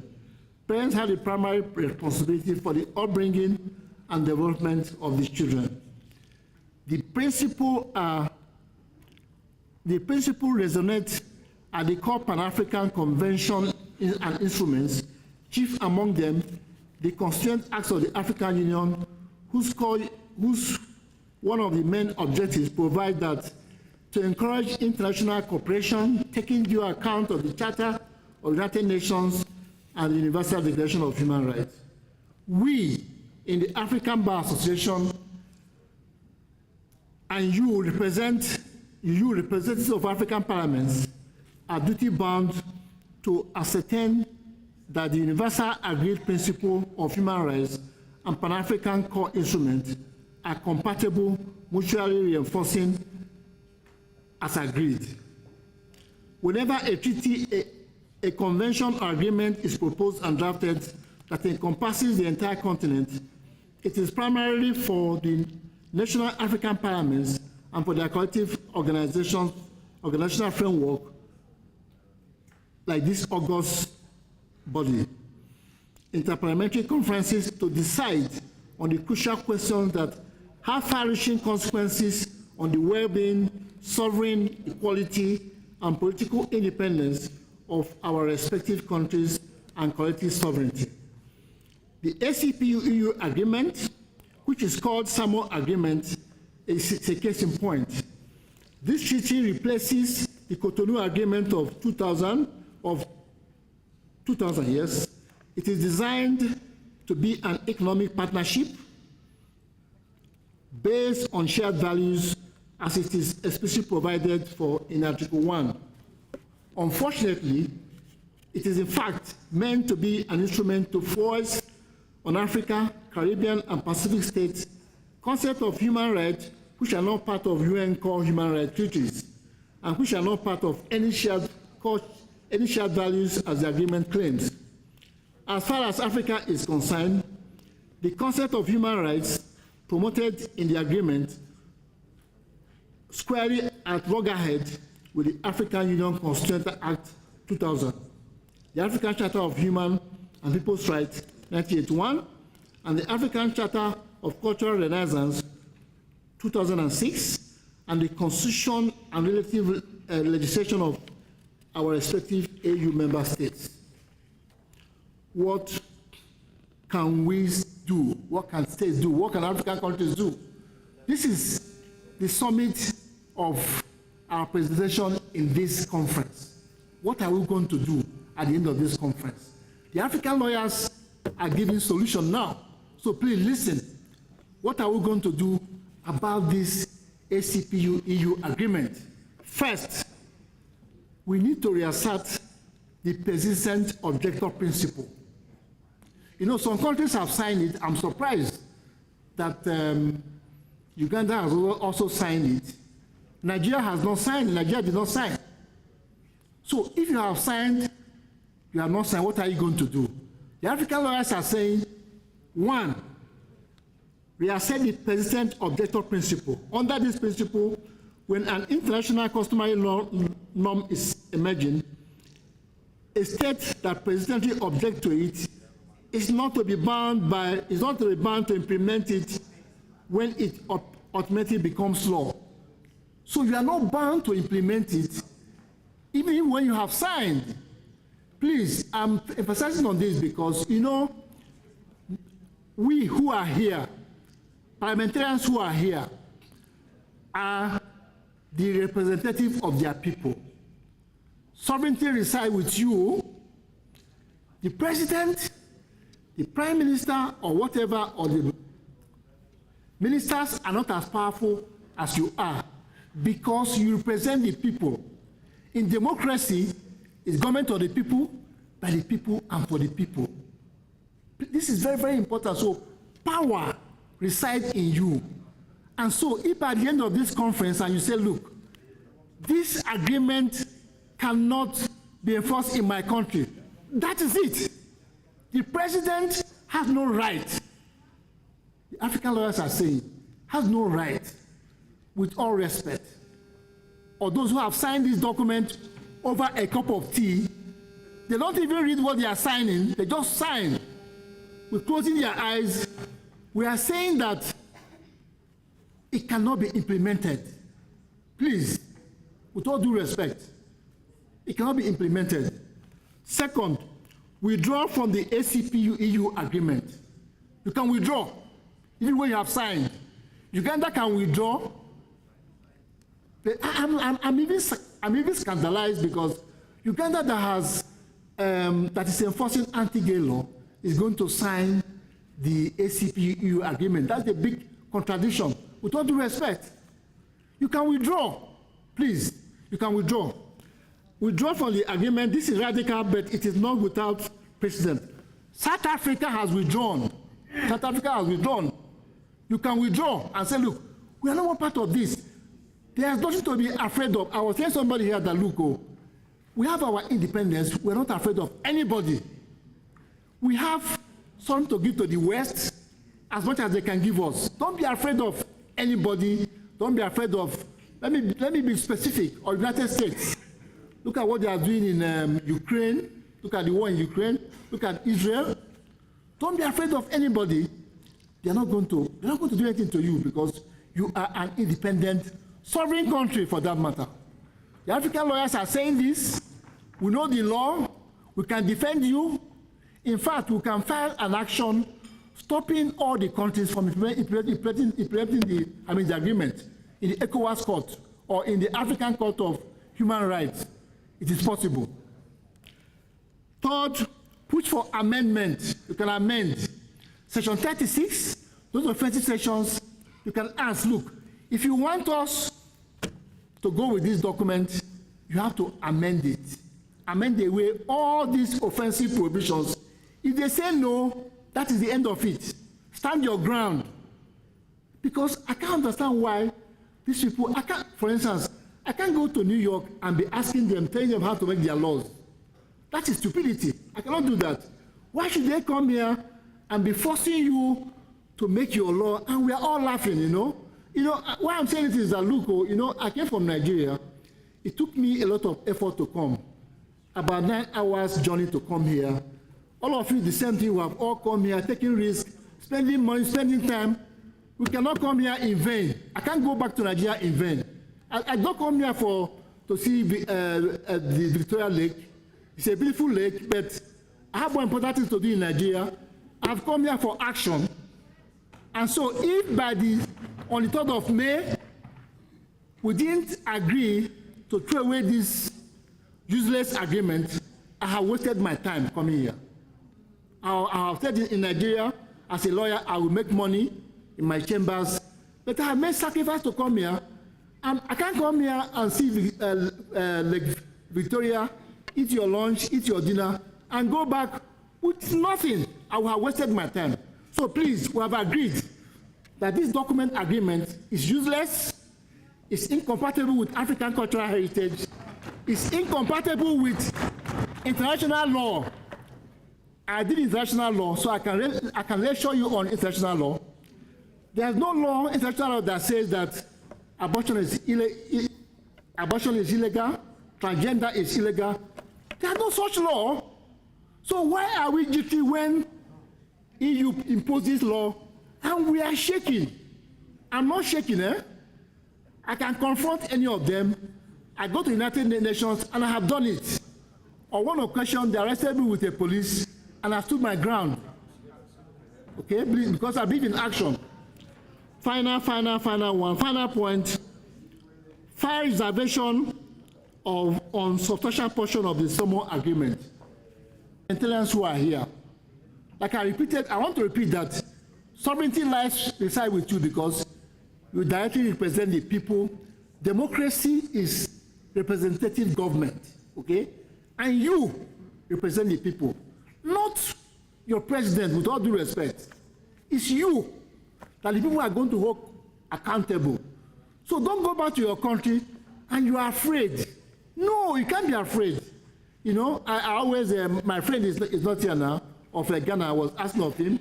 That is the young legislator who champions, some of the members are here, the Ghana anti-gay law. In Nigeria, they are all dying to see him. Because when you see the video, he was speaking with courage, with boldness. You know? What is his name again? Sam George is the hero in Nigeria. Everybody is looking out to see Sam George. That's the kind of person that we want all of us to be. When you go back to your country, you stand your ground. Nobody can do anything to you. Instead, you become a hero like George. Finally, so the African lawyers are saying that this ACP-EU agreement is incompatible with the international convention and international law. It's incompatible with the African Charter of Human and People's Rights. It's not binding, it's not acceptable. If you have signed, you have made or asked for amendment, but if you go ahead, the African lawyers can take all of you to court. We can do that. We can put every court, we can do that. And when lawyers act, it's something you'll be, we can even go to, we are even talking about going to International Court of Justice. We are thinking about that. We can do that. We are not joking about it. When I go back, I will report to the African Bar that I have delivered the speech of the president, and this is what I'm going to wait for the communique or communique, okay? If it is at variance with what we have said, we will take everybody to court. We can do that, and we can get, I will assure you, we can get remedy. Thank you very, very much.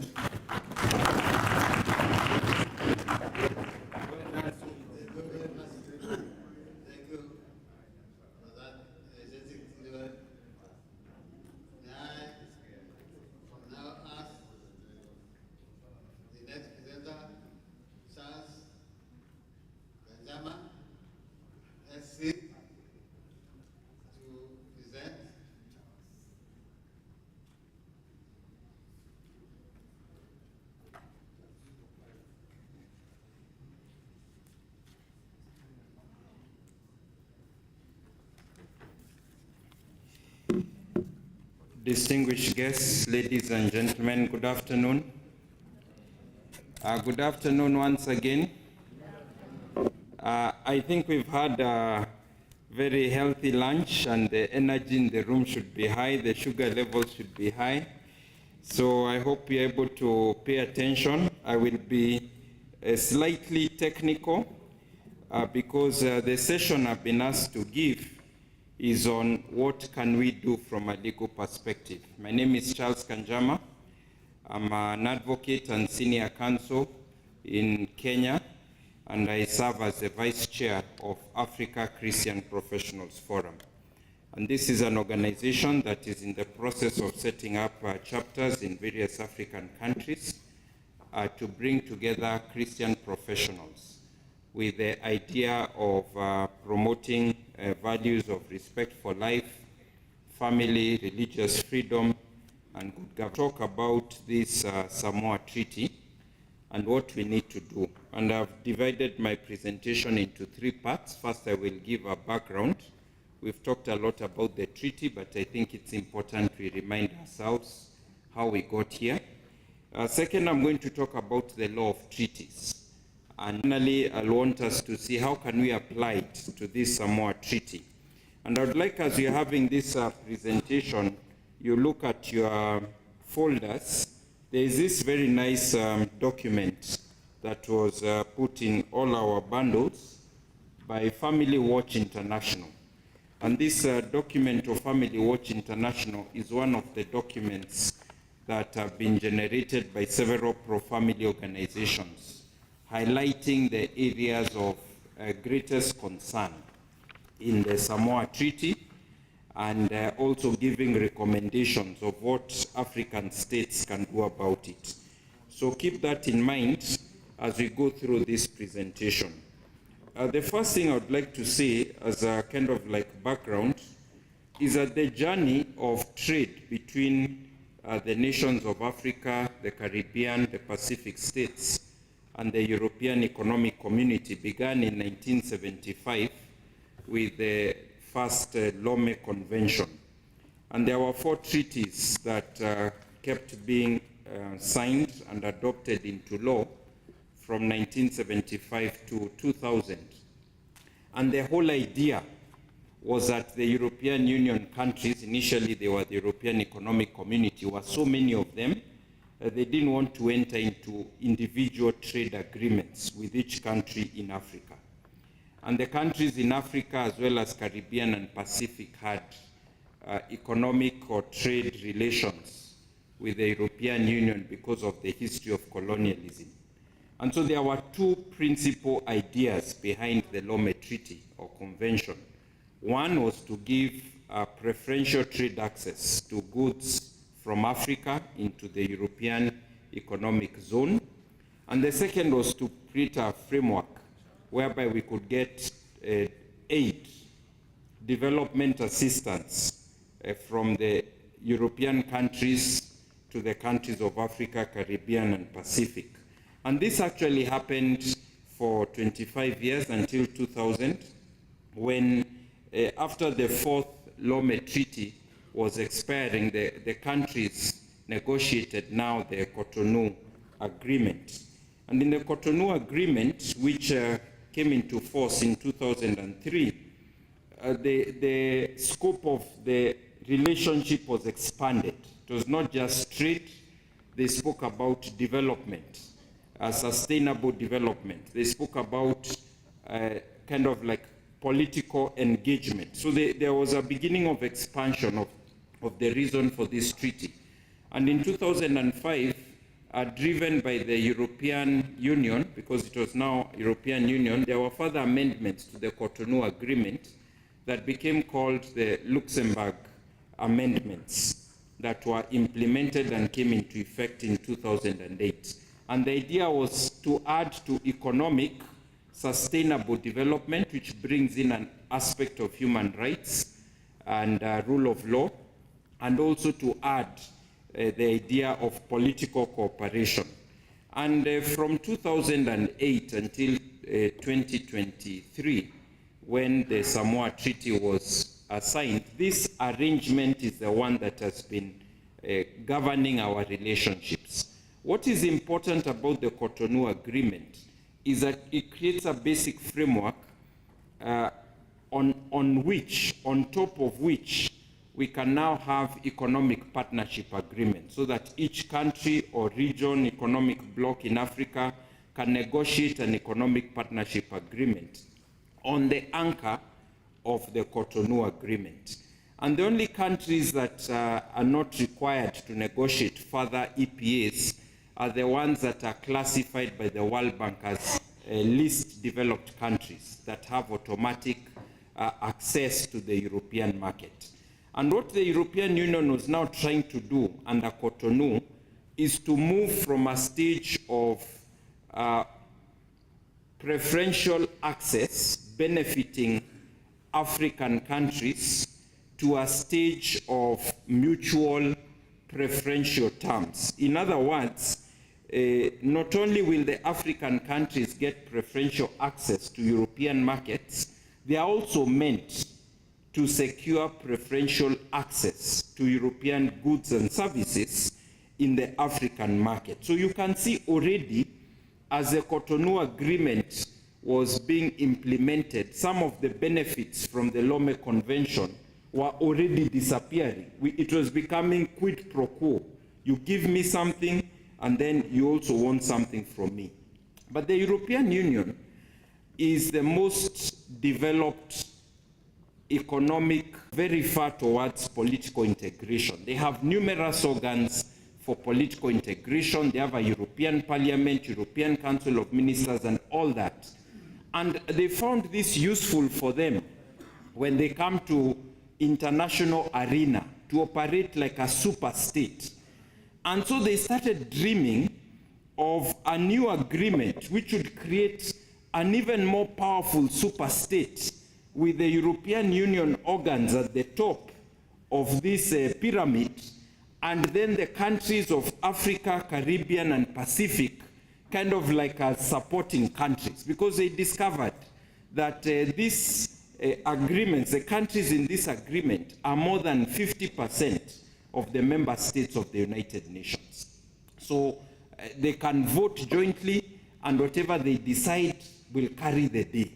They also realize there's a population of more than 2 billion people, and the European Union still has desires to recover its preeminence in the world stage, which was lost because of the wars to Soviet Union and the United States of America. So they still have that desire. So what has happened is that this Samoa Treaty is now the latest mechanism to assist them to get where they want to go. They are now creating a joint parliament with the African, Caribbean, and Pacific states that will be chaired by the European Union. They are creating a council of ministers, similar to what they have in the EU, but now with the African states. They are creating organs because they know how to work with these organs, how to work with the delegates from Africa, Caribbean, and Pacific who go there to push their agenda. And then, as this document makes it very clear, they are also creating commitments for African states, the ACP states, let's call them that, to align their international agenda, their international positions with those of the European Union. So while this treaty was being negotiated in 2018, a draft was presented to the European Parliament. And the EU Parliament said, we have some conditions for us to accept this new treaty. And one of the conditions, of course, was to expand the scope, as we have had, to cover various other areas: human rights and democracy, peace and security, human and social development, in addition to the economic development, environmental matters, and even matters of migration. In addition, they said, we must have a joint parliament, because for them, they know that's how they will apply their influence. Because the few people from Africa who go for these parliamentary meetings will be overwhelmed by the European Union people financially, based on preparation, all the strategies that they have been using in their own sphere. They also insisted you must include reference to human rights, including sexual and reproductive health and rights. This was in the document that they shared with the European Union negotiators. And that is why the document that we have has all these problems that have been identified by Family Watch. It is not that the European Union organs have been secret about what they intend to do. They have been speaking openly in their forums about their agenda for feel. Our ACP states feel that without a trade treaty, because the Cotonou agreement was lapsing, in fact it had already lapsed, it was extended until 2023, they will not be able to trade with the EU. And that is why some of the countries, many of the countries in Africa, have already buckled under the pressure to sign the agreement. And the agreement has come into effect, or is coming into effect this year, provisional effect, which means not all the provisions, but some of them come into effect. And the full effect will only take place upon ratification. The ratification that is required to happen is by all the European Union countries, and for them their process of ratification is very smooth and very quick. And by 2/3 of the 79 member states of the ACP, of the Organization of Africa, Caribbean, and Pacific States. The moment 2/3 ratify the treaty, it takes effect. Looking historically, previous treaties have taken effect within 2 to 3 years. This one was designed to have provisional effect within 2 months of signing, and then full effect after ratification. So we are in that middle situation. The European Union is going to start implementing some of the provisions. But some of the full effects, like the joint parliament, the regional parliaments, because they also realize that the European Union countries, 27 of them, they find it difficult to deal with 79 countries together. So they've split us into the Africa bloc, the Caribbean bloc, and the Pacific bloc. And they'll have regional parliaments as well as regional council of ministers, and they've even done a regional treaty as an annex to the main treaty with each of these 3 regions. So that is a preliminary that I wanted to mention. I now want to come and deal with a specific topic that I was asked to come and talk about, which is the question of reservations, amendments, declarations, and so on. In 1969, under the aegis of the United Nations, the nations of the world adopted the Vienna Convention on the Law of Treaties. And the Vienna Convention is the one that governs how treaties are made. In addition to the Vienna Convention, the nations of the world generally, under the legal systems that they have adopted, are considered to either be dualist or monist nations. This is part of international law. And the Vienna Convention basically says that the moment you sign a treaty in good faith and with consent, you are bound by the terms of that treaty. This is what we call pacta sunt servanda. The treaty you sign is binding on you fully. So the process of the treaty becoming binding on you can process or a single process. In some countries, for example, in Africa, most of the former French colonies are monist. When you have a monist state, the moment you ratify the treaty, it becomes part of the domestic law of that country. So if you're in Ivory Coast, you're in Cameroon, you're in Guinea, and the ACP-EU treaty is ratified, immediately it becomes part of the domestic law in your country. And the legal system is meant to apply it. People can go to court to enforce the law. The judges will apply the law. If you are in countries that are dualist, for example, many of the former British colonies are dualists, when you ratify the treaty, it becomes binding on the country at the international legal arena. But at the domestic level, the country can delay implementing because they need to have a treaty, sorry, not a treaty, an act of parliament to domesticate the international treaty. So the process of ratification will have different implications in different countries in Africa.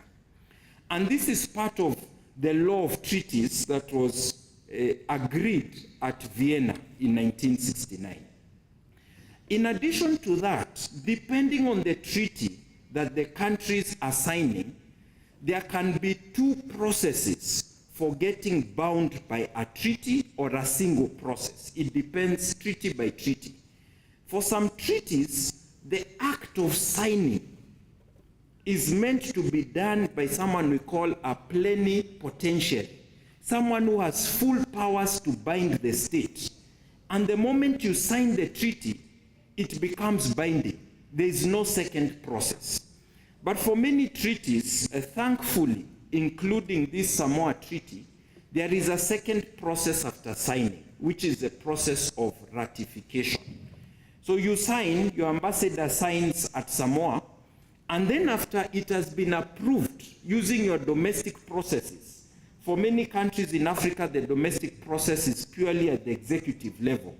In some countries, it includes parliament, and parliament has to review the treaty. Once it is approved locally, you then send instruments of ratification to the depository. That is the entity that receives and manages the whole treaty administration. And that is the process of ratification. So as we are speaking right now, the Samoa Treaty is before cabinets, is before parliaments in several of your countries, is being processed. Several of the people who are processing it do not know what is in this document of Family Watch International. And it's not the only one. There are other documents explaining the concerns of this treaty. So the first job for the representatives who are here of the different nations in Africa is to blow the whistle to sensitize those organs in our home state about the problems with this treaty. It's not just a mechanism for us to get preferential access to European markets. They are also coming with their goods to Africa. They are also bringing their anti-values, what we have heard about comprehensive sexuality education, sexual and reproductive health and rights, issues of LGBT, abortion, and so on. They are bringing them with this treaty. They are also tying our hands in the international arena, and they are telling African countries, you cannot enter into another treaty that undermines the provisions of this treaty, so that this treaty becomes a super treaty, that even when other countries in Africa together we want to enter our own trade treaties, they cannot go against the provisions of this treaty. So because of that one, it is critical that we start the process of correcting what has happened. And that process is found in the Vienna Convention. The Vienna Convention in Article 2 defines reservation to mean a unilateral statement, however phrased or named, made by a state when signing, ratifying, accepting, approving, or acceding to a treaty, whereby it purports to exclude or to modify the legal effect of certain provisions of the treaty in the application to that state. It's called unilateral. But the Vienna Convention clarifies, and in 2008, the United Nations, through the commission that implements this treaty, presented some guidelines. It clarifies that even though it's a unilateral declaration, it can be made by a member state individually, or several states jointly can come together and make a reservation. It will still be unilateral, but it will be for several member states. And so I think one of the possible things we should explore, aside from asking our various nations, Nigeria, Benin, Ghana, Gambia, Senegal, apart from asking all of them individually to do their reservations, there is power in numbers. We can encourage them through their regional blocks that they have to also formulate joint reservations. And those joint reservations will therefore have greater effect if they are formulated by most of the African countries, whether individually or jointly. The Vienna Convention has several provisions that discuss reservations, Article 19 to 23. They say that reservations can be made unless there are three situations where you cannot make a reservation.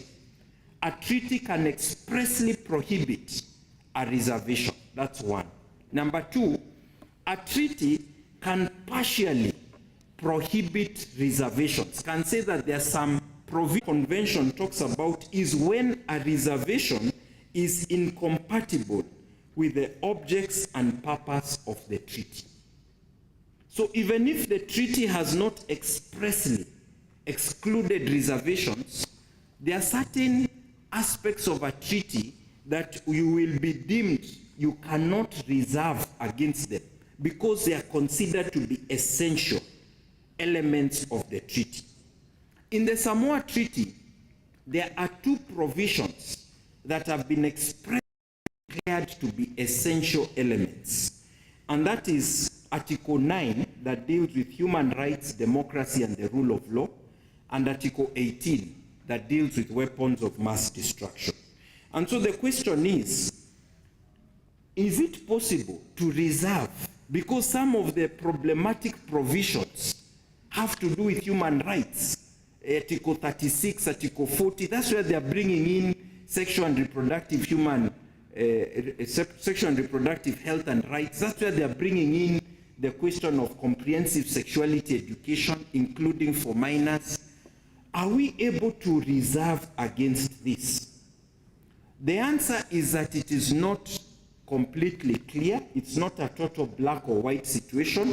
And that is why Family Watch in their document, they are concerned about the ability to reserve. But for myself, as someone who has dealt with these matters, I believe we can still reserve, so long as the reservations are done by several countries and not just by one or two. In addition to this one, when you make a reservation, another country can object to your reservation. And if they object to the reservation, then of course the matter will be determined by the depository body. But the Vienna Convention says that if a reservation is effective, that provision of the treaty will not apply to the countries that have done the reservation. So it modifies the treaty provision and application of the treaty to that particular country. In addition to reservations, the Vienna Convention has Section 3 that deals with interpretation of treaties. And it says that the documents that will be used to interpret treaties include the working materials and other documents relevant to the treaty. And this has given rise to the practice of making declarations, unilateral declarations, and they can be of two kinds. And these declarations can be used to interpret the treaty as it applies to the declarant member or in general. These declarations were defined by UN guidelines in 2008. The first is called interpretative declaration, which is a unilateral statement, however phrased or named, made by a state or an international organization, whereby that state or organization purports to specify or clarify the meaning or scope attributed by the declarant to a treaty or to a certain of its elements.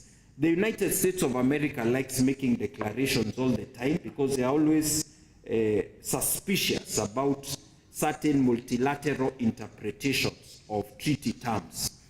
And some of the superpowers in the world, they like making declarations.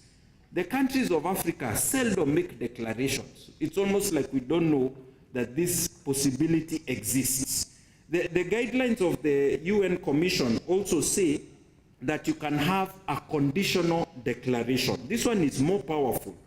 It's a unilateral statement by a state or international organization where they indicate it is made when signing or ratifying.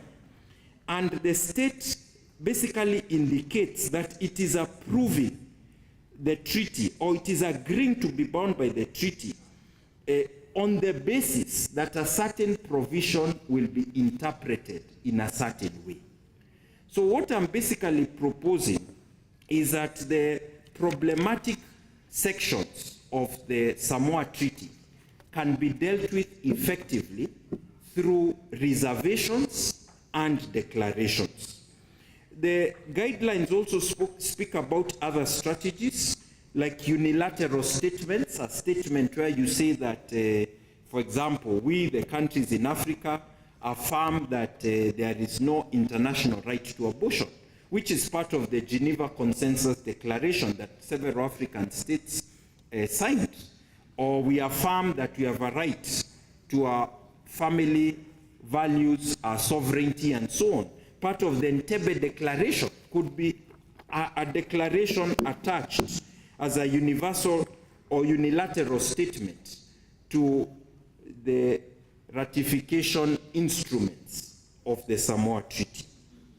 It's also possible for countries to enter into bilateral agreements, member states of the treaty, to exempt the application of certain provisions. Unfortunately, in this Samoa Treaty, I think it's Article 91 or something like that, they have foreseen the threat of bilateral agreements, and Article 97 has said no treaty, convention, agreement, or arrangement of any kind between one or more member states of the European Union and one or more OACPS members shall impede the implementation of this agreement. So they have foreseen that countries can, after signing the agreement, plan to not be bound through subsequent agreements.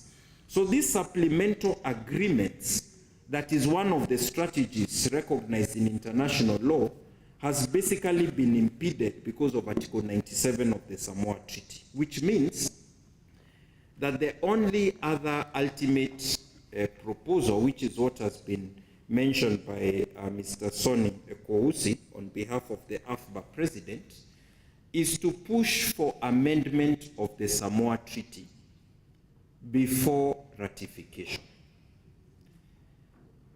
The Cotonou Agreement was signed in 2000 in Cotonou, Benin. It came into effect in 2003. And 2 years later, in Luxembourg, there were some amendments to the treaty. However, the reality is that when we look at previous treaties, they have tended to be amended in the progressive direction, adding more things, and not in the conservative direction of subtracting the things that are not good in that document. And so, amendment would be the ideal and the best strategy, but amendment would require persuading the 27 member states of the European Union to drop certain provisions. Honestly, the only way amendment would work is if the African countries and the Caribbean and Pacific countries decline or delay the process of ratification of the treaty and apply subsequent pressure to have the treaty renegotiated. If that does not succeed, and I think all those options should be considered in parallel, then the option of ratification with reservations and with the declarations has to also be considered. So I would like to conclude on this section by saying that we need to explore all these options concurrently. Delay ratification, at the same time come up with declarations, reservations, and unilateral statements, individually and jointly, that can tackle the challenges we are facing. So I did mention that I will say something very brief about this document, but because my time has gone, I request all of us to look at the Family Watch International document. Apart from the institutional challenges in terms of the structures that have been put in place, you have the challenges in terms of interpretation of euphemistic language. Euphemistic language means you will not find the word abortion. You will not find LGBT in the Samoa Treaty. And that is why when we go back to our countries and we try to blow the whistle, sometimes we meet people who are a bit skeptical. The guys who are experts in the Ministry of Trade, they're saying, where is LGBT in this document? In 2010, when the Constitution of Kenya was coming up for a referendum process, because we had been doing a reform, similar strategy was used. There was no LGBT in the document. In fact, we were concerned that they might sneak in these issues.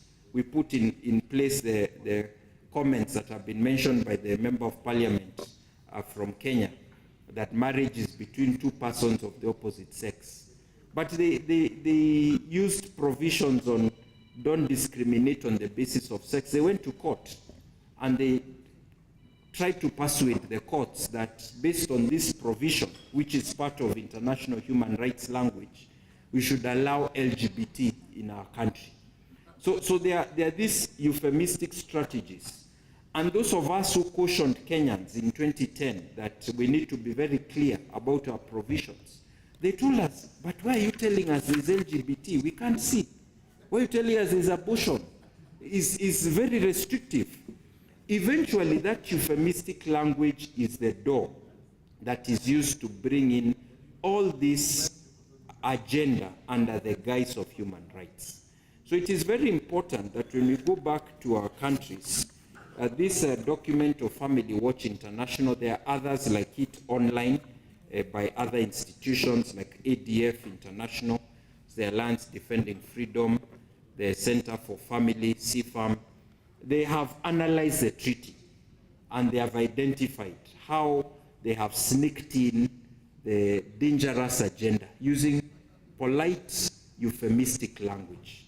So we can't afford to have this treaty pass. We must have the reservations, we must have the amendments, and if possible, we can delay the ratification so that we can force the amendments to the treaty. Thank you. Thank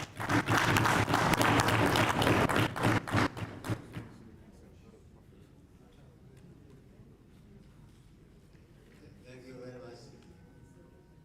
I hope Sina Kanza, the paper you're using, so the paper is available.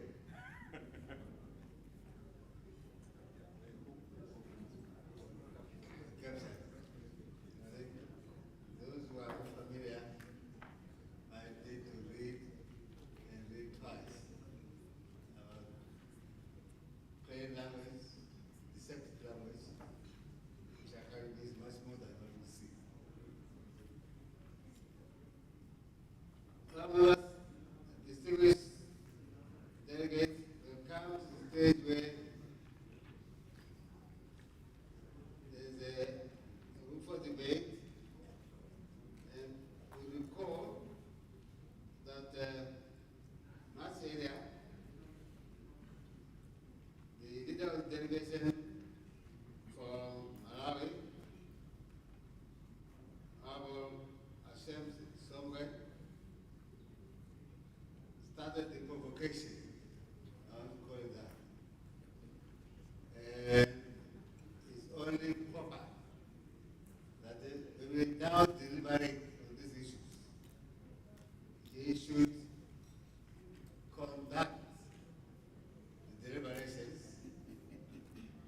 because he can be able to explain part of the things he said following our lunch and did ask questions about what has been said now. Also, the floor is yours, sir.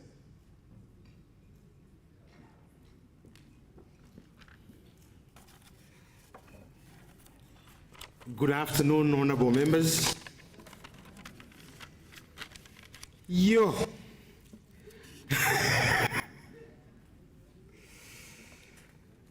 Anyway, I think we've heard so far from our eminent legal minds, those representing the African Bar Association, and of course, Senior Counsel Charles Kanjama, in their attempt to help us in coming up or exploring the various legal options, probably which we can utilize in getting ourselves out of the mess.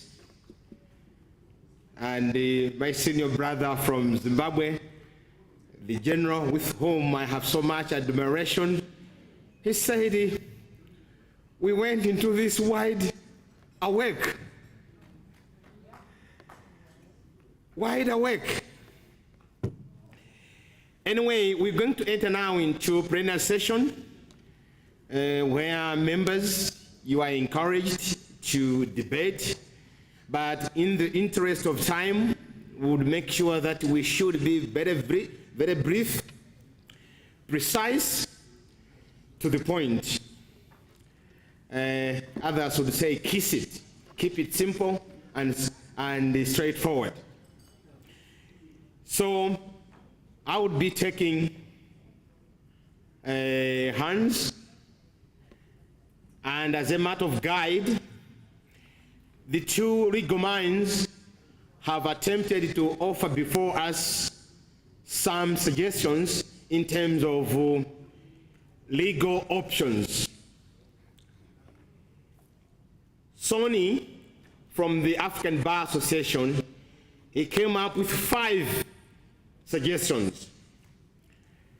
Suggestion number 1 was to utilize the principle of persistent objector and he dwelt at length in terms of unpacking it. Suggestion number 2 was for us to consider withdrawing from the agreement. And suggestion number 3 was pushing for amendment of the agreement. And suggestion number 4 was for us to exercise reservations. Unfortunately, my dear brother, the General, already pointed out to us, our colleagues were so smart, they did not make room for reservations. So in the new agreement, there is no provision for reservations. And number 5, Sony suggested, on the basis of incompatibility of this agreement, members would consider to reject the agreement in its entirety. And then when it comes to the time of the Senior Council, I picked 4 suggestions from him. Number 1, for us to utilize the ratification stage effectively and to our advantage. Number 2, for us to consider exercising mass reservations. Again, the brother General pointed out to us, in the new agreement there is no provision for reservations. Number 3, the Senior Council suggested we could utilize unilateral declaration, and he went at length to unpack that one. And number 4, he suggested we could push for amendments, just like Sony had also suggested. And before you start debating, I wanted also to bring in my own dimension. And I'm not very good with Latin, but in the Rigo fraternity, there is a word that reads in Latin, and I will give the interpretation in English. The Latin word reads, extupi causa non oritua actio. In English, it means an illegality must, will, and never give rise to a legality. As you consider that particular point, I wanted to remind you that Article 36.2 of the new agreement is making reference to the Beijing Declaration, is making reference to the Platform for Action on International Conference on Population and Development. I have deliberately singled out these 2 provisions, policies. These 2 policies, they have no locus standi, legal standing. They have no legal standing. But what the EU has done, they have utilized Section 36.2 to give these 2 policies, international policies, a legal standing. Honorable members, now is your time to utilize your 1 minute to debate in terms of the legal options that have been presented before us by our legal minds. Any takers? I just want to clarify the last point. Supposing that if one option fails, that is because, the agreement has been signed, and they've gone ahead to start implementing the agreement. A ministry of, in some ministries in Africa, Ministry of Health, Education, Gender, and Youth, they've gone ahead. Now the question is, can you go to African Court of Human Rights and take them to court? Is it possible? Because you know that African Charter of Human and People's Rights has provisions, clear provisions that say... Okay. Yes. Council, you made your point. You've utilized your 1 minute. Thank you. We'll start with Cameroon. Okay. Senior Council. Yes. 30 seconds. Yes, 1 minute. 30 seconds. Clarify. There is no obligation to have a proviso in the treaty to allow you to make reservations. Okay. So the law of treaty says if there is no express prohibition, you are allowed. That's why I read the Vienna Convention. So the position is that reservations are allowed so long as they don't go to the essential element of the treaty. Thank you very much, Senior Counsel. We'll start with Cameroon. 1 minute. Thank you very much. I want to start by congratulating the two legal minds and to say that recently the 10th session of the African Regional Forum on Sustainable Development and the second 10-year implementation plan of the Agenda 2063 held in Addis Ababa. And a lot was said about the summit of the future. So I wish to find out from our two legal minds, how can we push for this treaty that we were trapped into it, so that our voices can be heard at the summit of the future in September, even during the high-level political forum in July in New York. How can you advise African countries so that our voices can be heard during the summit of the future as far as this treaty is concerned? Thank you very much. Thank you, Cameroon. Yes, please. Thank you. Thank you, moderator. Moderator, let me also comment the... Sorry, my brother, as you speak, Honorable, make sure you mention your name and country. Emmanuel Bejua from Ghana. Thank you. Yes, I have noticed that out of the 48 countries from Africa, only 18 of us are represented here. And the legal minds mentioned that when 2/3 of these countries ratify this, it becomes law. Now, how do we get the rest of African countries that forms part of the 48, having only 18 represented here? How do we get them to be part of this decision? Thank you. Thank you so much. Yes, please, the honorable member lady at the back. Thank you so much. My name is Angelina Brenda, member of Parliament for Lundazi constituency in Eastern Province, Zambia. The question that I have is that most of the times in our countries, when it comes to ratification or domestication, they will sign the treaties, but when it comes to domestication, they'll always say, they'll just put out the question, and most of the time, if the ruling party is compromised, you'll find that the opposition are usually low in number. I wanted to find out, despite you debating against such an immoral kind of agreement, you will find that the numbers will not be able to support you so that you can, that bill can be able to follow.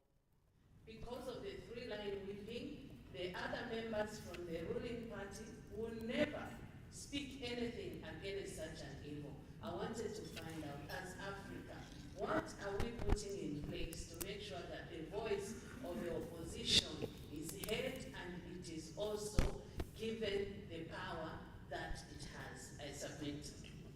Thank you so much, Zambia.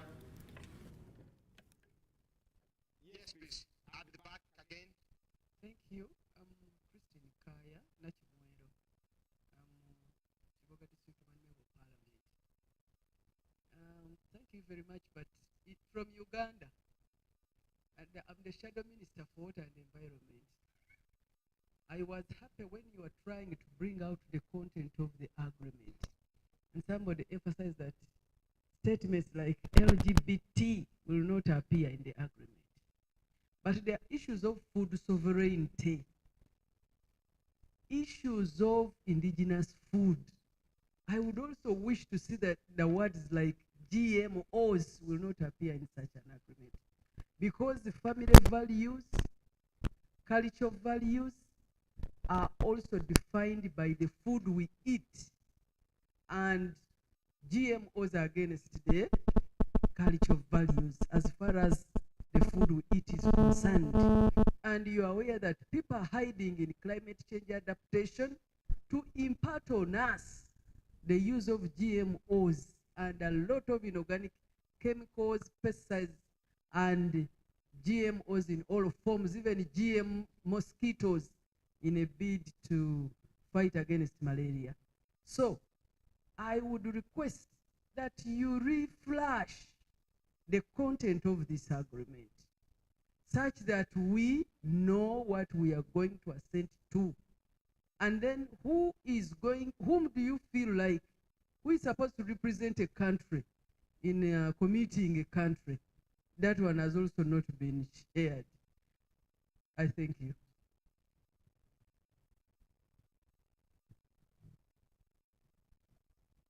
Yes, Honorable, in the light green.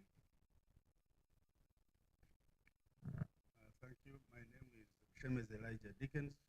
I'm a professor of political science and a member of Parliament in Uganda. I must begin by thanking the presenters because they have interrogated the issues very well. And by hosting a conference like this one, it is a very good step. It is very clear from the presentation that imperialism is on offensive. So we have to prepare really to make a counterattack. And we are making a counterattack. If you look at the history of Pan-Africanism, and even the emergence of the OAU and now African Union, it was started by very few people. So it doesn't matter whether we are 10 or 18 countries. The stand we take and the way we propagate these views, they will catch fire. They will catch fire. So really my contribution, I'm saying, let's not get scared that we cannot make a successful counterattack. We should be ambassadors everywhere. We should stand up in every forum we have to condemn the moves by these imperialists. And they are going even to give even more money in order to hide their tactics. So really, as part of the resolution we shall make at the end of the day, that this information should go to every state in Africa, and even in the Pacific, because they are progressive allies there. Thank you very much. Yes, further at the back.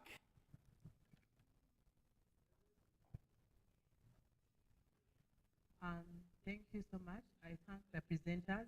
I'm Nabukera Hanifa, the woman in Timkono district, and a member, Uganda, and a member of EU, SCP, EU. My question goes to the lawyers that have spoken. When you look at the Samoa Agreement, we all agree that there are contradictions, and some of the terms there, actually, we are not in support of those conditions that are in the agreement. So my question is, how do you go to sign that agreement before analyzing the content? So if we went ahead and signed, is there any way we can have a remedy of any amendments and pick out issues that are not really helping us as some of African countries like in Uganda, such that we can do amendments and move with the agreement in a clear form? Thank you. Thank you. Thank you. Yes, Honorable, here May I? in the middle column. Thank you. Yes, please. My name is Kofi Amwati, Ghana. I also want to commend the lawyers for their very brilliant presentation. Unfortunately, a lot of us are going to debate this topic without citing the literature they use. So maybe we may be talking from a position of ignorance. But when Kenya was making its presentation, Kenya said by its constitution, anything against its constitutional provisions is null and void. And so I want to ask the presenters, the dualist states are certainly going to have this agreement ratified by their parliaments. In Ghana, I know that without ratification, this agreement cannot come into force. Is there any provision in the agreement that will allow a country's constitution to make that country have a say in the ratification of the agreement? Thank you very much.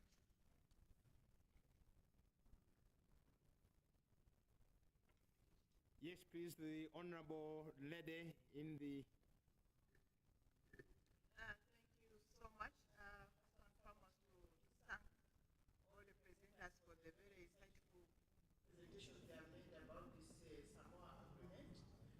I'm a member of parliament for the East African Legislative Assembly, which is a regional assembly. So, as an assembly, perhaps what we can do, we are two here present from Uganda.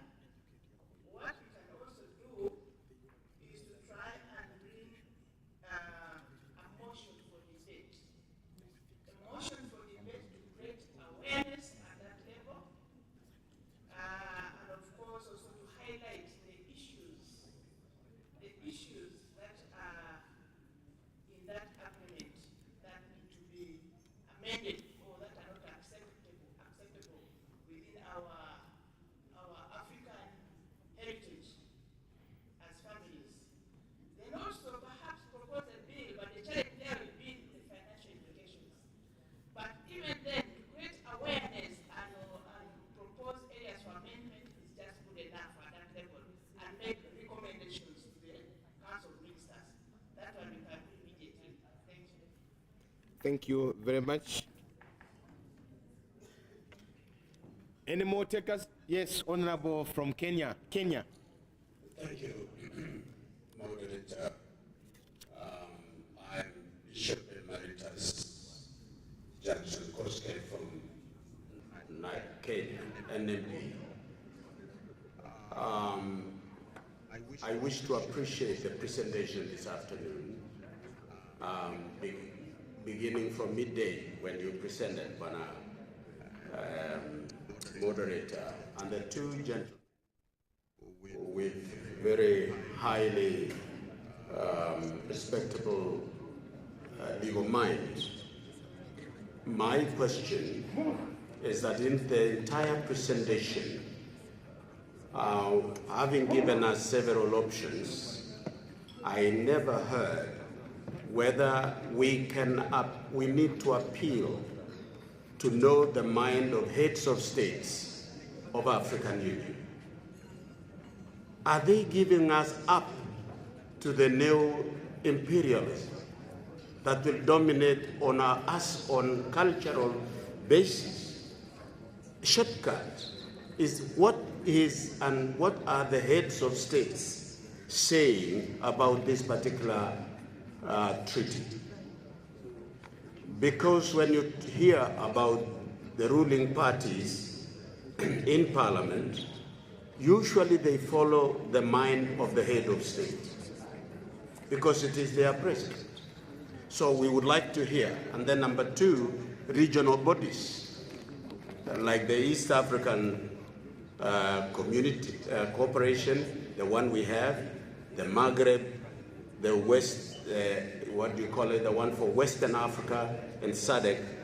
Can't we hear the regional bodies representing countries speak to this particular treaty? We are not saying we are the only ones seeing. They should be seeing also. Our culture is being undermined and it is under threat. Thank you. Thank you very much, Kenya. Anyone? Okay. South Africa. Thank you very much. My name is Shabnam Kalesa Mohammed. I'm a lawyer, a journalist, and an activist from South Africa. And I'll begin my comment with the words of Kwame Nkrumah, African solutions for African problems.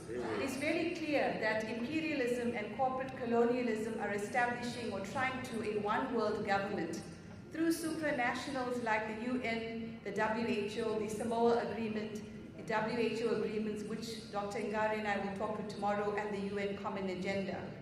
Since we have an August gathering here today, it is my proposal that our participants at the front lead us on a vote on the 5 options that are available.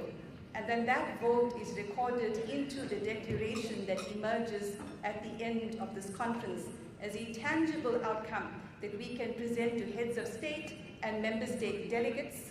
One Africa, one nation. Thank you. Thank you very much, South Africa. Yes, Honorable from the OIC. Thank you very much, Moderator. My name is Kamadi from the Organization of Islamic Cooperation, Independent Permanent Human Rights Commission. One day to the signing of this treaty, the Islamic Fiqh Academy issued a fatwa advising an opinion advising all member states of the OIC, for which many countries represented here are part, to do away with this particular treaty. So my call is to OIC member states to look at that opinion that was issued and use it as part of the awareness creating forum in order to ensure that all these aspects hidden under this treaty are taken care of. And of course, we also pledge to work with all member states present here in advancing the issue of family values and sovereignty, because we do not support homosexuality, LGBTI, and related vices. I thank you. Thank you very much, OIC.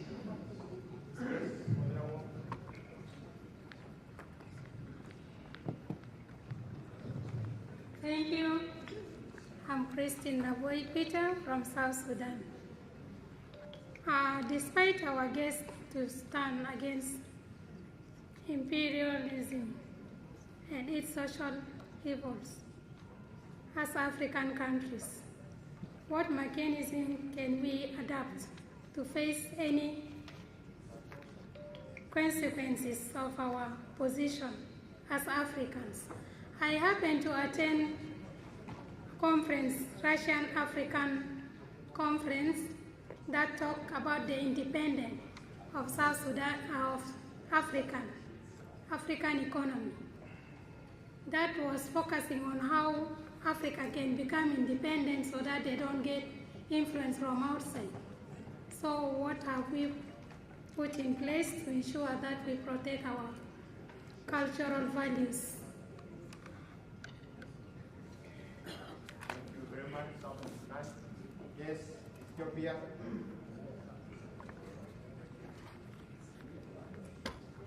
Thank you very much.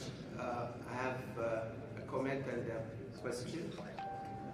First of all, regarding the question posed by Bishop Emeritus about African leaders, whether they are doing anything about it or not. You know, I just want to share what happened in Ethiopia. Probably that will help other African nations to do the same.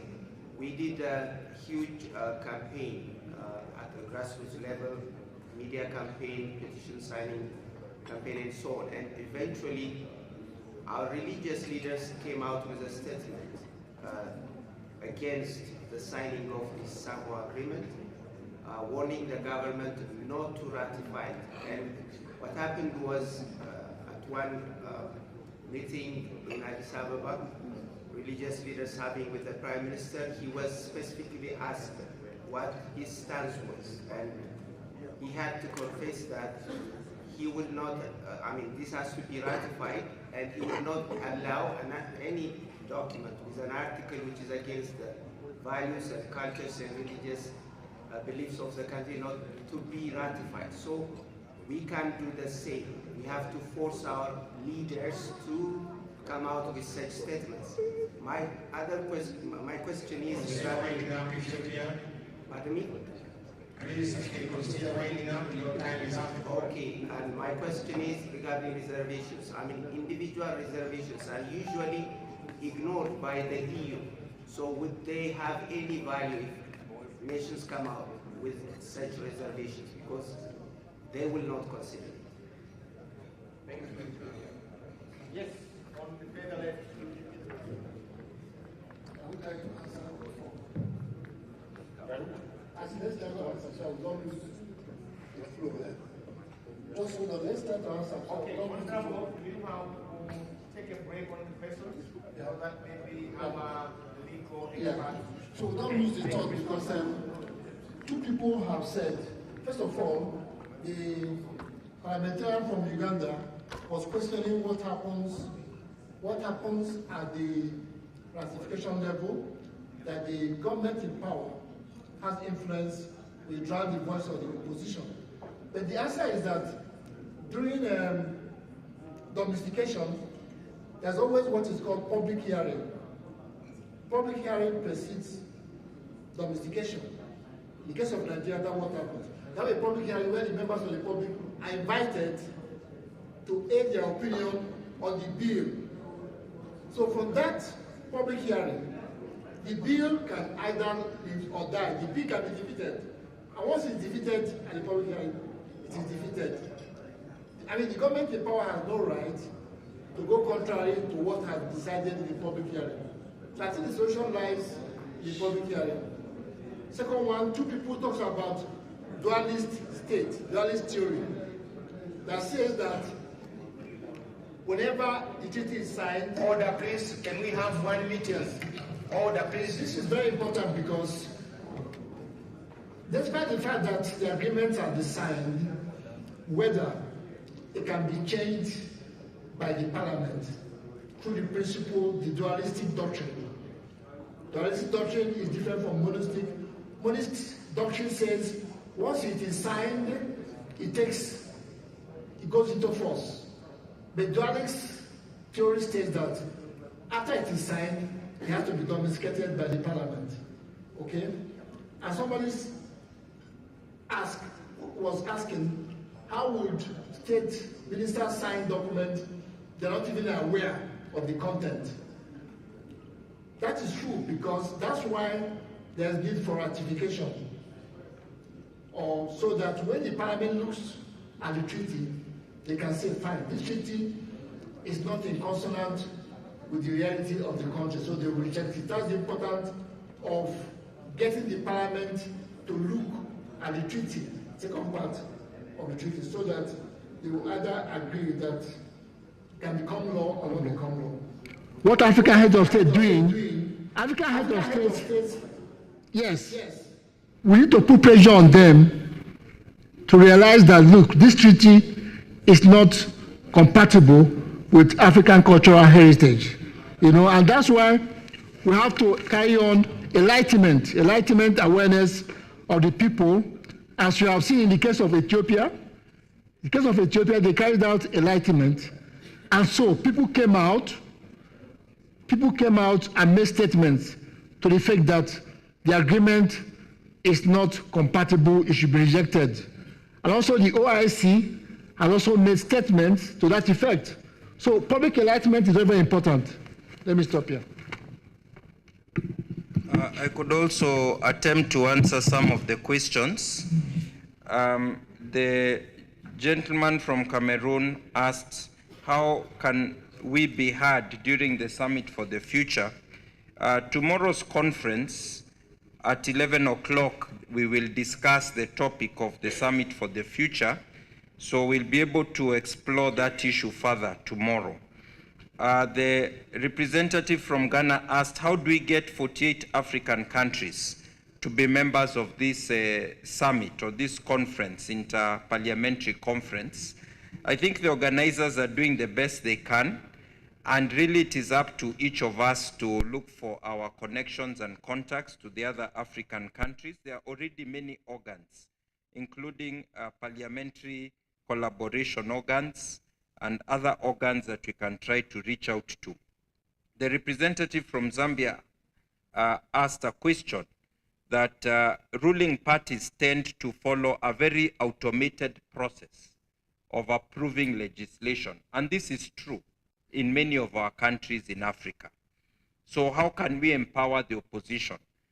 I think we need to empower both the parliamentarians in the ruling parties and those in the opposition, so that the question of the concerns about the Samoa Treaty can be raised both with the opposition parliamentarians and with the ruling party parliamentarians. This needs to be a multi-partisan or cross-partisan issue, and not a partisan issue. That is when we can succeed, where you get, even if it is raising comments, if you're in the ruling party, you get your colleagues in the opposition to join you in asking the question, even opposition the same. So I think that is an approach that could work, but there are resources available, including on a number of websites like Family Watch that can help to educate the other members of your respective parliaments. There was Christine from Uganda who asked about the question of food sovereignty and GMOs. And I think this is a very important issue. It is possible that as we focus on the key issues of family values, there are also additional issues that we may not be focusing on adequately. And we need to bring them out because they are also being touched on in this agreement. It is so broad. It basically wants to make all the ACP countries into mini EU states in the aspect of values, not in the aspect of economy, just in the aspect of their anti-values. And that is a concern. There was a question from Dickens of Uganda about the need for us to go against the new imperialism. And I would like to remind those who are here last year that when we met President Museveni, he took us through a history class and he talked about the two previous imperial experiences, colonial and then the post-colonial. And now we're in a third, again, imperial attack. So it is very important for us in Africa to come out strongly. And so I agree fully. Ms. Khalifa said that there are contradictions in the Samoa Treaty. There are what I would call apparent inconsistencies. Is there a remedy after signing? Yes, the remedy is either you refuse to ratify or you insist on amendments before ratification. There was also a comment by someone, I think I got the name as Mwatigana, who asked, does the agreement allow Parliament to have a say during ratification? And let me just answer briefly and say, ordinarily, treaties do not prescribe for the country how you will ratify the treaty. That is left to the domestic law of every country in conjunction with the general law of treaties, which is the Vienna Treaty. So every country has its own mechanism of ratifying treaties. And that is why I said you will need to find out from your country laws, if you are not aware, is your treaty one that has to be approved by Parliament?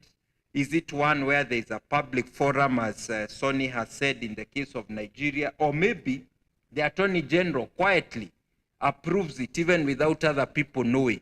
So you need to know what is the mechanism that your respective country follows in approving treaties, and then you engage in that mechanism. And I personally believe all parliaments have the power to oversight the executive, so that even where the treaty does not formally come to Parliament, you can, through the committees, request or summon the respective minister to come and give a statement to Parliament about that treaty. There was a question or a comment by EALA MP that the issue will be raised in the EALA Parliament. I would like to say that the resource persons here would be very happy to work with you in getting the material not only to EALA Parliament, the East African Legislative Assembly, but to any other regional bodies within the continent of Africa.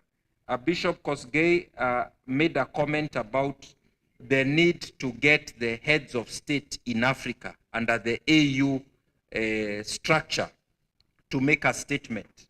And I would like to request Dr. Seyum, who is based in Addis Ababa, and anyone else here who has ability to get us a hearing when the AU heads of state meet. Unfortunately, they have already met for this year, but any other forum would be very happy to engage them.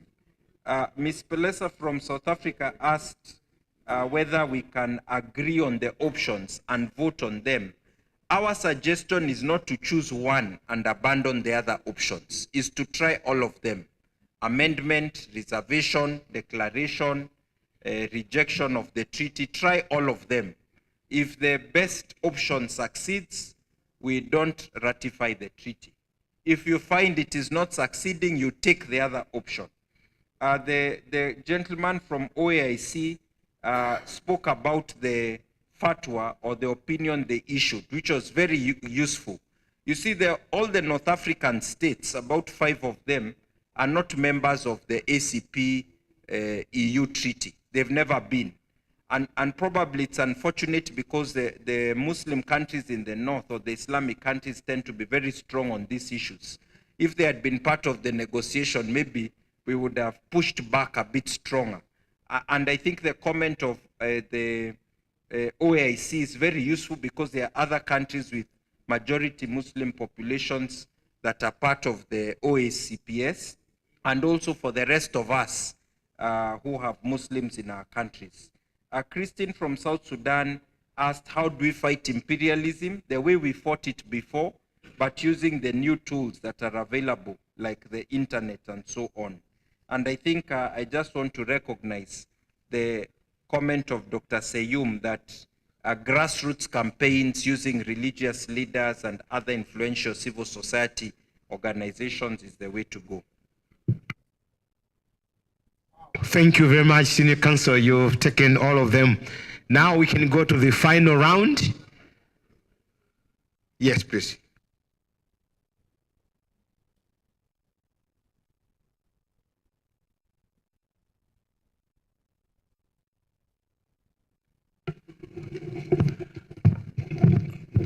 Thank you very much, Chair. I'm Laban Munemo from Mount Darwin in Harare, Zimbabwe. I would like to applaud the presenters for idea sharpening in this platform of Africa. Can all states come up with strategies for self-sustaining and cooperative so that we develop our motherland, Africa? My question, Chair, is do we have countries in Africa that have ratified so far? And as our brethren, what are we doing as a joint arm of Africa to help them out of this bondage of imperialism? I thank you. Thank you very much, Zimbabwe. Yes, please.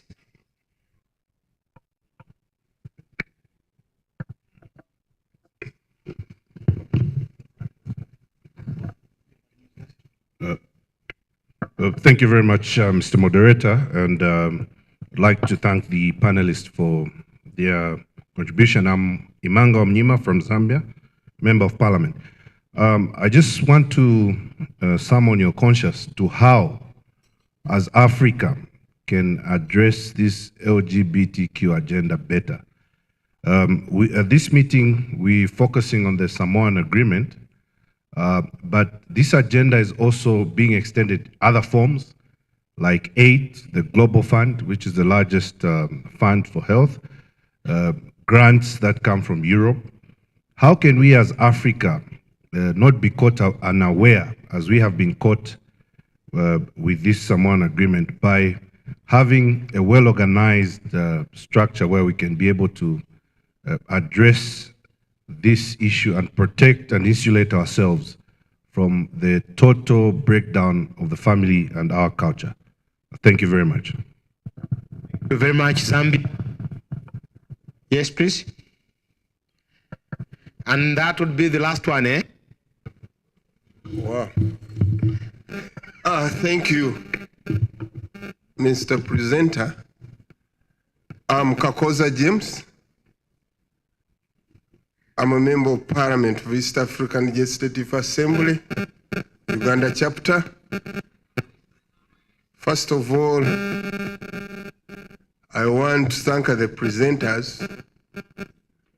Mine also is to request members of Parliament in this House. I've been a lawmaker for the last 20 years in National Parliament, in the Regional Parliament of Pan-African Parliament 5 years, and now in East Africa as a bloc.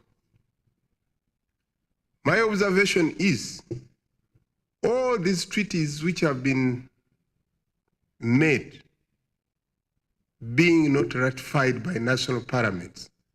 I would agree with the lawyer's message that these people who are attacking us on our cultural values, they have got so many ways they penetrate the system, and they do it without our knowledge.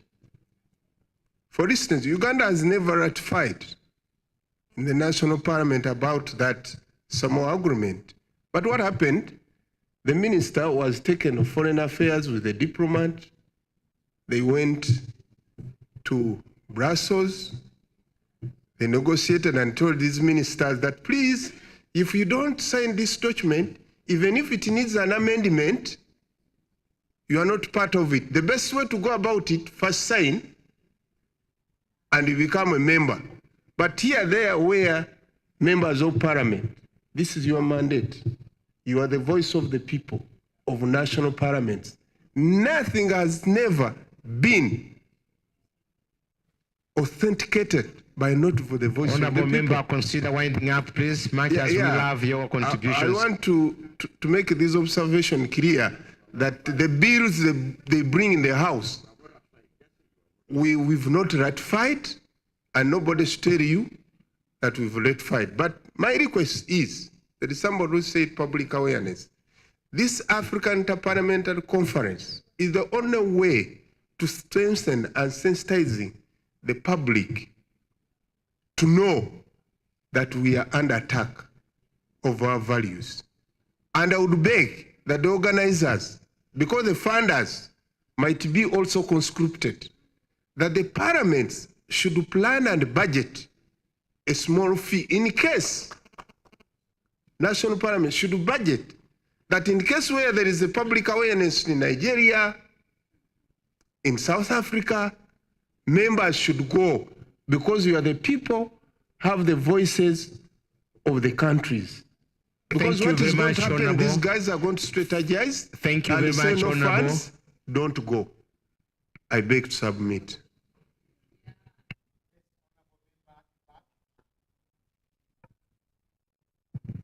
Thank you so much. My name is Yebare Margaret, and Member of Parliament from Uganda. I want to thank everyone that is contributing into this discussion. I have heard clearly that we are ready to fight imperialism using any available means like internet and so on. But I want to say that whatever we do, we are fighting to ensure that imperialism is out. We've been getting a lot of funding from them. And we still have a way of saving the little resources that we have as Africans. Yet we all know that we have a very bad vice that is eating us up, which is called corruption. How are we prepared to fight corruption within our governments to ensure that the little we have, we can save it for the better livelihood of our people? I thank you. Thank you very much again.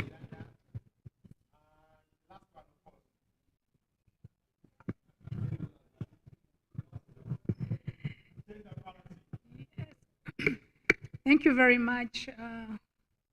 My name is Lake Sharon Balmoy, woman member of parliament for Gulu district, MP of Uganda, for our visitors.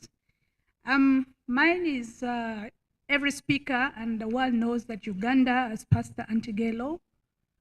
And we thank our president and the members of parliament so much for work we did so well.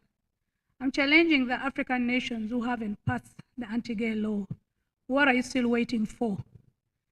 Because, I mean, the European world will get a window. This should be a wave, whereby if Uganda has taken lead, I welcome you to join us and also reject this anti-African culture of, the law that is coming to infiltrate and mess up our culture. Please join Uganda into passing this law so that we are a big bloc and the whites will not be able to penetrate. Thank you.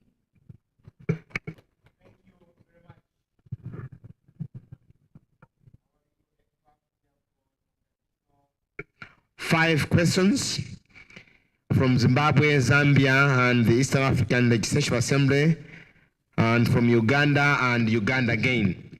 Yes, just to The say, first question, I don't know who wants to take it. It's about countries that have ratified the EPA, whether we have a list. And I think I will exempt both of you on that one.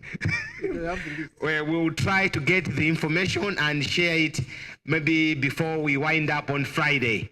We will be able to get the information. So Zimbabwe, be rest assured, we will get the information and have it shared by Friday. This one goes to, I don't know, whether Senior Counsel or Sony. The piecemeal versus robust and comprehensive approach. That's what is worrying Zambia.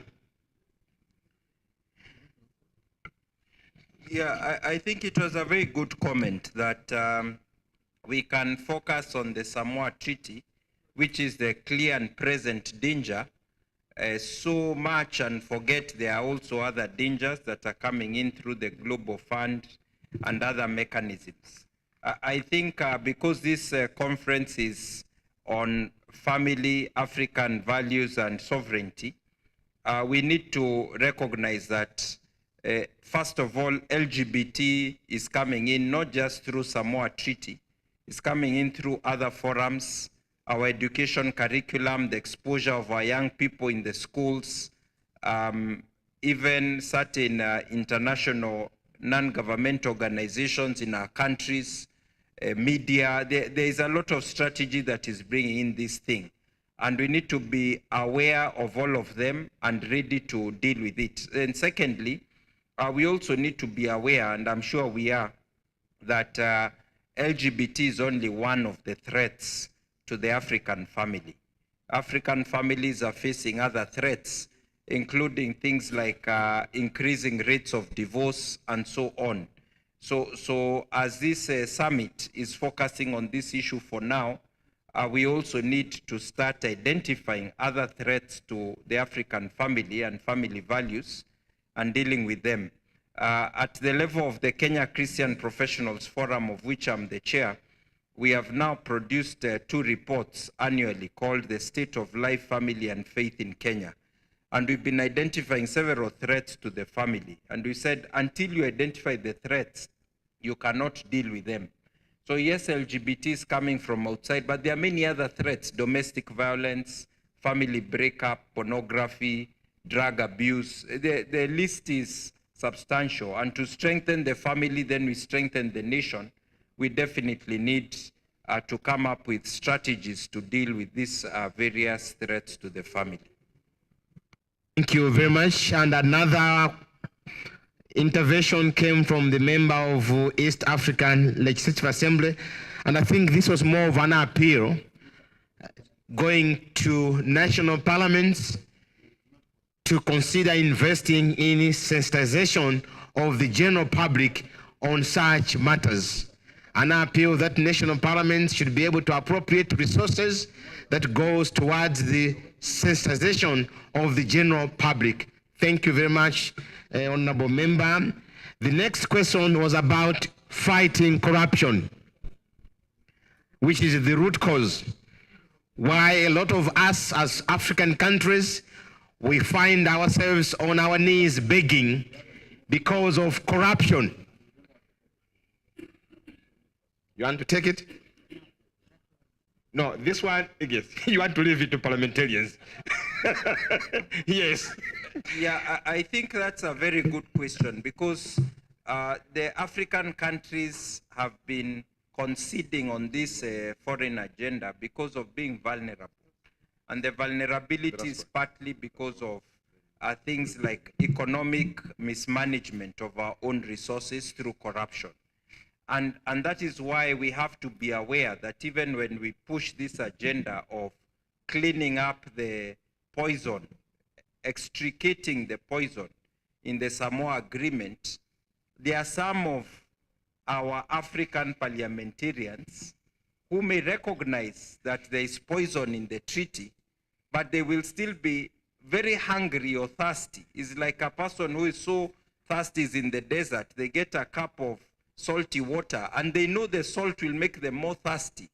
But they become irrational and they still drink the water because they want to at least quench their immediate thirst. They don't think about the long term. And so it is true that we need to ensure that we deal with the causes of economic vulnerability, and to also recognize that this Samoa Treaty, unlike the previous Lome Convention, or even to a certain extent the Cotonou Treaty, even in the economic area is not a great deal as the other treaties. And maybe those other parliamentarians who may not be very focused on the family values, they need to know that this Samoa Treaty, even on the economic side, the moment you are not a least developed country, is going to be quite problematic for the African nations.